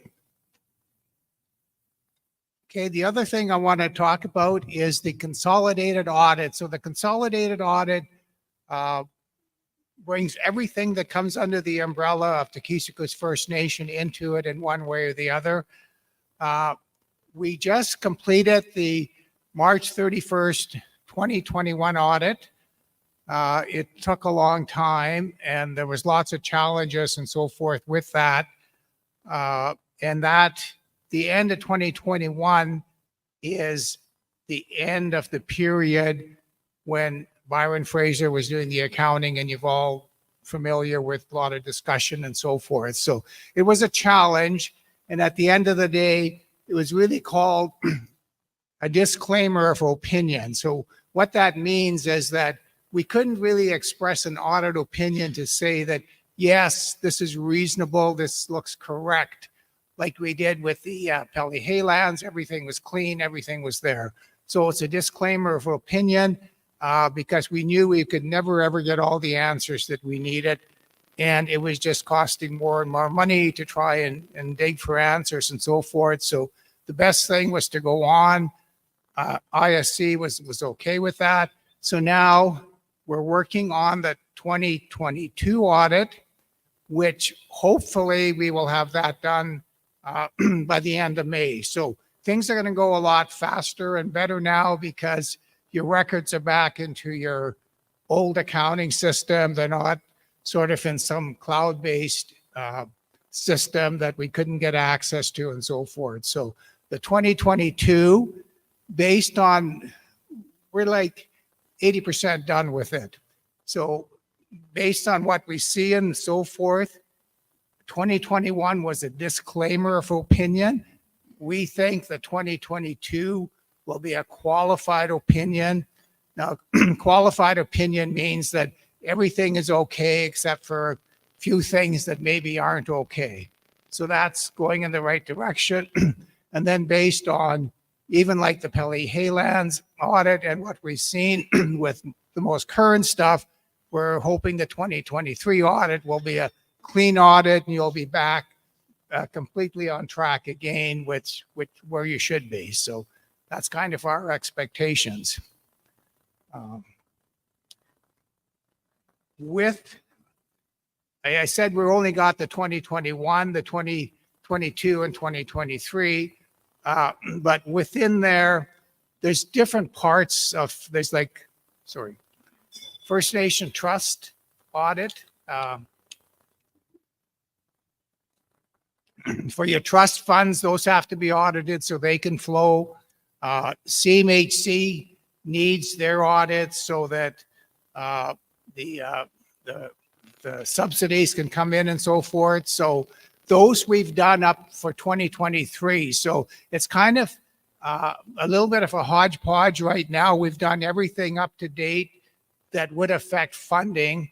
So, you know, you're kind of in good shape that way. So I think once we get the 2023 audit done, then we can have a real, or maybe even the 2024, a real sit down with the membership and go through the audit in detail and so forth and explain a lot of things. So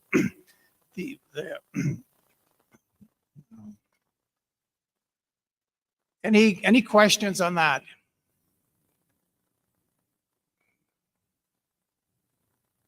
Okay, the only other thing, we also caught up the audits for the Keeseekoose land development account. That's the one that owns the property in Yorkton. The company was struck off the record because audits weren't completed. To be registered as a company, you need audits completed and they have to be submitted and so forth. So we got those caught up to date now. So there's been a lot of progress when it comes to the consolidated audit in there. We've been, we also need the KKTLE audits, whether we audit those or whether somebody else audits them. They're required to go into your consolidated audit. So I know that there's some challenges and you're working on some things to get those up to date. So once those are done, that'll help for the 2023 audit as well.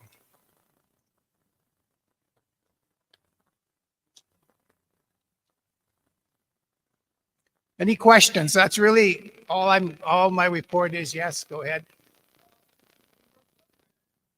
Yes.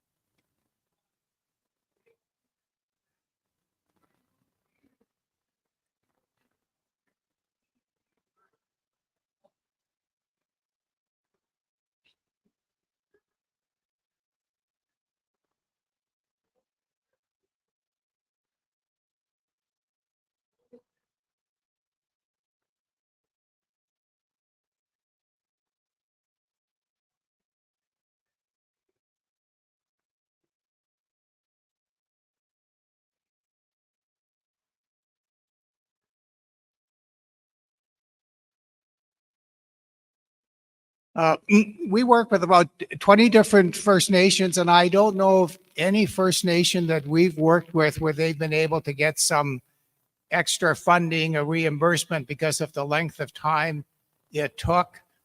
The argument would be that basically you're paying taxes, but you'd be collecting revenue as well to sort of cover those taxes. So I can't really comment whether it's possible or not. I have not seen it.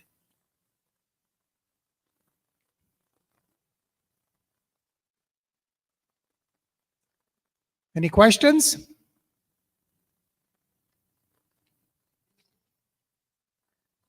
Okay, well, thank you.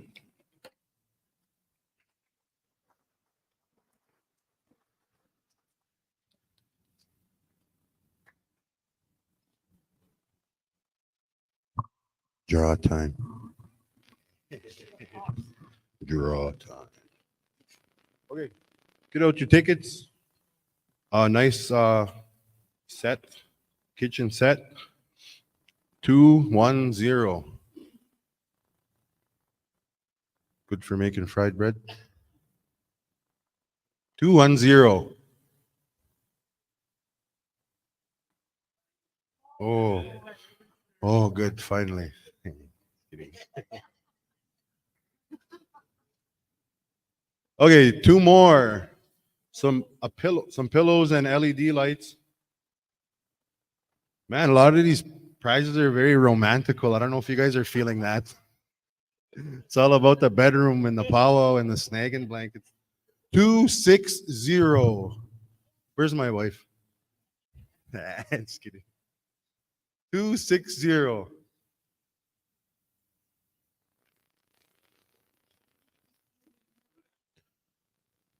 Going once, 260. Going twice. All righty, we're gonna draw that one again. Okay. 252. 252. You got some pillows and an LED light. 252. Just a reminder, all these will go back in for those 5 prizes later on. So we're getting close, everyone.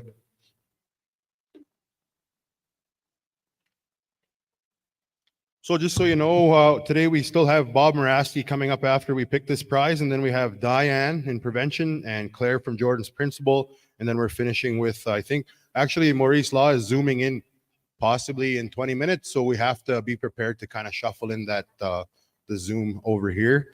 And if some of the people don't know what that means, Zoom means that we're going to have that person on our screen over here.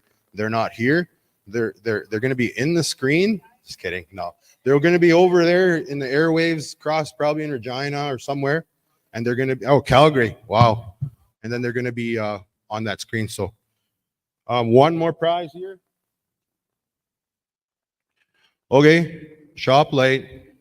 Spotlight those ducks. 232. 232.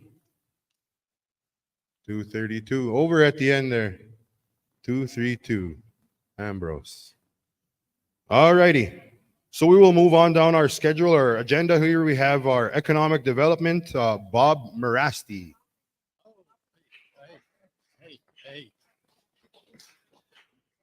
Thank you. Thank you. They save the best for last, they say, but anyway, Aneen, it's really good to be here with you today. I see a lot of familiar faces. I've been working with the band for a year now, and previously back in 2009, I worked with the band as well. So I've always believed that Keeseekoose had an amazing economic potential, and I still believe that. And actually, that's what I'm here to share with you today, that we're really going to rock and roll over the next few years. We've done a lot of work in the last year, and I'm hoping I only made about 35 copies, so I'm hoping you've had a look at this. I want to thank Chief and Council for believing in me and our Little Heaven Development Corporation, our board, to make this all your economic legacy, your strategy, your reality. Because I'm a former chief as well. I'm a former regional chief with FSIN, and there's absolutely no reason our people should be living in 80% poverty, even in my community. You know, in my language, tamaxia. It shouldn't be that way. Creator gave us lands and resources to make our lives fruitful. And so that's what our board believes in. That's what the chief and council have given us the mandate, our Little Heaven Development Corporation, to do. So I'm going to share with you today the work we've been doing. As I said, I think over the years, Keeseekoose has so much upside, economic terms. You have amazing lands. You have lands for residential. You have lands in Yorkton. You have gravel lands, you have lands in Regina, Dooney, and Sherwood. You have lands that can really help you. You have resources. And so we want to take advantage of that. And so we started, the challenge though is to really have the community come together and believe in that economic vision Mama with together and to really support that.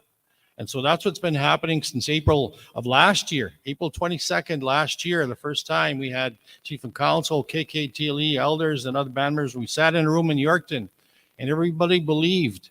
They put aside their differences and they said, yes, we have to collaborate. We have to think about our community first, because that's how we raise our young ones, to have that working together. Mamokamatuan in my language, it's one of our teachings. So we actually got that economic collaboration going on April 22nd, and many of the elders were in that, they're here now, we're in that room supporting that, as well as Keeseekoose Chief and Council.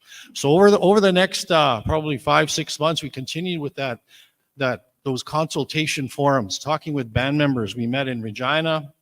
If you're going through my report, it's on page 2, the top of page 2. We met in Regina.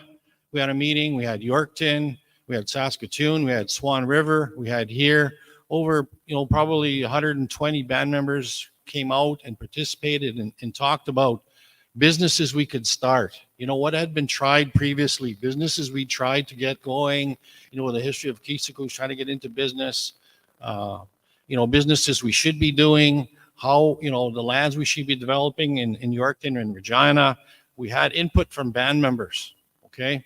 And so we put all that information together, and then we sat in Yorkton with Chief and Council, and we had I think it was 2 days or 1.5 days anyway. We sat and we talked together about what was the best businesses that we could start based on, the cost to get them going, based on resources, based on market.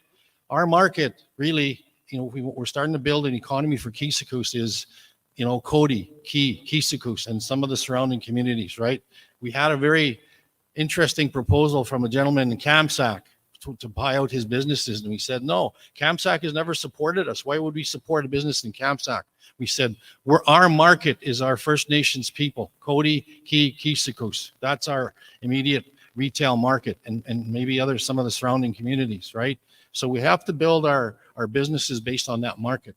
And so we pulled together a strategy on businesses that we could start right away, and on developing those lands that Keeseekoose had as well, because those lands in Regina have amazing commercial value. They're like mucho. And so we're developing those lands, and sooner or later, we're going to start talking about big business on those lands. We've talked about potentially a Costco. We've talked about potentially about Walmart. So really opening our eyes to big business on your lands. So you talk about, Joe talked earlier about membership assistance and really having to fight for membership, to help membership all the time. Well, once you start developing those lands and Little Heaven gets going here, we're going to be able to provide a lot of that money to membership assistance. So you have money for, you spend a lot of money with 311,000 I heard Ed talk about today. You want to be able to spend more on young ones, because that's what you have to nurture.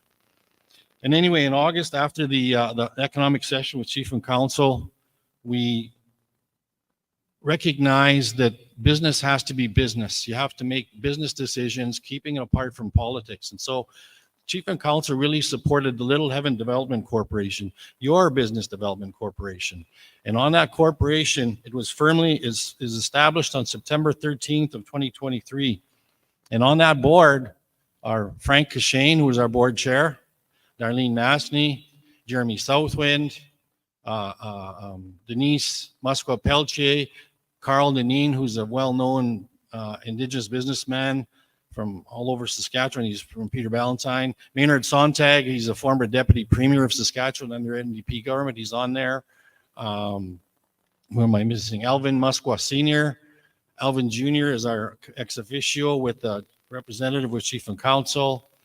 So we have an 8-member board that works really well together. And Dean Kakakwe, our former KKTLE chair, just recently resigned. He's on the board as well. We have our governance in place that guides us in terms of how we operate as a board, decisions we make, procurement strategy, our finance policy, all that's in place. We're ratifying all that, so everything's all up to, apropos in the French language, all we're all in legal compliance. It's a legal corporation that has its own operations and board terms of reference. Okay. Our website should be launched within the next week or two. Little Heaven Development Corporation. And right now, because of all the work we've done over the last year, we've had all kinds of businesses ideas and such. But I'm going to go to the last page of the report. We're really focusing on two immediate businesses right away.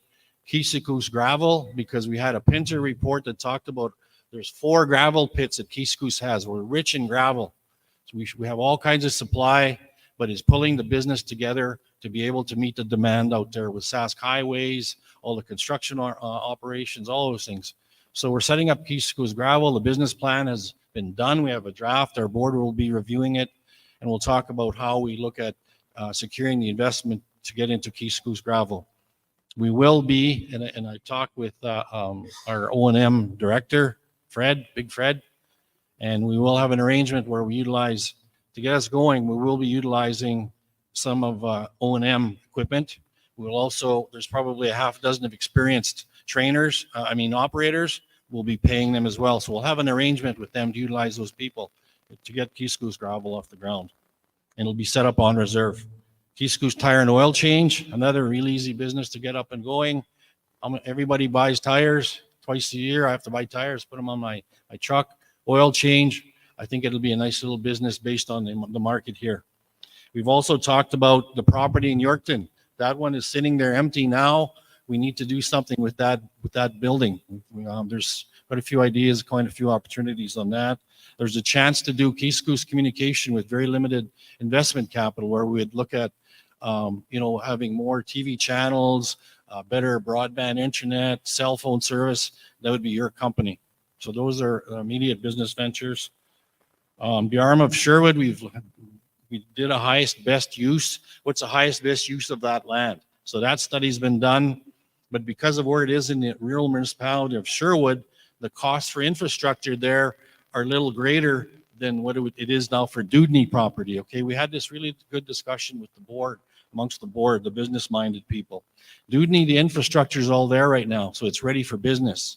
So we're choosing to actually start with business ventures on Dudney for now, but we're also looking as we can to find free money, infrastructure money for the arm of Sherwood. So those are immediate things we're working on. There was some really good feedback on starting. Keeseekoose has a lot of land, we heard. And so one of the things we're going to start looking at is how do we bring Keeseekoose farming back, but gradually, right? We want to work with KKTLE, and I know Janice sits here under KKTLE, other members. We want to work with KKTLE to see what lands become available. And when those lands become available, we can start looking at starting to farm them maybe next year, next spring. So working on a plan this year. So we start working on a 5-year plan where we do it gradually. So that's kind of it in a nutshell. I know that you still have quite a few presentations, but like I said, Keeseekoose is well on its way.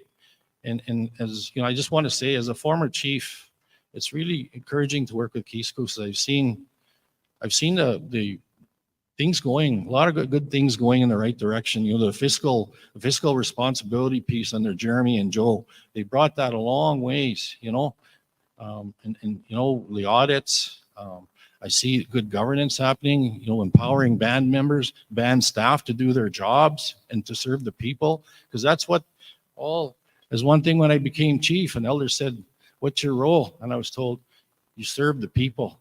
And that's what chief and council do, is to serve the people. That's our way to serve our people. And say, I see good things happening in Keeseekoose. And I'm really encouraged by our board. We have a really good board, and we're going to do some good things. With that, that's my brief presentation. I know there's quite a few more coming on, but I'm open to questions and comments, please.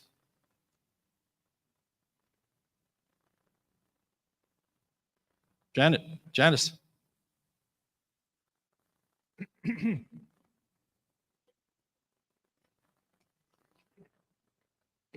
Bob, you're actually right. We need to start working together. One of the great shame I feel for myself personally, for the Regina lands. That's a beautiful asset. Just sitting there idle, been doing nothing for years. And it's time we start having business adventures on those lands. Like everybody, all the native reserves that has purchased land are moving ahead. We're just idled. Nothing happening to those lands. And that's really sad. Like, we just got to learn to start working together. And I know Dee moved on, and we need to start sitting together and coming up with solutions, businesses, equality for our people, because to me, this is something very important to me as a band member, the healing. There's so many things we need to cover to work with our people. And one of them is I'm going to be doing this Thursday and Friday a loss and grief workshop. To me, I think that's something very important for our community. It's not only loss of loved ones, but dealing with trauma, sexual abuse, mental abuse, spiritual abuse. We need to begin with each other, within ourselves, in order to move forward. You know, since losing 3 of my daughters, it's really humbled me. You know, I'm left to raise 9 of my grandchildren, and I'm doing everything in my will to guide them in the right path. And they've seen it all. They've seen the needles, they've seen the alcohol, they've seen the drug dealing, they've seen it all. And how do you prevent the children of the next generation from going down that path? Talking, love, compassion. And I heard it several times before. It all begins in the home. And that's exactly what I'm doing. But getting on to Bob's, talking about the economic development, I really feel ashamed for that land sitting in Regina, just paying taxes year after year after year, when we could move forward and make a bigger and better future for our people. Which, Thank you, Janice. Really, really good words. I want to let you know that our board takes their job seriously. You know, Keeseekoose Chief and Council gave us the mandate, the autonomy to establish business ventures, develop lands for Keeseekoose citizens. We know what's at stake. And so the Dudney property, we already, just last week, we met with ISK and we got confirmation of funding to do a overall concept design plan, like how it's gonna look, right? A land geotech plan, and then the first phase business. So we all got that approved funding. So we're moving forward, folks. But I just wanna, you know, I want to share a little bit of my own, because Janice spoke about it. A community comes together when you put those things aside and you say, in our language, sagihtuan, love for each other, kisewatsuan, kindness, mamokamatuan, working together, wichihtuan, helping each other. Those are all teachings from our elders, and those elders, you know, will always help us there. So I just want to share that. I see that happening within Keeseekoose, you know, so thank you.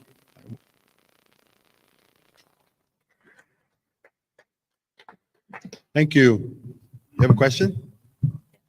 This is just with the 3 properties that the Keeseekoose. Yeah, it's on. Yeah.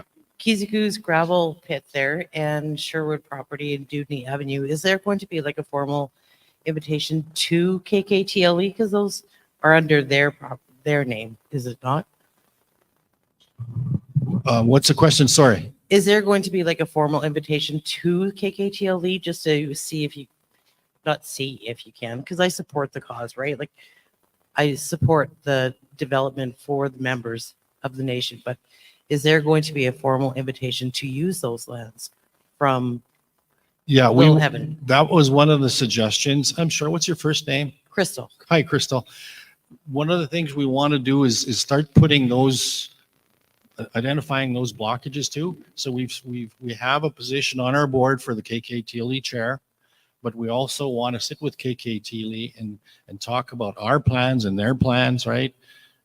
Just so it's all works, because we're all working for Keeseekoose citizens. But like I said, there's four, for gravel particularly, there's 4 gravel pits, right? And we want to, I guess, we've indicated that we want to use those pits for our business. So I guess due process is to put a formal request in. So, yeah. Yeah. Oh, sorry, just late.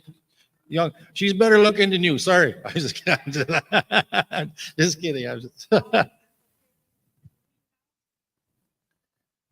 We have a lot of resources Yeah. coming up, like, or our reserve has a lot of resources. We have a lot of membership. We need to start training our people to go into these different things. Not everyone is going to be a teacher. Not everyone is going to be a nurse Yeah. or a farmer. We need to train people in heavy duty mechanics. We need to train people in mechanics. We need to train people in all different types of trades. We have post-secondary institutions, our post-secondary funding, and it should be broadened not only to degree bachelor programs, but we should also have a lot more money pushed into that so that we could start pushing out these people in the workforce to get trained into all these different ventures that we have, that we're looking for. And that's what we really need to do, because we have a lot of people that can do that. We have a new facility coming up. We need to train people. We need to start looking to train our own people into, for therapists, even in maybe nursing programs or something along that line already. And then that lab technicians. And even when you look at our school, we have a beautiful school. There's no reason why we can't be putting more money into our school so that we could have these secondary programs as a first-year apprentice, second year, doing things like this for our students that come to the school, or even if they can have a lot of a program for one. Like, I'll give you an example that I'm most familiar with. I work in Manitoba, and we have the Swan Valley School Division. They have a high school. They have maybe 10 seats for a mechanics course. So then maybe we have, they allow a group from the high school there, and then they also bring in adults from the community to do that. Why can't we do things like that here? They do that for hairdressing. They do that for every kind of pro carpentry. They do that all the time, and then they have to work their hours to keep going. We need to do more things like that, put money into our facilities and expand on our young people to get into this trades, get into the trades so that they could do this and they can work because of all these ventures that we have coming up. Okay. Yep, absolutely, absolutely. Good comment. In everything that we do, we know that, in our bands, and this goes, we lack capacity in so many areas. But that was a good point. In everything that we do, even with gravel, right? We're talking about training through SIIT, construction on, the lands development in Regina, right? Whoever's our contractor is going to have to hire. There's 281 Keeseekoose people in Regina. We know that. How many of those are able to work on the construction project, developing those lands, right? So in everything we do, we think about that, we talk about that. But that's a good comment. A gentleman in the back. Sorry, you have a question?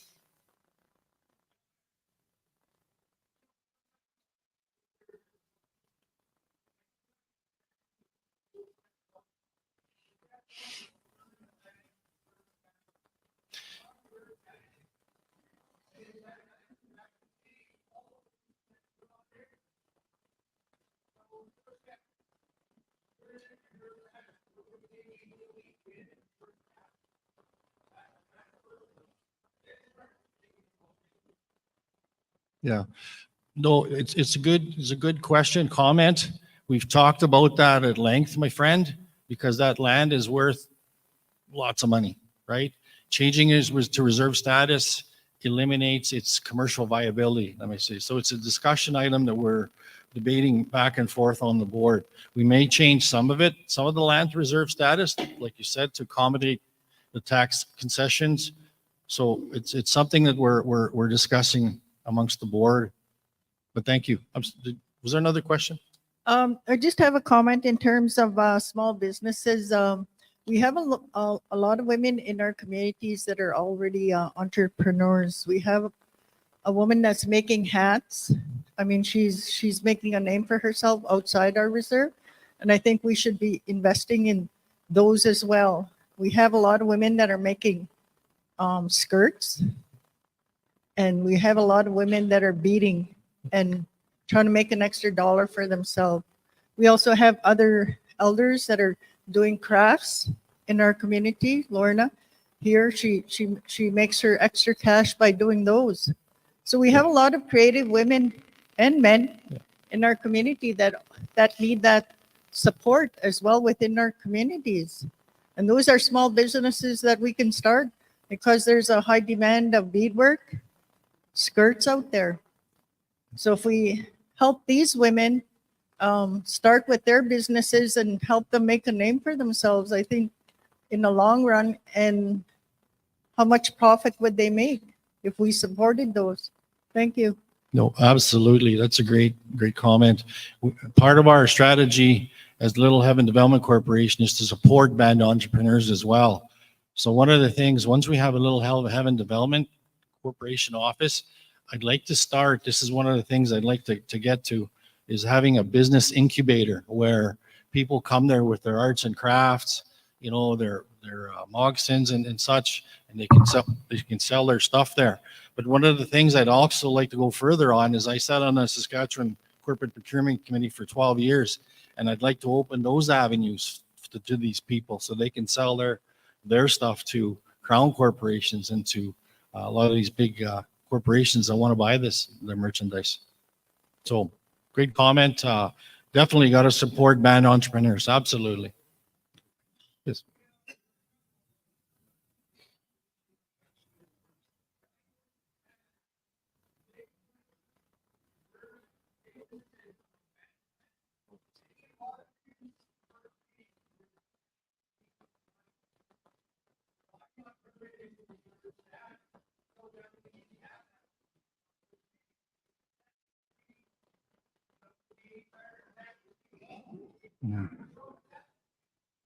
Yeah, no, I hear your argument, sir, and I certainly, absolutely. And so it's something we're talking about, right?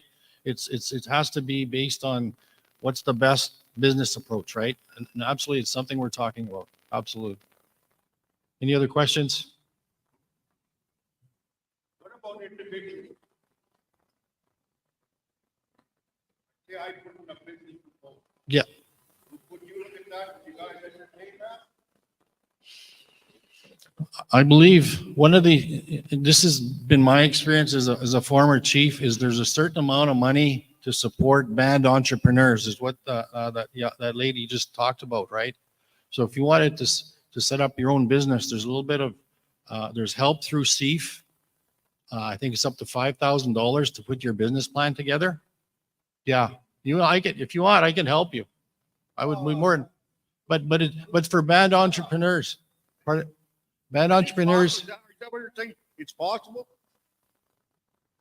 I'm not sure what every band gets a certain amount of money for ECADEV to help, to support band entrepreneurs. It's not a lot of money, but there's some money set aside for that to get you started, some seed money, and there's a certain amount for CEF as well to get your business plan going. Once you have your business plan, then you're in a good place, right? Because you can go to CEF for more funding, and you can go depending on your financial situation, you can get a long-term loan as well. There's different avenues. I'm not sure what the band gives to band entrepreneurs. So in regards to individuals, so that's what we're hoping to do with with Little Heaven Development Corporation is to start bringing in revenue so that we can support small business like that for anyone who wants to get into small business or get into entrepreneurship, that we can have a program made for that. Right now, we're just operating on government dollars at the moment, and these dollars are earmarked towards different areas such as community concept plans and doing feasibility studies. So they have to be spent in that regard. And the board is in order to save expenses, they're just meeting on Zoom and that. So they're just operating on a small budget at this moment. But once we're get further into business and start creating revenues for the community, then I know it was discussed at the table that we start investing in our people with our own source revenue. Once we start making revenues off of Little Heaven Development Corporation, whatever businesses that we do start. So there is a plan. It's where we're not there at the moment to be able to do that at the moment. But once we get there, there will be policy developed, and there will be a plan to do something like that to help small business. Help possibly business grants. Stuff like that to assist our band members if they want to get into business. Thank you.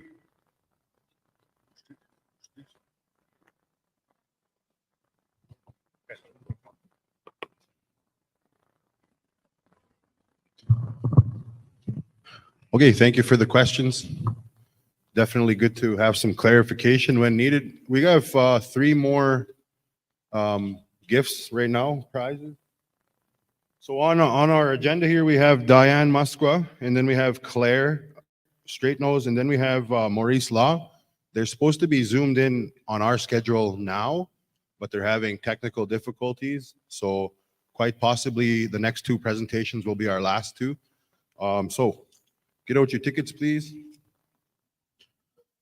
Cooler full of refreshments, adult beverages.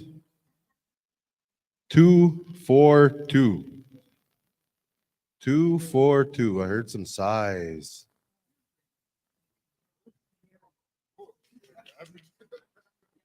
Two, 4, 2. All right. So we have a tent. And that number is 255. 25. There's Diane, 255. For the tent. And we got a headset as well as 2 4x4 trucks. They're outside. Just kidding. They're right here. They're right here. Don't sue us over. I don't even have a 4x4. Okay, the winner of that is 244. Did I already call that number? Okay, sorry. Sorry, Diane. So here our number is 197. 197. Over here. 197 in the kitchen, I think. 197? 244.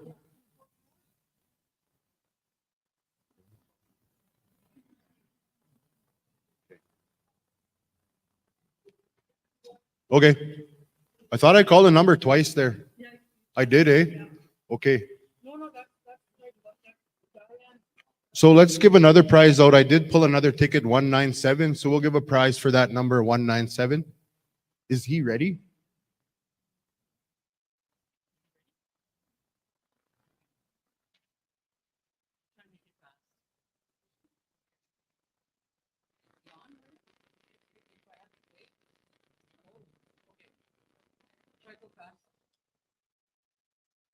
Oh, that's your PowerPoint there?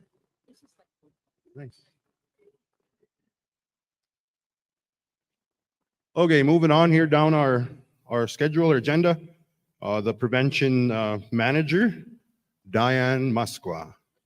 Give her a big loud round of applause, everybody. Louder than that. Thank you. Miigwech. It's a pleasure to be here today. I just want to thank the elder for his prayers this morning. Oh, thank you. Thank you. I'm Diane Musqua. I'm Soto Ojibwe. My dad, late Danny Musqua, for the people who are out there in computer land, was my dad. My mother was Thelma Musqua Seaton from the Ojibwe Nation in Wewe-Sikapo. Just to let you know who I am and where my roots are. I recently came back to the community of Keeseekoose to work for Keeseekoose First Nation under prevention. I've been out working with the Ministry of Social Services as a contract consultant for over 20 years. So I've been facilitating for 20 years, so hang on, I'll be here for a while. Joking, just joking. It's been a long day, so I'll try and do as much as I can, as quick as possible. So prevention, Keeseekoose prevention, we started our new team, April 1st, our new team started. Our organizational chart for prevention is children, families first, and community members. Committee members, the prevention manager, which is myself. We have a secretary and we have a support worker. We also have consultants for our programs. When I'm talking about consultants for our programs, we take on submissions. Our submissions go through our committee first. Our committee approves those submissions, and then the staff review the submissions, and we make sure that they fall under the criteria of the prevention policy and procedures before they are approved to proceed. Sometimes our submissions will not be following the policy and procedures. They don't fall under our guidelines, so we have to phase them out. So there's some supports that ISC will not cover in regards to some of our submissions. So that all follows from the prevention committee. The prevention committee decides and reviews. They have their eyes on it. Then they give it to us staff. Us staff have our eyes on it. We review it. And if it doesn't fall, then it's phased out. So we have presently we have our committee member, Ted Stronkel is our elder. We have Elvin Musqua as our elder. Gloria Janai from the Social Assistance Program. Terrence Shingus from Housing. Cindy Shingus from Health. Lindsay Kashane from Finance. Crystal Whiteock from the school. Ian Cusance from Sports and Recreation. Kaylee Kashane is our youth rep. Alvin Musqua III is our youth rep. Alvin Cusance is our chair. And our portfolio holders are Glenn Kitchemonia, Lorenz Cusance, Alvin Musqua, and Beverly Kashane. So when we applied for our positions, we went through the application process, myself, Renita Badger, and Winona Musqua. It was the staff, the committee that reviewed our applications and hired us. It was not chief and council. It was the committee that you see here. So we sat with our committee in our first meeting, and they accepted us to work as myself as the manager, Renita Badger as one of our coordinators, and Winona Musqua as our support person. So when they hired us, it was really exciting. It was a blessing, actually. Our committee members said that they wanted to bring their band members home. I've been away for close to 26 years. Renita has been away for approximately 27 years.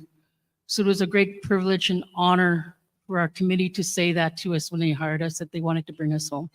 So chimigwech to our committee and our council portfolios who brought us home and hired us.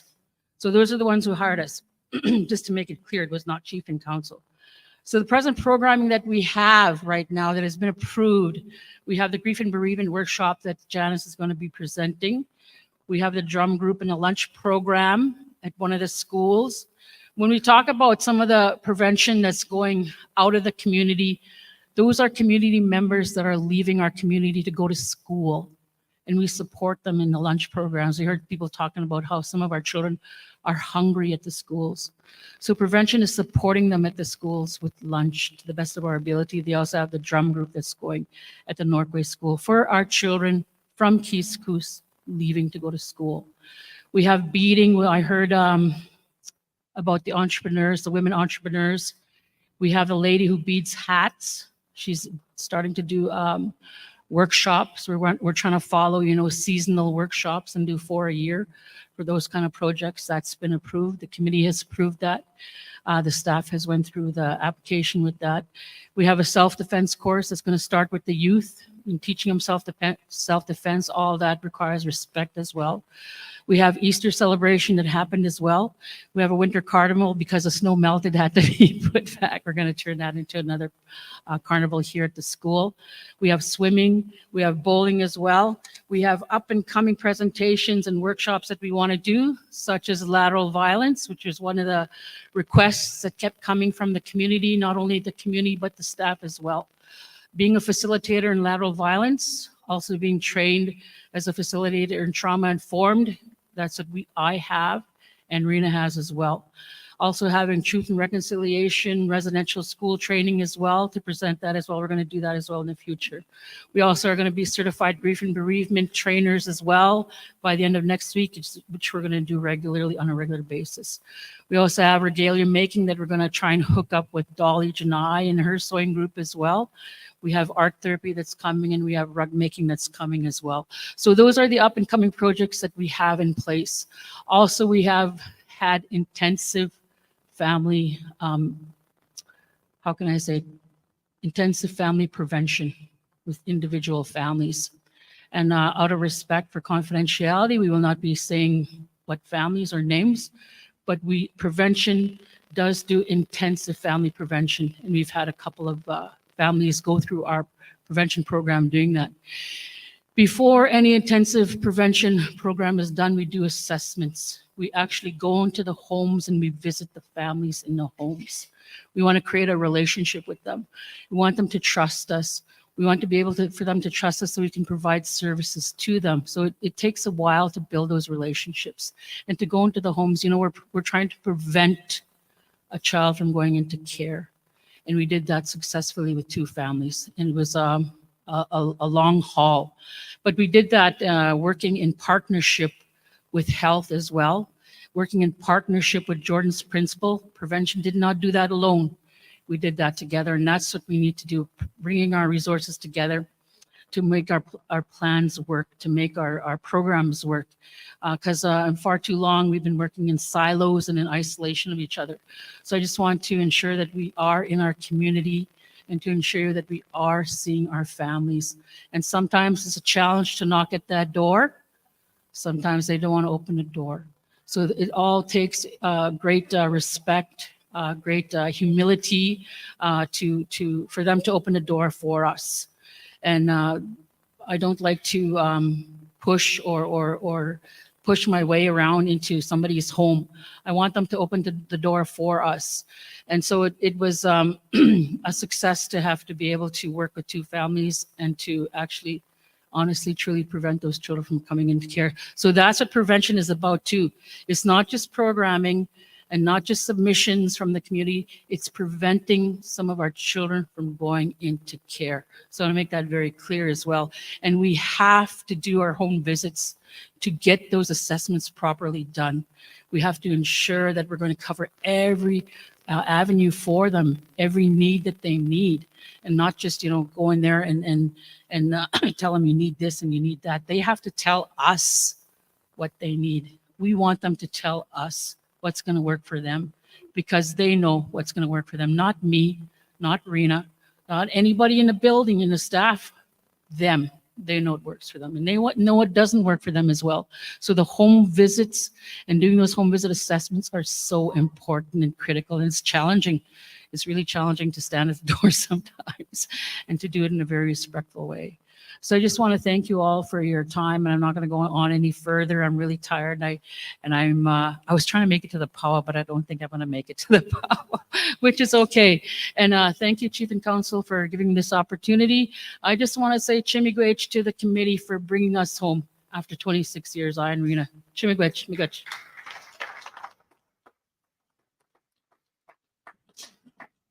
Questions, comments? Yeah, I have a cast because I kicked Joe in the butt. No, thank you. Yeah, I was kidding. Okay, thank you for that presentation. I think we'll do some draws right now. We got this chair and the fishing rod. If you all just want to give me that, I'll be okay too, but we could draw for it.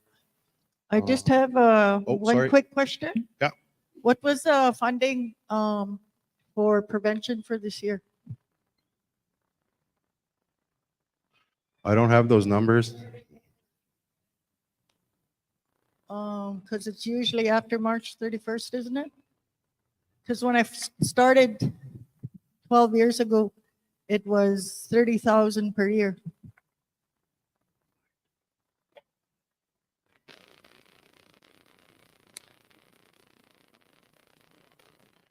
Okay, thank you. So our winner of our number here is 233 for a nice big chair and fishing rod right here. 233. Our winner in the back, Mr. Ron. Good job. Now we're gonna do an auction for the fishing rod. Oh, that's a nice one.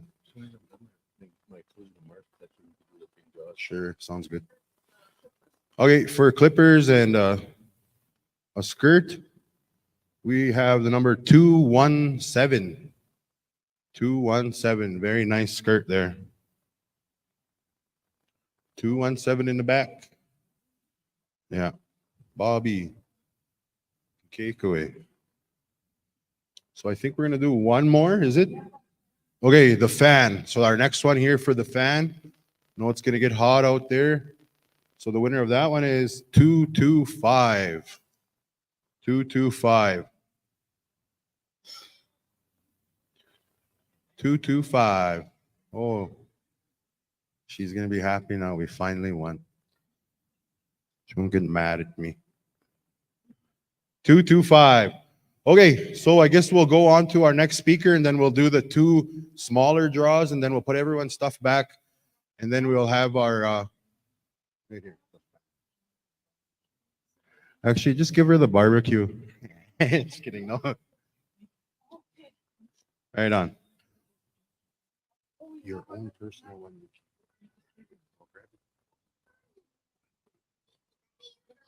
Well, we have a speaker and then we could do two more and then after him we could do the finals. Okay. All right. So coming up we have Claire, which is our Jordan's principal manager, right? Coordinator.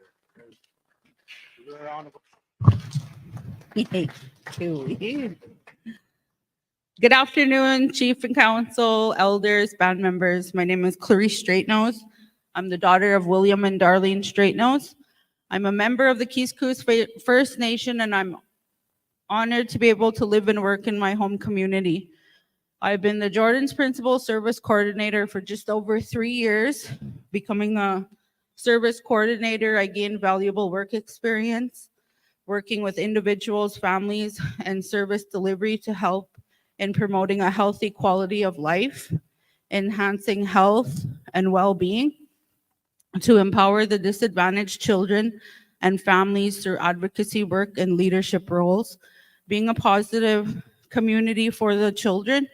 Through Keeseekoose, we service the children, adolescents, people who are homeless, the LGBTQ, the low-income families, children with mental and physical disabilities, as they all have complex needs.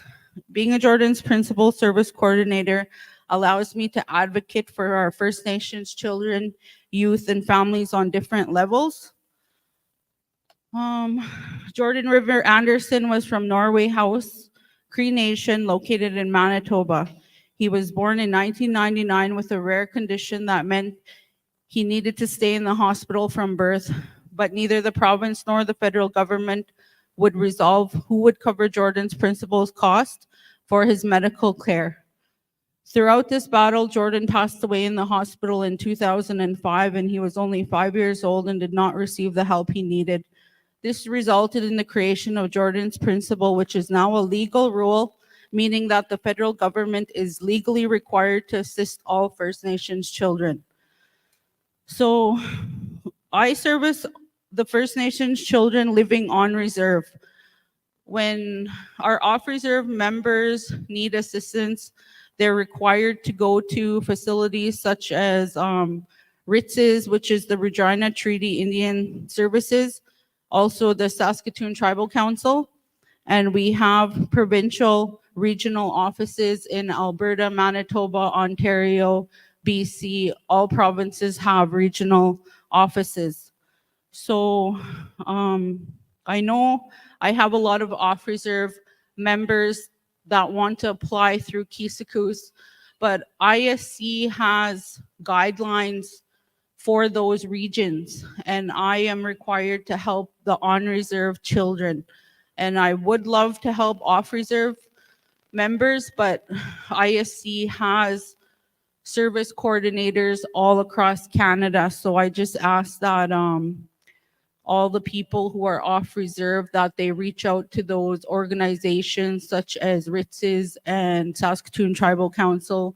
I'm not too familiar in Alberta or Manitoba what organizations are there to help, but there is regional 1-800 numbers that people could call to those regions.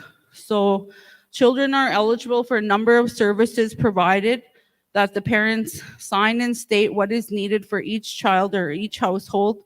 Services may include birth certificates, school supplies, not including laptops, learning devices, medically related supports, tuition, clothing, specialized clothing, utilities, heating sources such as wood, propane, diesel, rent, emergency accommodations, furniture and appliances, beds, beddings, drawers, mattresses, car seats, booster seats, high chairs, couches, dining table, washer, dryer, fridge, stove, deep freeze, and food, as well as other supports such as respite, mental health services, rehabilitation services, transportation to appointments, special education supports and cultural supports, speech therapy, and more.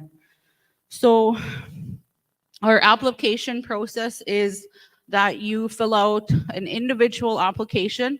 You're required to have a hardship letter or a financial letter stating your hardship, and you have to have a recommendation letter from a social worker, a teacher. I have worked with the pediatrician who's Dr. Robertson.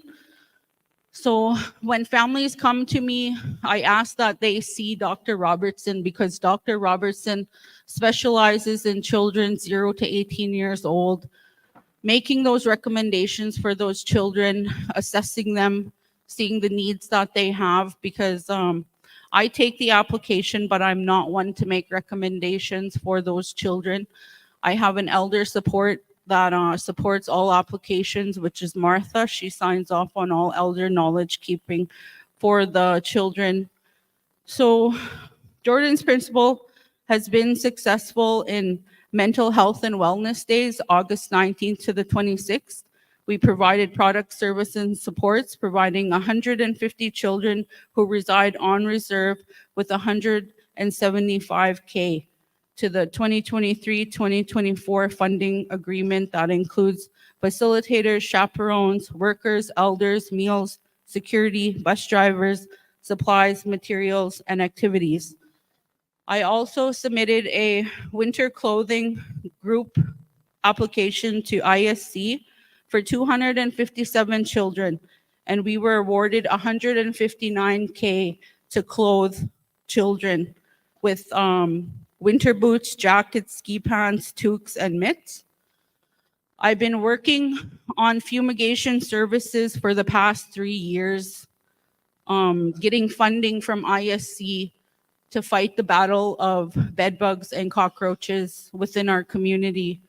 And it seems that this battle with these pests it's not going away. There's always continuous treatment that's required. And it takes a lot for our band members to come and, tell us that they have this kind of problem.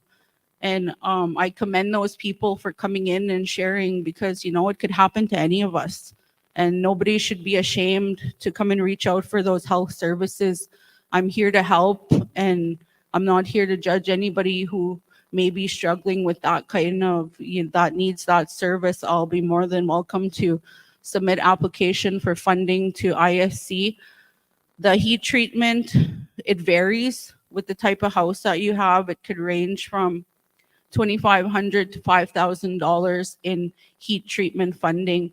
Chemical treatment ranges from $500 for your first treatment, and some houses require 3 times to be fumigated. So that adds up to be $1,500 for 3 treatments, and it does get fairly expensive, but all funding I apply for that to ISC, and ISC awards the children 0 to 18 with fumigation services, and that falls under allied services.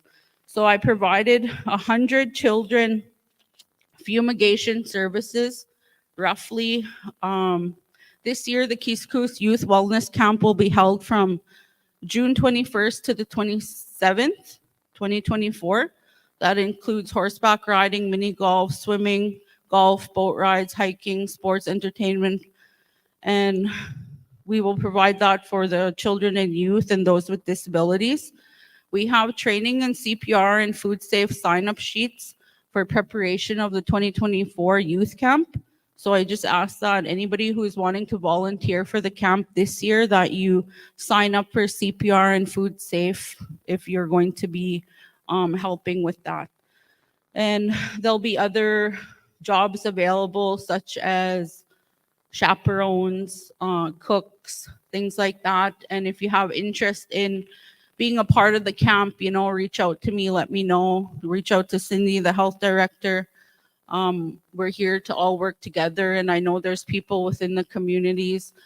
We will be having selection of the people who are going to be working with the youth, that they have maybe criminal record checks done, or we do have to ensure that the children are safe, and we have drug-free chaperones and things like that for the kids during that time.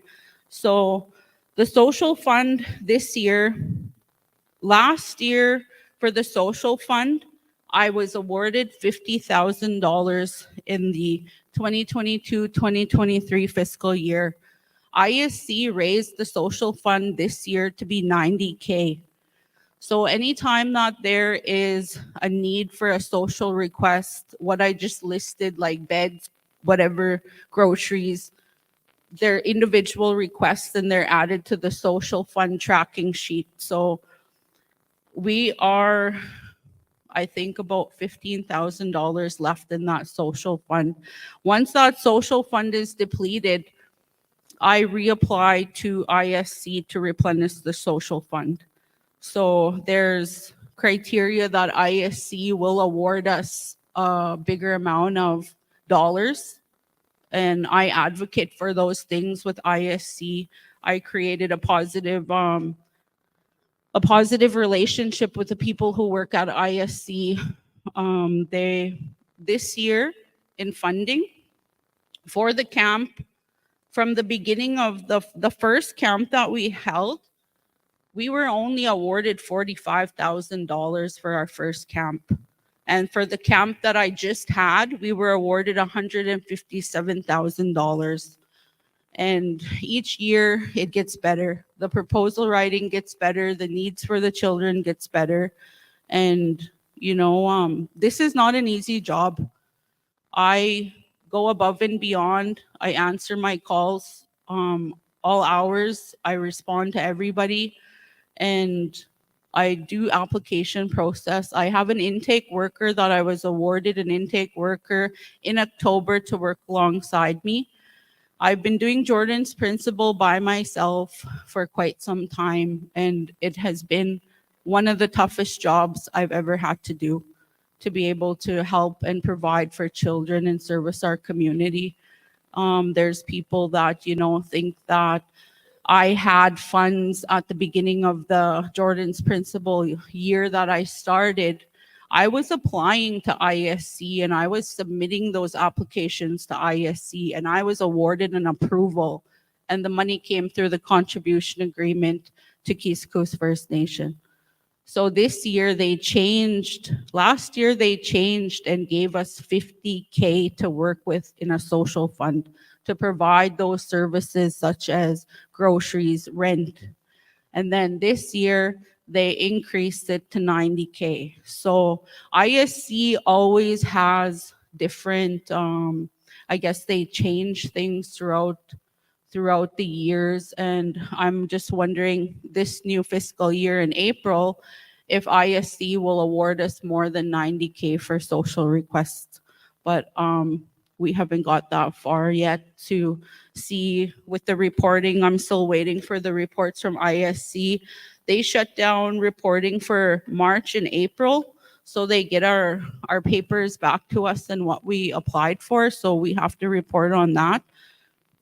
But Jordan's principle, it provides products, services, and supports that fall under allied health, education, healthy child development, medical supplies, equipment, medical transportation, medicine not covered by non-insured health, oral health, orthodontists, suicide prevention, substance abuse treatment, mental wellness, respite care, social services, non-medical travel, vision care, audiology, hearing services, cultural activities, daycare, educational assistance, assisted technology, and sometimes minor capital for renovations and transportation. So these are short-term basis and one-time requests for support. We are turning into a new fiscal year for the 2023-2024.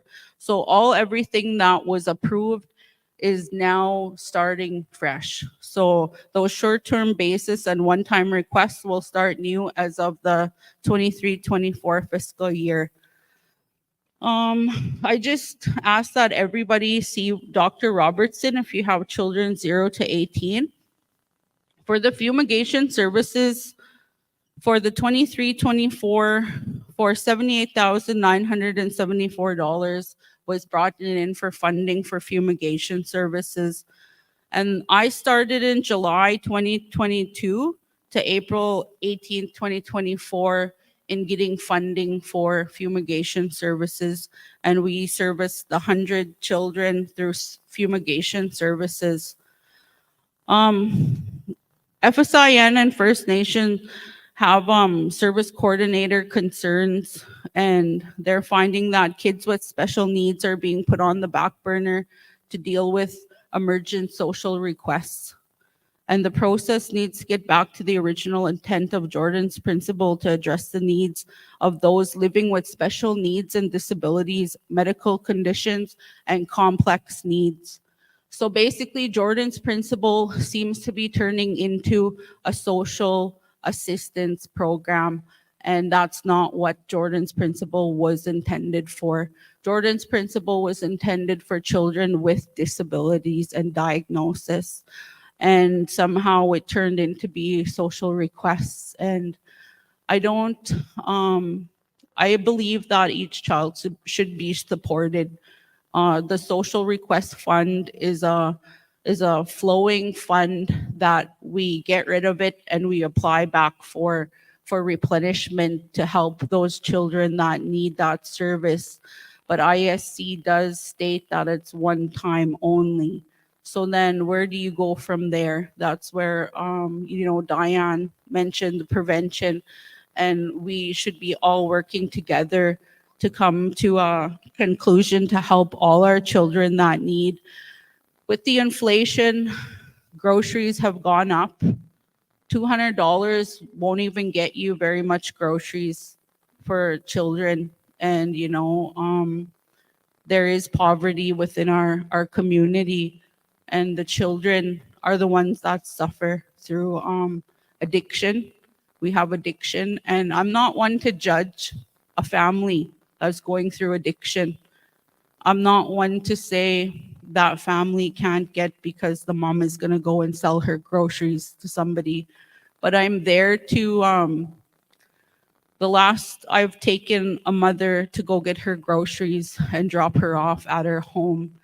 And, that's the best I could do, because I'm not there to monitor everybody, how they receive their product, services, or supports. And they have to be responsible enough to be able to feed their children.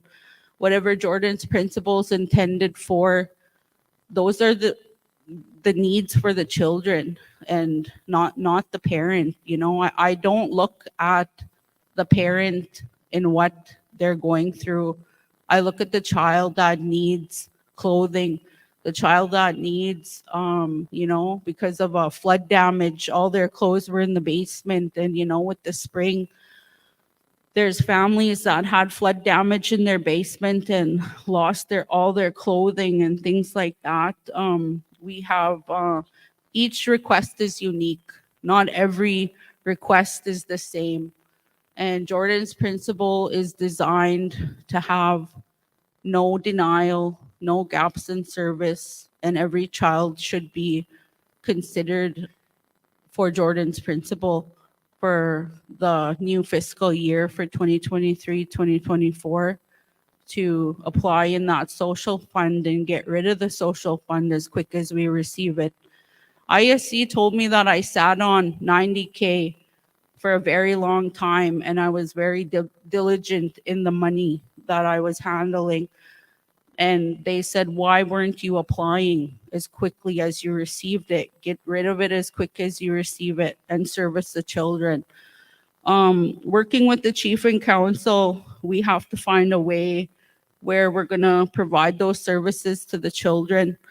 And chief and council have did a great job. Thank you for everything, all your hard work for the past 3 years. I really commend all your guys' hard work.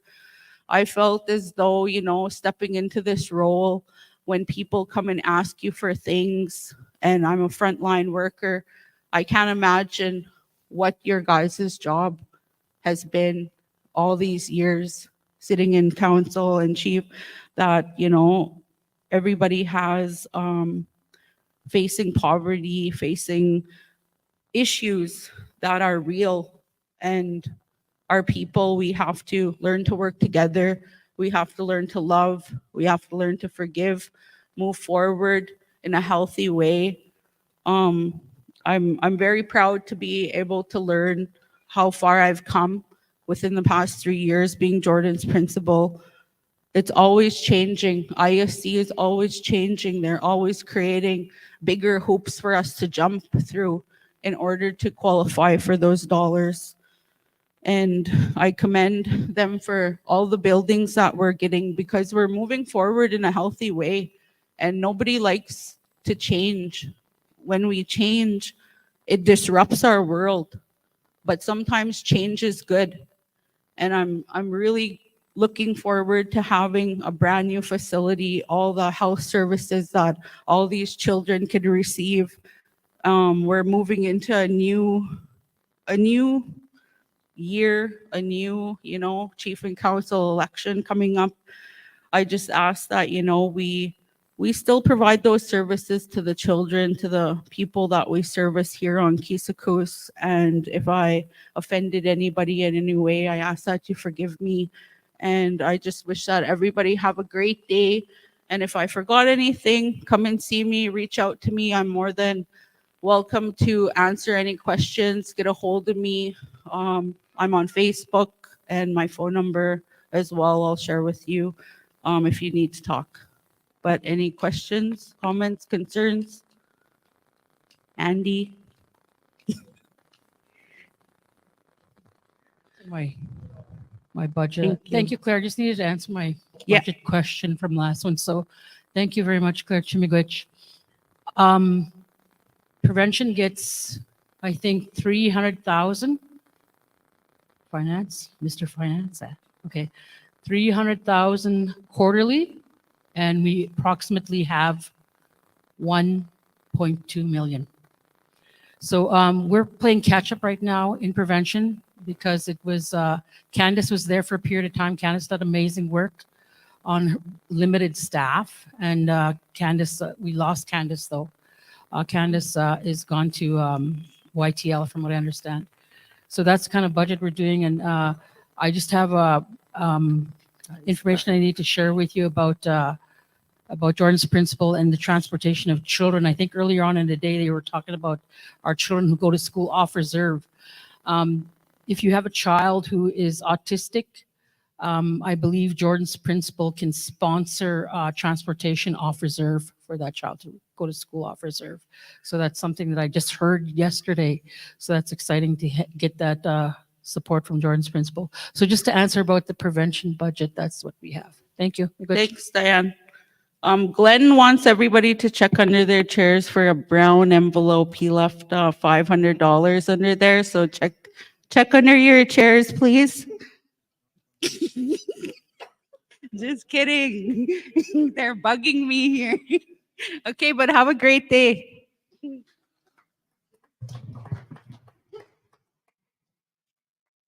Good job. Thank you. So it looks like we do have our Zoom presentation prepared. So we'll be doing that. Should we do a quick?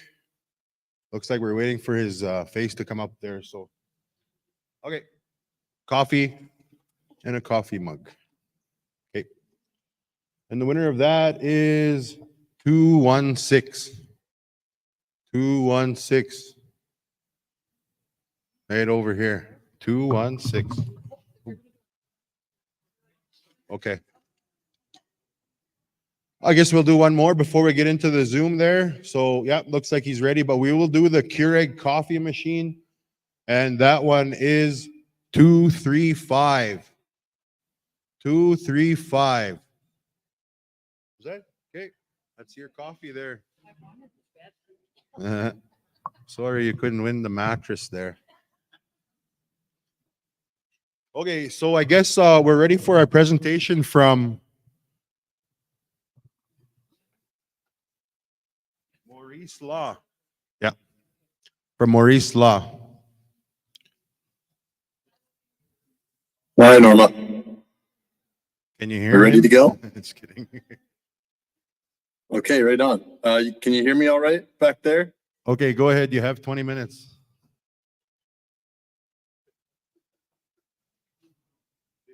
You guys can hear me? Okay, right on. Well, Tanse, hello, everybody. Keeseekoose, First Nation. Beautiful Saturday here. My name's Logan Newlove. I'm from Thunderchild First Nation, and I live and work in Saskatoon. So, it's an honor to be here today, give you guys an update on cows and plows. So, wish I could be there in person, but glad we were able to make this Zoom situation work. I hope you guys can hear me well. Now I'm gonna share my screen, and please, Norma or whoever's by, just stop me if there's any issues with the audio or anything. But I'm gonna share an update we've prepared. Oh, I can't. Sorry, Norma, I can't share my screen. Is there a way we can change that in the settings?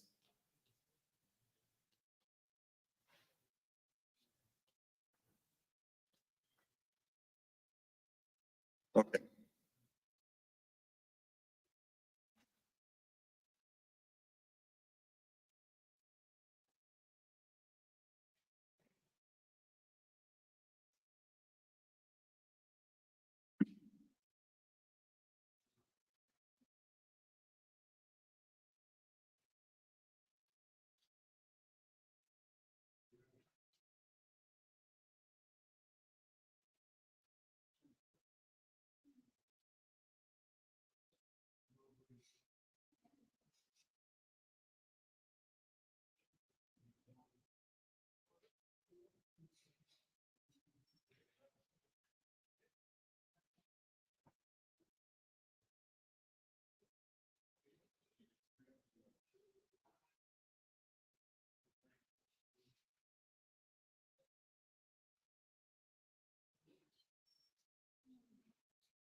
Yeah, I can hear you now. Yeah, I can hear you. Yeah. Am I, you guys can hear me good? Everybody in the room? Okay. Can you help, allow me to screen share? It's not saying host disabled screen sharing, but, I want to throw something up while I talk so people can, while I'm delivering. I've got a checklist that kind of shows all the steps remaining for cows and plows, and then a written document as well that we'll distribute. Okay. There we go. I've got it. Okay. Now, can you see this process and timeline checklist? Is that showing up?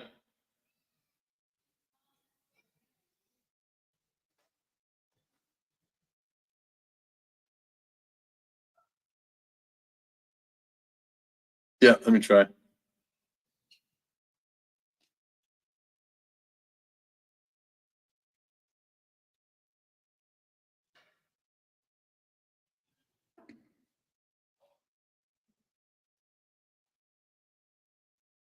Well, if people can generally see it, we can distribute this and the band can make it, available online.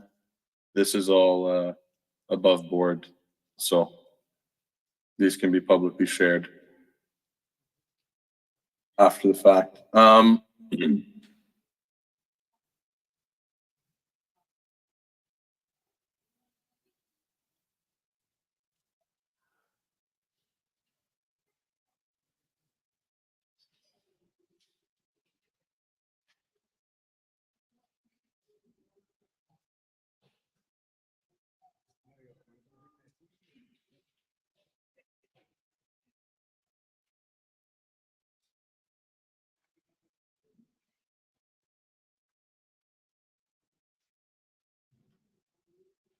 How's it looking, guys?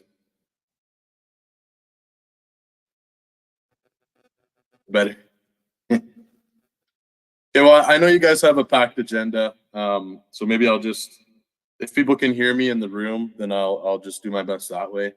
I will go through some stuff on the screen, but all this stuff will be available through the band office after the fact. I'll send them to Norma or whoever can make these available. Basically, what I've got on the screen here, and I'll just do a quick reintroduction. I know it's been kind of a bumpy start. But Tanse, hello, my name is Logan Newlove. I was born and raised in Thunderchild First Nation. I came to Saskatoon for law school probably 6 years ago. I've been working for Maurice Law for just about 3 years. Before working at Maurice Law, I did corporate commercial work, but I always wanted to practice in specific claims. It's something that's very important for our people in Indian country. So I was happy to become a part of the Maurice Law team. And I know that Keeseekoose has recently settled a large land claim, and so I won't go through the basics. I won't do a spiel about Maurice Law or the specific claims process generally. Just shortly to say, specific claims process, it's a specialized court to deal with historic claims that can't be brought in federal court because of things like limitation periods and other technical defenses that Canada has always relied on when dealing with claims that they arise from events that happened over 100 years ago. So it's very an important area and an important tool for our people, for our treaty defenders to hold Canada accountable for the breaches of treaty and other legal obligations that Canada breached when treaties were signed and afterwards. Now, cows and plows, right? It's a big topic of discussion in Indian country. It's the sexy claim right now.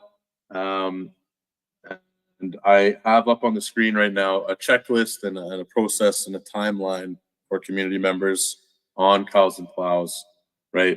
So you'll see the first item is research and claim submission filed. and you'll see beside it says complete. Right, this claim was filed and researched and submitted to the specific claims branch over 3 years ago, which means likely over 5 years ago we started research for Keeseekoose and drafting this claim. Now, after a claim is submitted, it goes through a 3-year review period with the specific claims branch, right? That's a mandatory period in the process, and that 3-year period is also up. So Canada owed Keeseekoose a response and offered to negotiate. Now, after that period ended, we prepared, we outlined Keeseekoose legal position to Canada, what we expect to see from this settlement, and eventually Canada offered to negotiate, which Keeseekoose accepted that offer, and the first formal negotiation was held just last month, right? So it's all pretty hot off the presses, right? We had that first formal negotiation, which is now complete, and because Maurice Law has the benefit of experience, I think a lot of my mentor Steve Carey, one of our senior partners, was very involved in specific claims, not only in Treaty 6, Treaty 4, but also going back to Treaty 8, where the first cows and plow settlements began. Right. So the present negotiations are really the combination of the fruits of over 15, and if you include Treaty 8, over 30 years of research and litigation with Canada, to enforce and defend this treaty right. So we had the first formal negotiation with Chief and Council and Canada's negotiators, and thanks to a lot of the legwork done by Chief and Council and Maurice Law as well. It was a very productive meeting where we were able to reach a tentative agreement in principle. Now, the next step is really an official letter of offer from Canada. So Canada's negotiators have to go back to their higher ups and get a mandate to make an official offer, and that's when they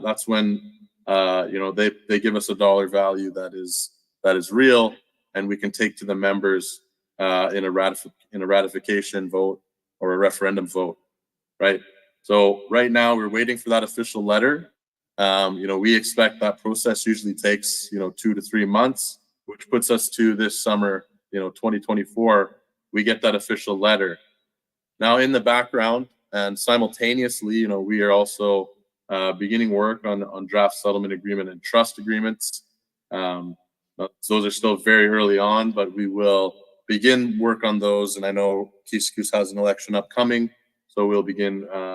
We will continue to work on these so that they're in a place where once we get the official letter, we can take this package to membership in a ratification vote. Right. Once those are all finalized and ready to be voted on, then we will start hosting community sessions, community information sessions, advanced polls, and a ratification vote. So I know, again, you guys have Keeseekoose recently settled a big claim. So the process will be familiar in a lot of ways once it comes time to vote.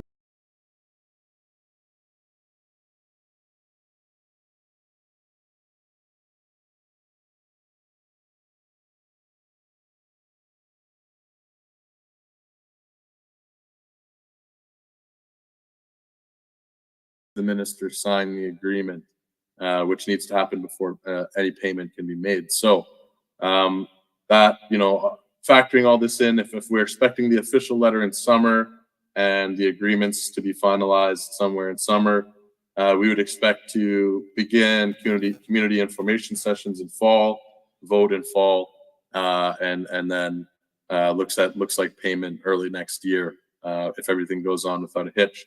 Now, this is kind of a living document, so timelines may be subject to change.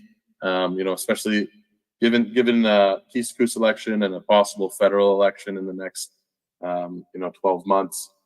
These timelines are subject to change, but this is what we're projecting from here. So that is the process and timeline. Again, guys, this will be shared with the band and post online, Facebook, wherever. Just to keep people informed. right? And I know today you've got a big agenda, so this is meant to be just a quick update. I've also got a frequently asked questions, guys. So I know Plows and Plows, you know, a lot of my work here with the firm, you know, I'm very proud to be a part of this team. And, you know, being in the front lines of Cows and Plows, I wouldn't really be doing my job if I wasn't apprised of some of the social media discourse and concerns around the settlement, right? And I totally empathize with those concerns, right? Because this is important stuff. Anything dealing with treaties, it needs to be done in a way that we're protecting those things that our ancestors fought for us, that were meant to be in perpetuity, right? So our team has developed, you know, a frequently asked questions to kind of answer some of those big questions that are out there in Indian country right now, right? Around what is Cows and Plows about, right? Look at the treaty itself, and then about specific claims tribunal, specific claims process, and what's in a settlement agreement of this nature, right? So again, this one will be shared. I'll run through it quickly now, right? What is the Cows and Plows claim about? Well, it's about Canada's failure to honor a treaty promise that was made, and I've copied and pasted from the text of the treaty, you know, the exact words that were in the treaty, right? So, and it's right here, right? 2 hoes, 1 spade, 1 scythe, and 1 axe for every family. So actually cultivating enough seed, wheat, barley, and oats to plant such land as has been broken up. You know, 1 plow, 2 harrows for every 10 families. And for each chief, for the use of his band, a yoke of oxen, 1 bull, 4 cows, and a chest of carpenter's tools, 5 hand saws, 5 augers, 1 crosscut saw, 1 pit saw, and the necessary files, right? Once and for all. That's in the treaty, for the encouragement and practice of agriculture among the Indians. So the text of the treaty, it references a formula for how many implements per families and for the band. And it really communicates that collective treaty right that it is, right? This wasn't a right to individuals. This was a right owed to the nation. Now, the text of the treaty is really only one part. You know, when we advanced this claim, it was argued on the basis that this promise was really meant to help our people secure a sustainable livelihood. And all of that really goes into the legal battle that this was, right? You know, I mentioned Keeseekoose's claim was started to be researched and drafted, you know, 5 years ago, but that's really only the tail end of over 15 years, and again, going back to Treaty 8, over 30 years of active research, litigation, and negotiation, you know, by people much smarter than myself, and much more versed.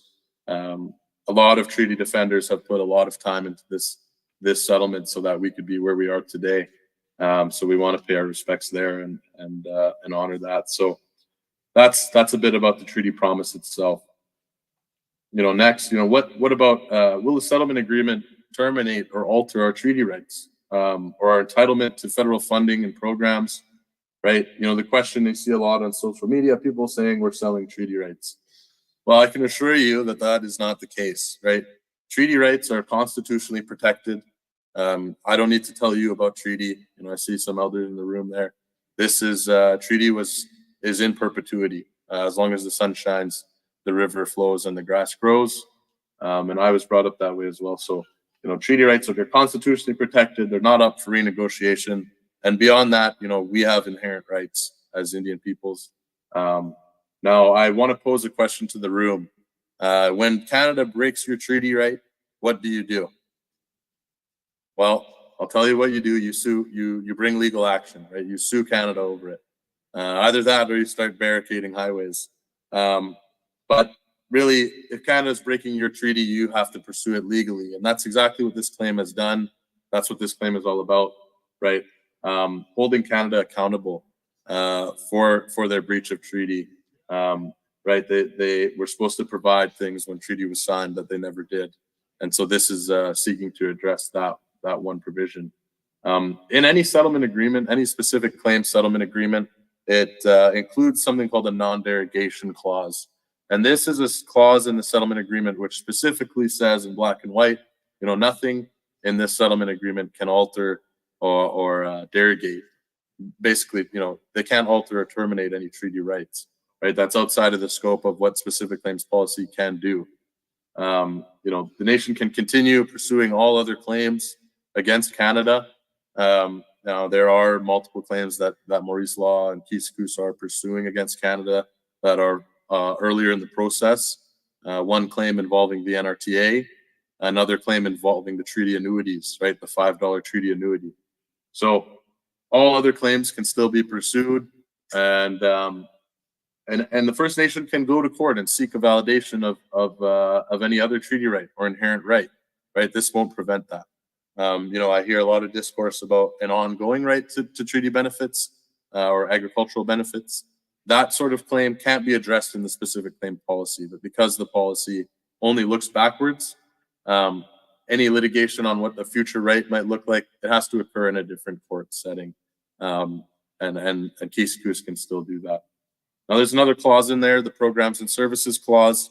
That clause protects Keeseekoose from Canada saying, okay, well, we paid you all this money, now we're going to cut your existing funding, right? They can't do that. All existing funding to Keeseekoose will continue. It will continue to be adjusted upwards with inflation and all those good things, as well as NIHB and other benefits that us status people normally enjoy. So it's important to say, and I want to present on it a little bit today, just for the benefit of the members, right? The nation will not lose any treaty rights, no rights to land or any existing rights to ongoing payments, right? The policy, specific claim policy, is meant to bring resolution to long-standing treaty breaches that can't be advanced in traditional courts. This process cannot alter treaty rights. So it's important to be clear on that. Right now, what does Canada get out of the settlement agreement? Well, if the claim went all the way to court, as these have in the past, the judge, he would bang his gavel, and that would be the end of the claim, right? He'll make a decision, but at the end of the day, the nation couldn't bring another claim for the same thing in the future. Well, if you're going to settle a claim with Canada or with anybody for that matter, you need to assure that same resolution in any settlement agreement. So just like if it went to court, the judge would issue a decision that was final. If you sign a settlement agreement, that needs to be final for Canada as well. And that's what they get out of it. So they do that two ways, the release clause and the indemnity clause. The release clause prevents the nation from suing Canada again for the same thing.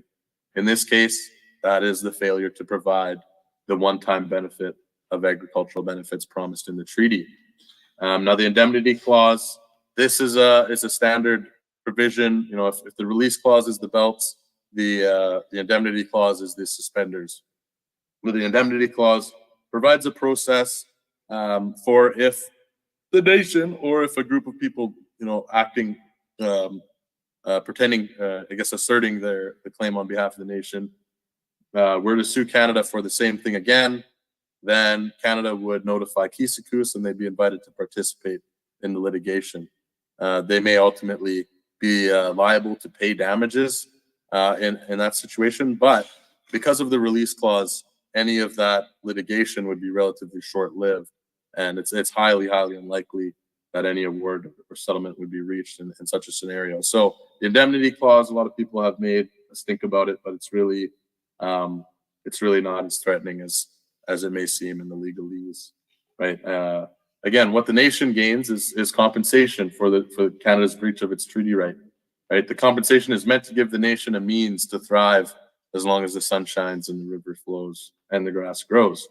So that brings us to the next part of this FAQ is really about PCDs. There's a lot of a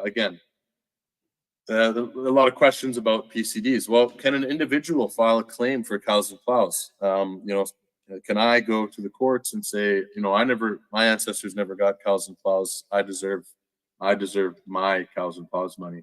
Well, the answer really is no. Specific claims can only be advanced by nations, and that's because of the collective nature of treaty rights. The treaty rights are unique in Canadian law and outside of Canadian law because they're collective rights that are sometimes necessarily exercised by individuals. Right, so the specific claims process was built to make nations whole.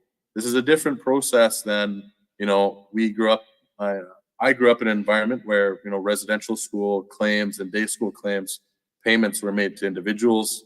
Well, this is a separate and distinct thing, right? Because a nation is more than just the members who are alive today. And the nation will exist after we're gone, right? Nobody that was alive at the time treaty was signed is alive today. So the nation is something more than just the individuals. Now, here's the important question that I want to highlight now at this point in the process, right? Can the nation do a 100% payout? And the answer is no. Chief and council have fiduciary obligations to the nation. And as I just said, the nation is more than just who is alive today. We have to think about those who are unborn. At the same time, our circumstances today are directly related to the failures of Canada in the past. So, there is a need for some kind of payment for our members today because of the circumstances we are in. But ultimately, any distribution really has to balance, today's needs and tomorrow's needs. It's that 7-generational thinking that was pivotal, and it was the basis of negotiating researching this claim, and the basis on which treaty was signed. So, in honoring our treaties, right, this is something that we have to think about as leaders and as community members. Now, in the settlement agreement itself, there's a clause that specifically pertains to this, which is the representations and warranties clause. The nation represents as a condition to the agreement that they'll use the money for the long-term investment and sustainable benefit of the nation, right? These provisions of treaty were specifically and extensively negotiated by our ancestors to secure a long-term and sustainable economic base for our nations. And so therefore, it's our duty to protect and honor this and use this compensation in the way that our ancestors meant us to use the actual cows and plows, right? Protect them, grow them, and help us today and also help us tomorrow, right? So our per capita distribution from the settlement proceeds must balance the needs of us today and those tomorrow and those who are unborn and their children, right? A full payout today would be like getting your cows and plows in the 1800s and then selling the tools and not actually using them to farm the land, right? And that's not what our ancestors intended. So I'll leave it with this. Would you rather have a fish or a fishing net? There's really only one right answer to that question. And then we'll leave it at that. I could say thank you very much, Danaskaman. Again, my name's been Logan Newlove with Maurice Law. I look forward to future meetings with you guys in person. This one I'm covering for Steve Carey today, but I look forward to meeting people in person and giving further information sessions. So thank you again, and enjoy the rest of your meeting. I hope.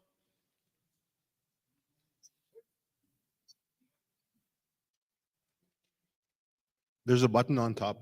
Just got to press that. Yeah. We do have a question over here. Testing. Question?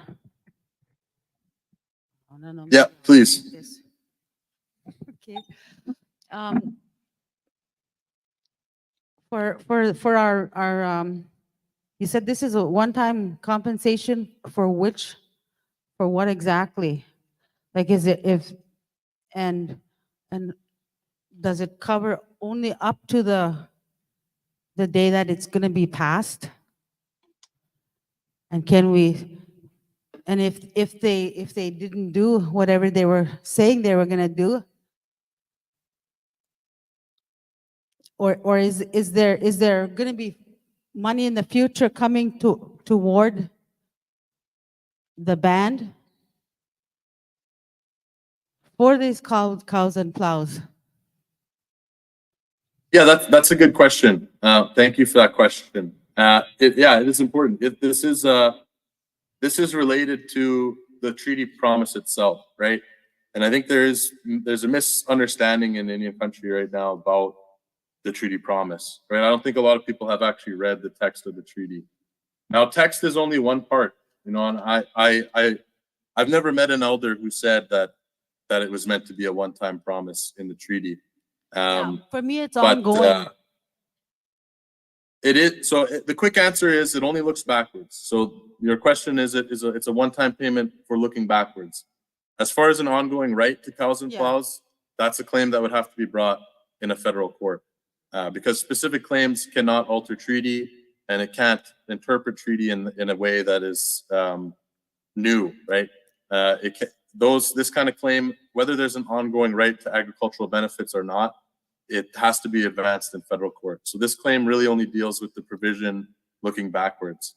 But I want to, again, go through the text of the treaty. And the reason I point to the text, again, I've said, on my oral history from my community in Thunderchild, we have a different understanding of what this means compared to Canada and what's in the text.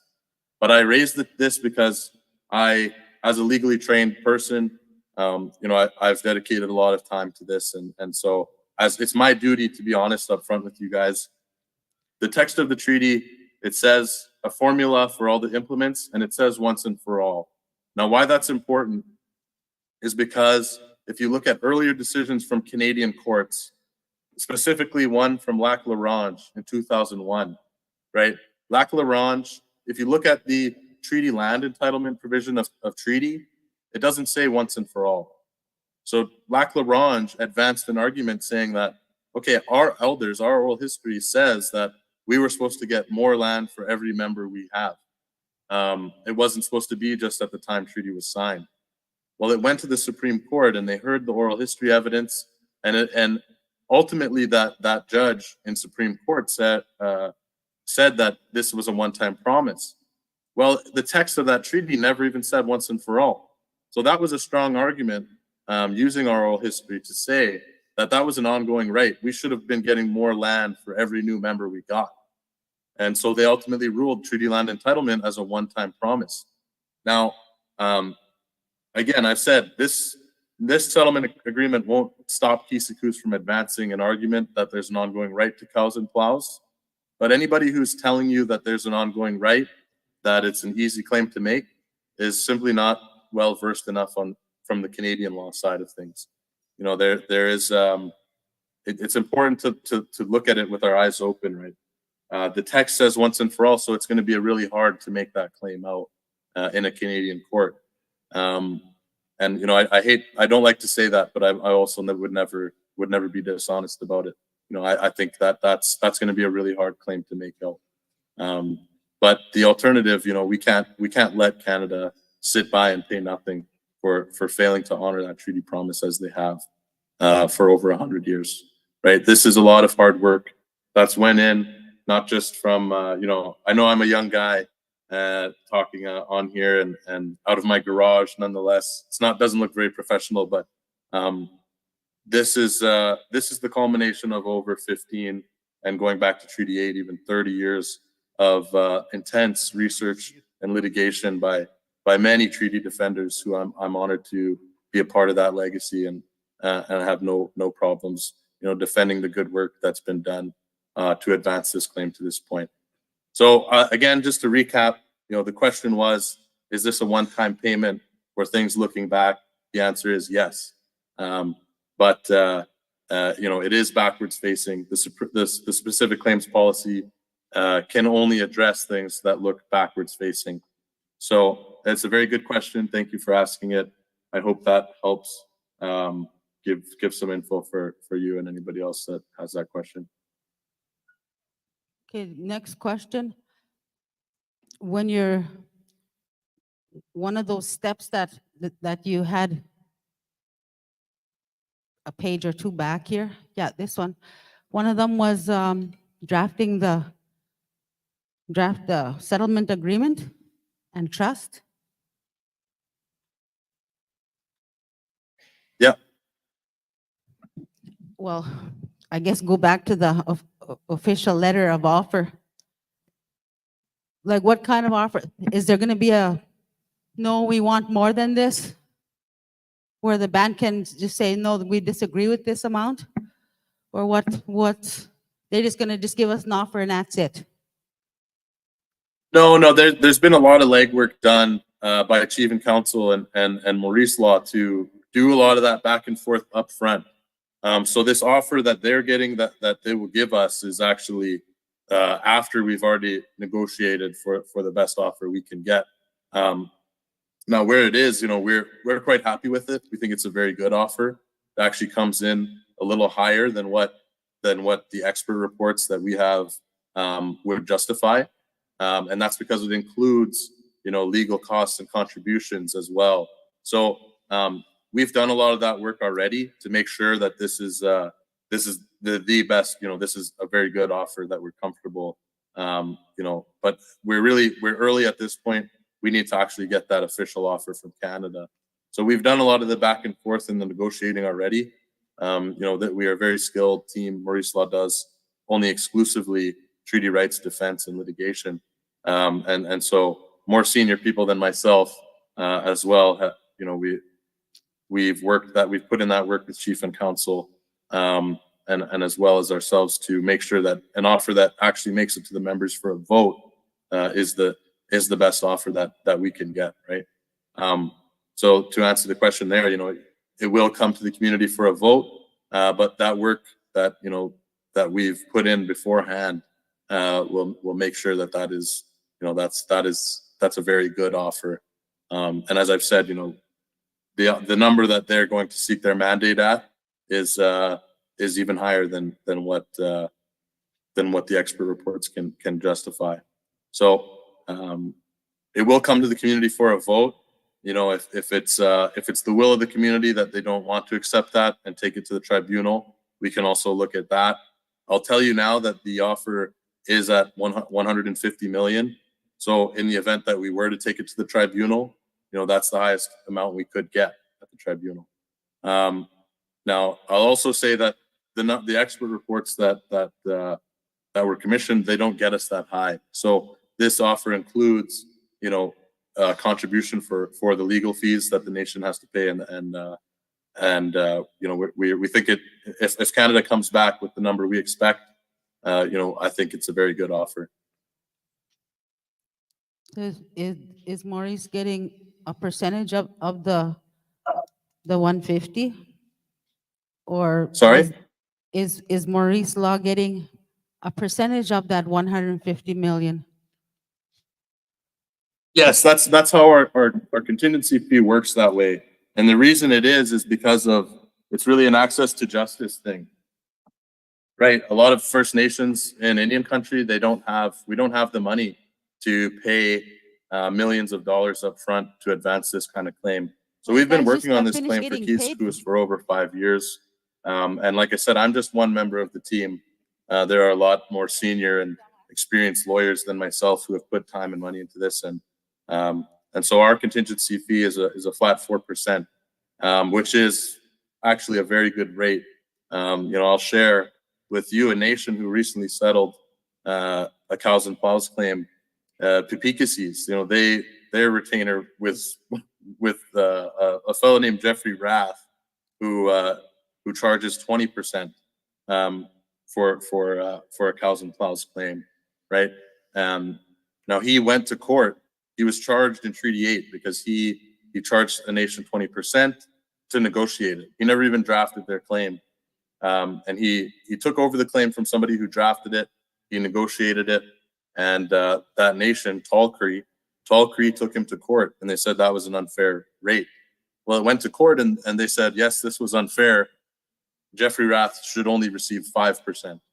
Now, our contingency fee is less than that, and we actually researched the claim and started this claim years ago. So we've been carrying a lot of costs to help get this to where it needs to be for Keeseekoose. So, again, I'm very proud to be a part of this team. I think what Maurice Law does for, has done for Keeseekoose and for all of our clients is it's really it's a good thing. And so that hopefully helps give some information and some transparency to the community on that. Yeah. Okay. During the treaty land entitlement process, there was once the draft settlement agreement was actually and trust were printed, there was no changes made. That They printed it out and then they went and consulted us. And when I was trying to get things changed in there, nothing happened. Now, is that going to be what's going to happen here? Or like, are you actually going to ask the people what they want in that before you get over there and get that draft printed out? Because I would really like to see where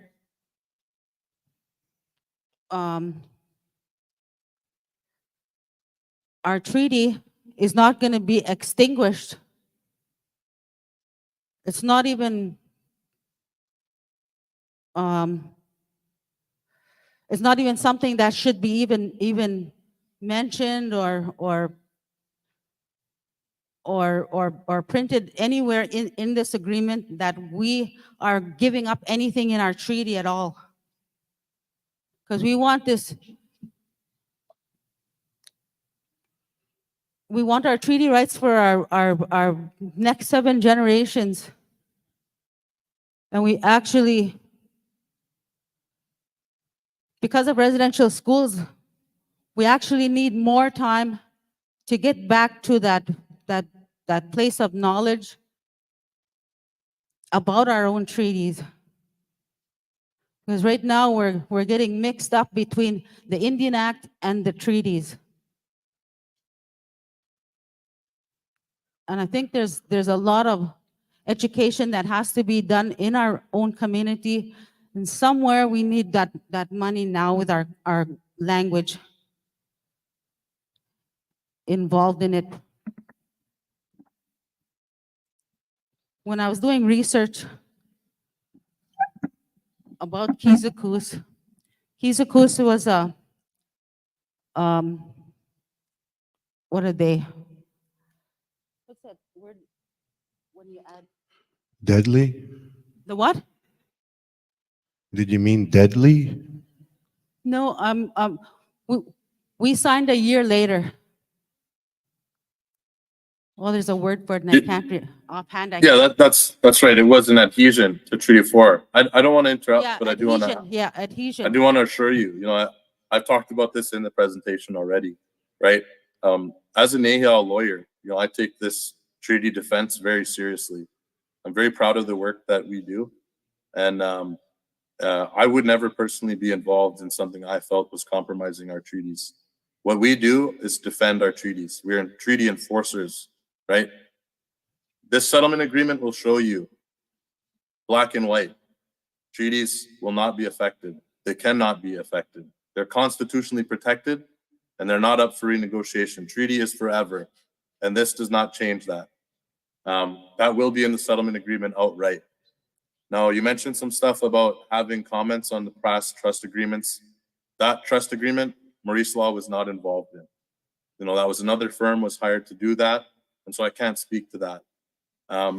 That being said, going forward, you know, we work with council as elected representatives to ensure, you know, their duty to represent the nation's interests, and we use our experience to help advise on what is exactly, you know,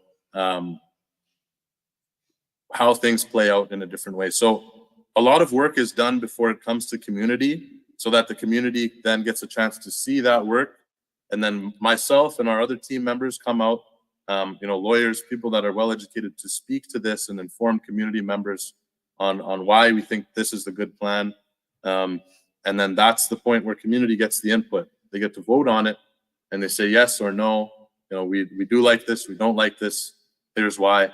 And so, you know, there is a consultation that happens up front, and there's also consultation that happens in the vote. Now, as far as it comes to distributing a draft agreement, once it's been distributed to be voted on, it can't be changed until the vote happens. So the final form of it needs to be publicly circulated 30 days in advance of the vote, and during that time, it can't be changed. But there's a lot of work that happens up front to make sure that agreement is in a place where we're comfortable with it. And any agreement at that point, like I've said before, and I have on screen now, it includes those protections for Keeseekoose's treaty rights and other rights. every single right. You know, you've mentioned too, Indian Act rights, treaty rights, inherent rights. Those are all rights that Keeseekoose has, and we want to protect every single one of those. So I hope that helps a little bit. I know you guys have a packed agenda here, so perhaps one more You're on question. the last one. I think we have time for one more question, please. So I think we have time for one more question. Otherwise, they're gonna have to make more sandwiches and make a supper here real quick. So we have time for one more question.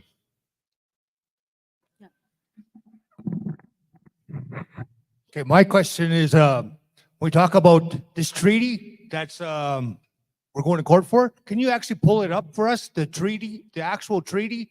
Because it also says that our children are allowed land. As we grow as a band, we're allowed more land.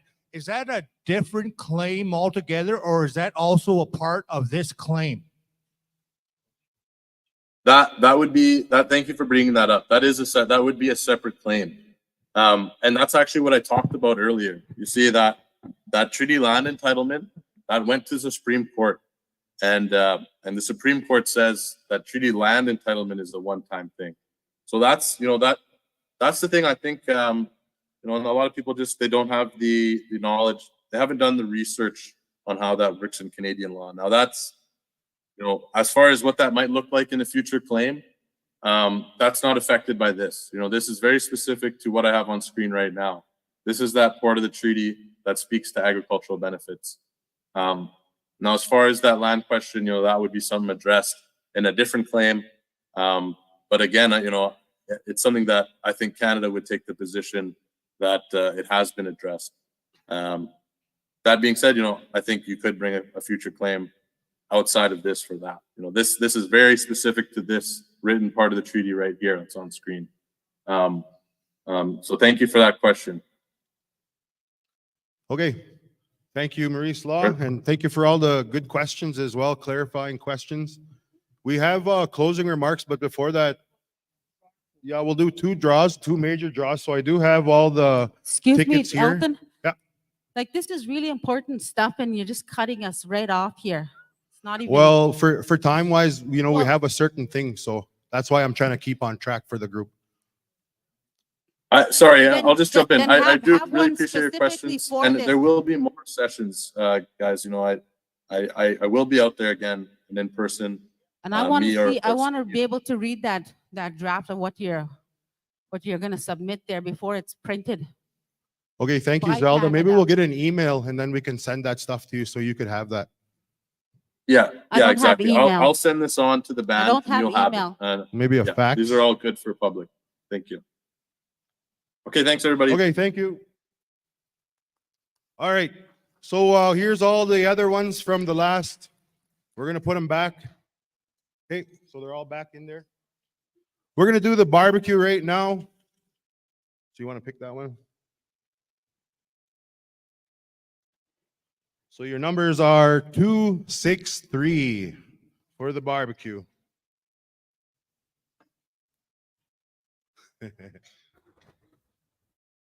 263. Okay, over here. Here we'll do one more and then we'll move on to our closing remarks. The freezer, the deep freeze.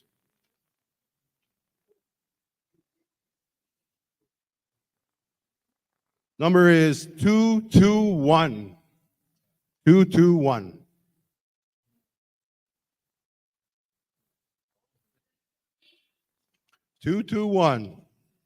It's not full of meat, no.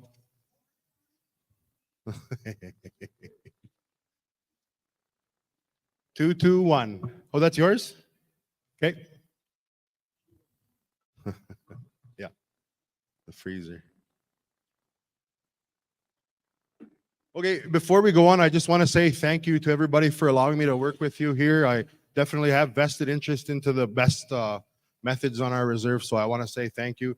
And I mean, just for, I apologize to people if I have to do my job and move things along, but we're definitely well over time. So I'm sure that if you have more questions and you don't need the forum or the group, you could find those individuals and ask them questions to get clarification. So you don't need everybody here to talk about those things. You can ask those, you can meet with them. I'm sure their doors are open. So I just want to put that out there that if you have more questions, definitely take the time to meet with the people. And so for our closing remarks today, before we do our last few things, we're going to have Ron also wants to say something. I just want to say thank you for coming back home and being a part of this meeting today. Appreciate everybody. I appreciate the process of Parliament and procedure, whatever happened. And I also want to say that the chief is going to give closing remarks, but also that David and Brendan Keeseekoose are going to end it off with O Canada. They're going to sing O Canada. Okay?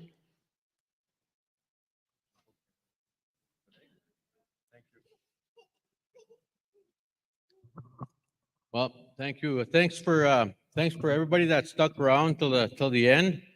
You know, I know it's been a long day, so I'm going to keep my closing remarks. You know, I'm not really going to go over some of the stuff that we covered all day. I'm just going to kind of give some insight and on my own personal feelings and the last 3 years as I spent as chief of Keeseekoose First Nation. First of all, I want to say that you know, it's been a huge honor for me to, you know, to be a chief of our community.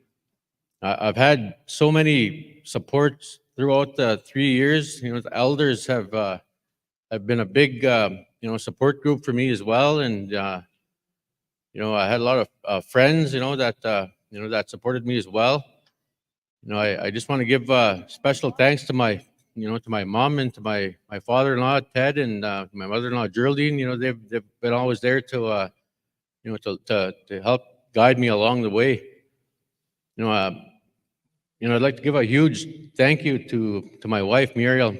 You know, it's she's been there, you know, right from the start, and you know, she's been my biggest support, you know, for the last, you know, 29 years. You know, we've always believed in one another, and you know, and I just want to say thank you, you know, Muriel. You know, you've been a big help, and I'm very proud of the family that we created together. Yeah.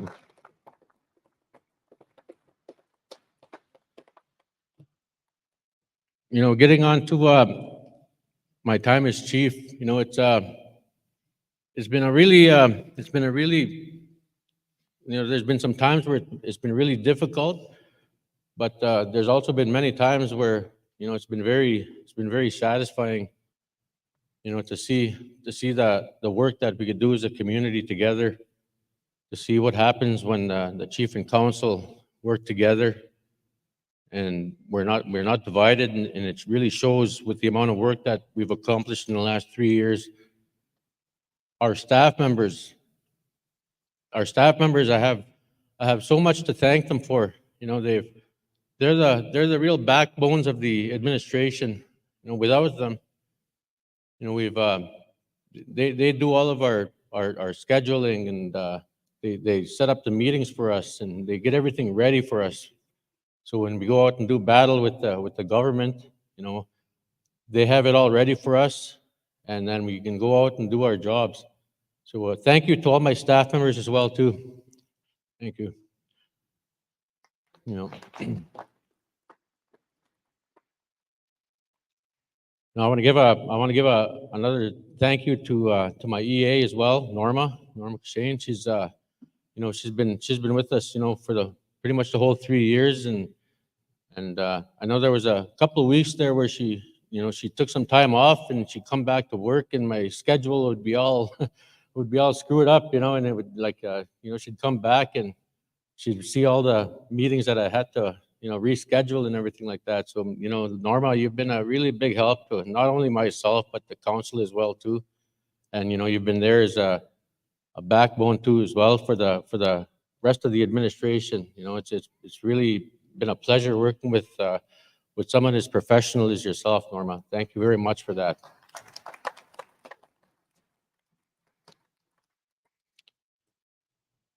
And you know, like the school, the education staff, some of you are here today. You know, we've had our challenges, you know, and we plowed through them. You know, when I took over as chief, we were just, we were just coming in off of COVID. The students were all, you know, their schedules were all mixed up as well too. You know, they didn't know if it was daytime or nighttime half the time, and you know, like they ended up coming back, and it's been a huge adjustment for them. You know, and a big thank you goes out to all the parents that were very patient with the school staff as well too. You know, and we all make mistakes, and it's those mistakes that we learn from. You know, if we didn't make mistakes, you know, we wouldn't learn anything. And being a good listener, you know, if you're too busy talking all the time, you know, then you won't be able to learn anything, because all you're doing is just, you know, talking about what you want to say. And that's why it's important for leaders, you know, to listen just as much as it is for them to speak up. It's important for that, you know, and respecting our band members' opinions. I know we had a big long schedule today here, and I apologize for, you know, for if anybody felt like we didn't have enough time. But you know, this is such a huge process, you know, with the cows and plows, this claim coming up, and there'll be a lot of meetings coming up where the band members can really ask questions and contribute, you know, to the claim itself. You know, this is it's really hard to try and squeeze something like this. Even if we had an hour today or 2 hours today to talk about cows and plows, we'd never be able to get through, you know, just a fraction of it. You know, so there will be a lot of time to, you know, to ask questions as we go along. You know, and the Racing Lake claim, you know, that's been talked about for many years too. You know, it's one of our community's biggest achievements to date. You know, we had so many people involved, elders, band members, you know, all of our staff members, you know, everybody really chipped in. It's unfortunate that some of our people, you know, weren't alive to see it happen, but I'm sure they're looking down from heaven and saying, you know, you guys done it, excellent work, you know, Keeseekoose members. You know, I'm sure that everybody's going to be proud of this generation for many years to come. They're going to look at this time period and say, these guys really did work hard. You know, they worked really hard for our community. You know, and I really truly believe that we worked as hard as we could. And we never allowed ourselves to be, you know, to be confined to just a group. Like I know it's people say like it's quorum did this or quorum did that. You know, and I'm very proud to say that in every major decision we've made, when we had to sign a BCR or if a motion had to hit the floor, every major decision we made in the last 3 years, it had all 13 signatures on it. You know, there was no just 6 members to sign it and the chief. You know, we've never excluded anybody in that way, and I'm very proud of that too, because we're all elected to do certain things, and we're all elected and expected to work for our community. After elections, you know, then the work begins, and that's what we've proven to our members, that we can work together. And the membership got a really nice little glimpse of it on how our leadership, how they can work together, and the work that could be accomplished if we all work together. And that's really important, because our next generation, they have to see that. Our kids, you know, we got to show them the way. We got to show them that we love each other, and not just at election time or not just certain times of the year at Christmas time. We have to show our kids how to respect one another in the community. That kind of teachings, it only comes from home. It doesn't come from anywhere else. It only comes from home, and it's up to us. It's up to us to teach them that. And I believe that in the last few years, I know Keeseekoose has never been easy on its leaders, and they shouldn't be, you know, but also be respectful too as well. You know, leaders are put up there to lead. You know, they got to take criticism. You know, they gotta take direction from the people. They gotta take criticism, and they gotta do it without getting angry. I've always told my council, let's try to keep everything as positive as possible. And I think that we've done that. We've tried our best. I know it's these last 3 years, I'm going to look back on them for the rest of my life, and I'm going to say to myself, that was I've worked all my life to get into this position right now, and it's and I'm very proud because lots has been accomplished, and I've never seen anybody on council take credit alone for something that that we've all accomplished. I would never do that. We have 12 councillors and myself, and we have also a staff member, hundreds of people across the band. No one person can accomplish all what we've done, no matter how much you say it. We all have to give credit to each other, give credit to the elders, give credit to our wives and our children, our staff members, our council, everything. It's working together as a machine. And that's what we got to do, because the moment someone starts to take credit for something that everybody's done, that's when people stop listening to them. Because nobody wants to hear somebody come up here and say, I did this or I did that. If it wasn't for me, this wouldn't have happened. We all know how much we've contributed to our communities in the past. We all know who works hard. If anything, we got to just give our people credit where credit is due. And if you're getting into this job to get credit for anything, then you're in the wrong job. Then you're in the wrong job, because this is not a job where you can expect to take credit all the time. Get credit for something that you've done. I've often heard it's a thankless job. I kind of disagree with that, because the thanks I get is seeing the things that we've accomplished in the community. That's my thanks, to seeing our public works department. We have brand new equipment, and we're training all of our members. And we see a beautiful school like this, seeing all the kids coming in here. We have brand new playgrounds. One built last year, and another one coming to be built this year. That should be good enough. That should be good enough to say let's keep on doing it. So if you're getting into this job just to hear people say thank you, then like I said, you're getting into the wrong job. We gotta look back at all the leaders right from when we started 100 years ago. We have so many chiefs in the past that were powerful, so many chiefs that were very elegant in the way they spoke. We got to give them thanks too, because they taught all of us.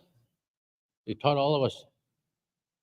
And I could only hope that someday somebody can look back at our generation and say, those guys done a good job. And I believe they will. I believe they will. There's so much I want to say, but it was very hard for me to even think about retiring from politics, I guess, but I think I've done my job, and I've done it well, and it's something that I could be proud of for the rest of my life. As all of you know, I'm not seeking re-election this time, and I'm okay with that. I think I've accomplished everything that I set out to accomplish in my political career, and I'm very proud of that. And to leave at a time like this, to be a part of this machine where we've settled, Racing Lake, we've had, getting a multi-purpose health facility, and there's so much things that we could be proud of. I think now is a really good time for me to just kind of sit back and, go into semi-retirement. There's a lot of things that I wish I there's a lot of things that I wish I could have done, but now I probably will have enough time to do it. And my family is my biggest responsibility right now. I've spent 4 years in university, 3 years as chief, 7 years of my life. My youngest daughters are only 12 years old. So when you add it up, like I've spent over half of their lives working. Now I want to take this next time to go into the next part of my life to do the things that I always wanted to do with my family, my daughters. It's a very special time to be able to just sit back and relax and to see our community flourish, with all the things that we've all worked together to accomplish for the last 100 years, ever since Keeseekoose was in existence. I just want to say thank you to my son.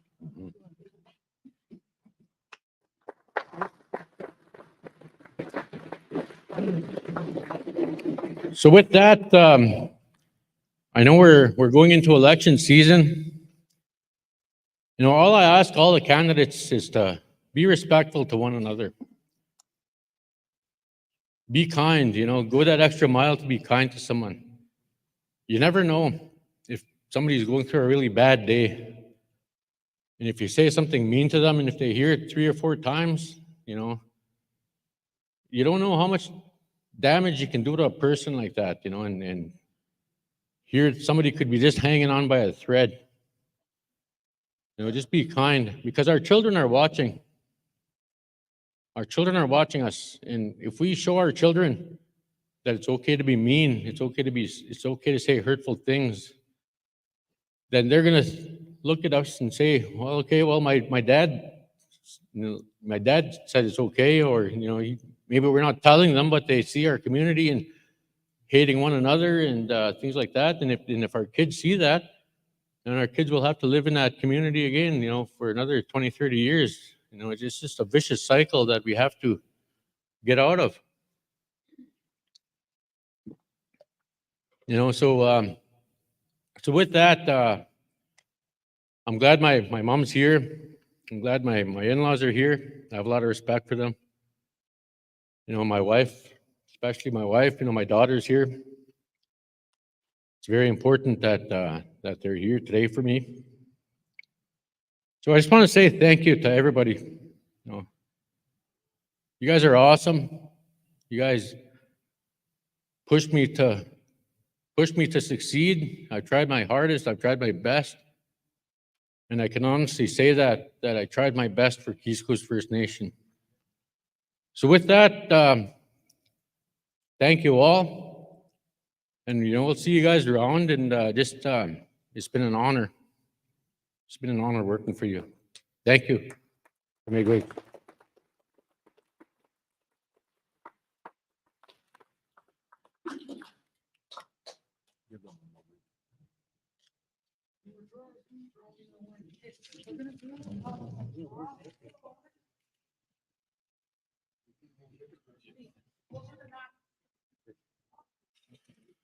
Thank you, Lee.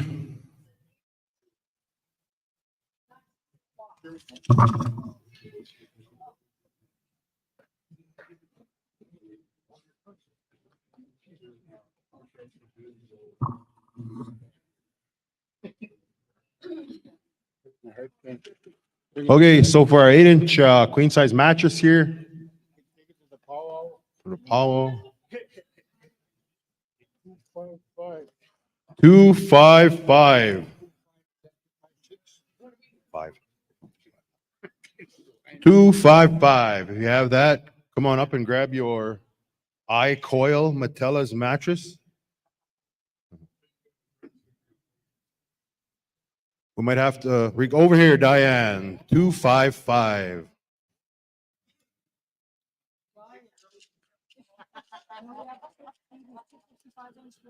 Two 55-inch Philips TVs. One of them here. 236. All right, over here we got a winner of a TV. So we got one more draw.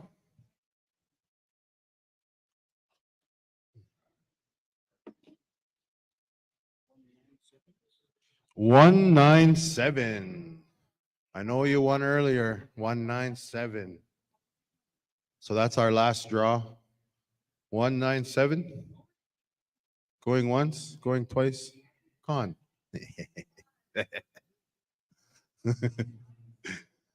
197. Oh, barbecue. Was that? Who won that? Okay. Amber, you almost lost your barbecue. Yeah. The TV. Yeah. Okay, I think we're all done. Are we? Thank you to everybody. Safe travels home. And yeah, have a good evening.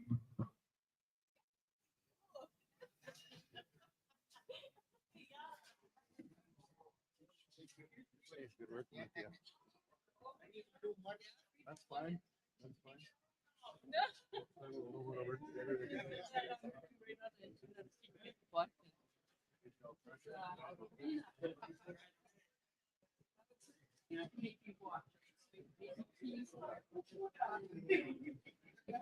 Hey, we'll see you around. I'll tell you, take care, eh?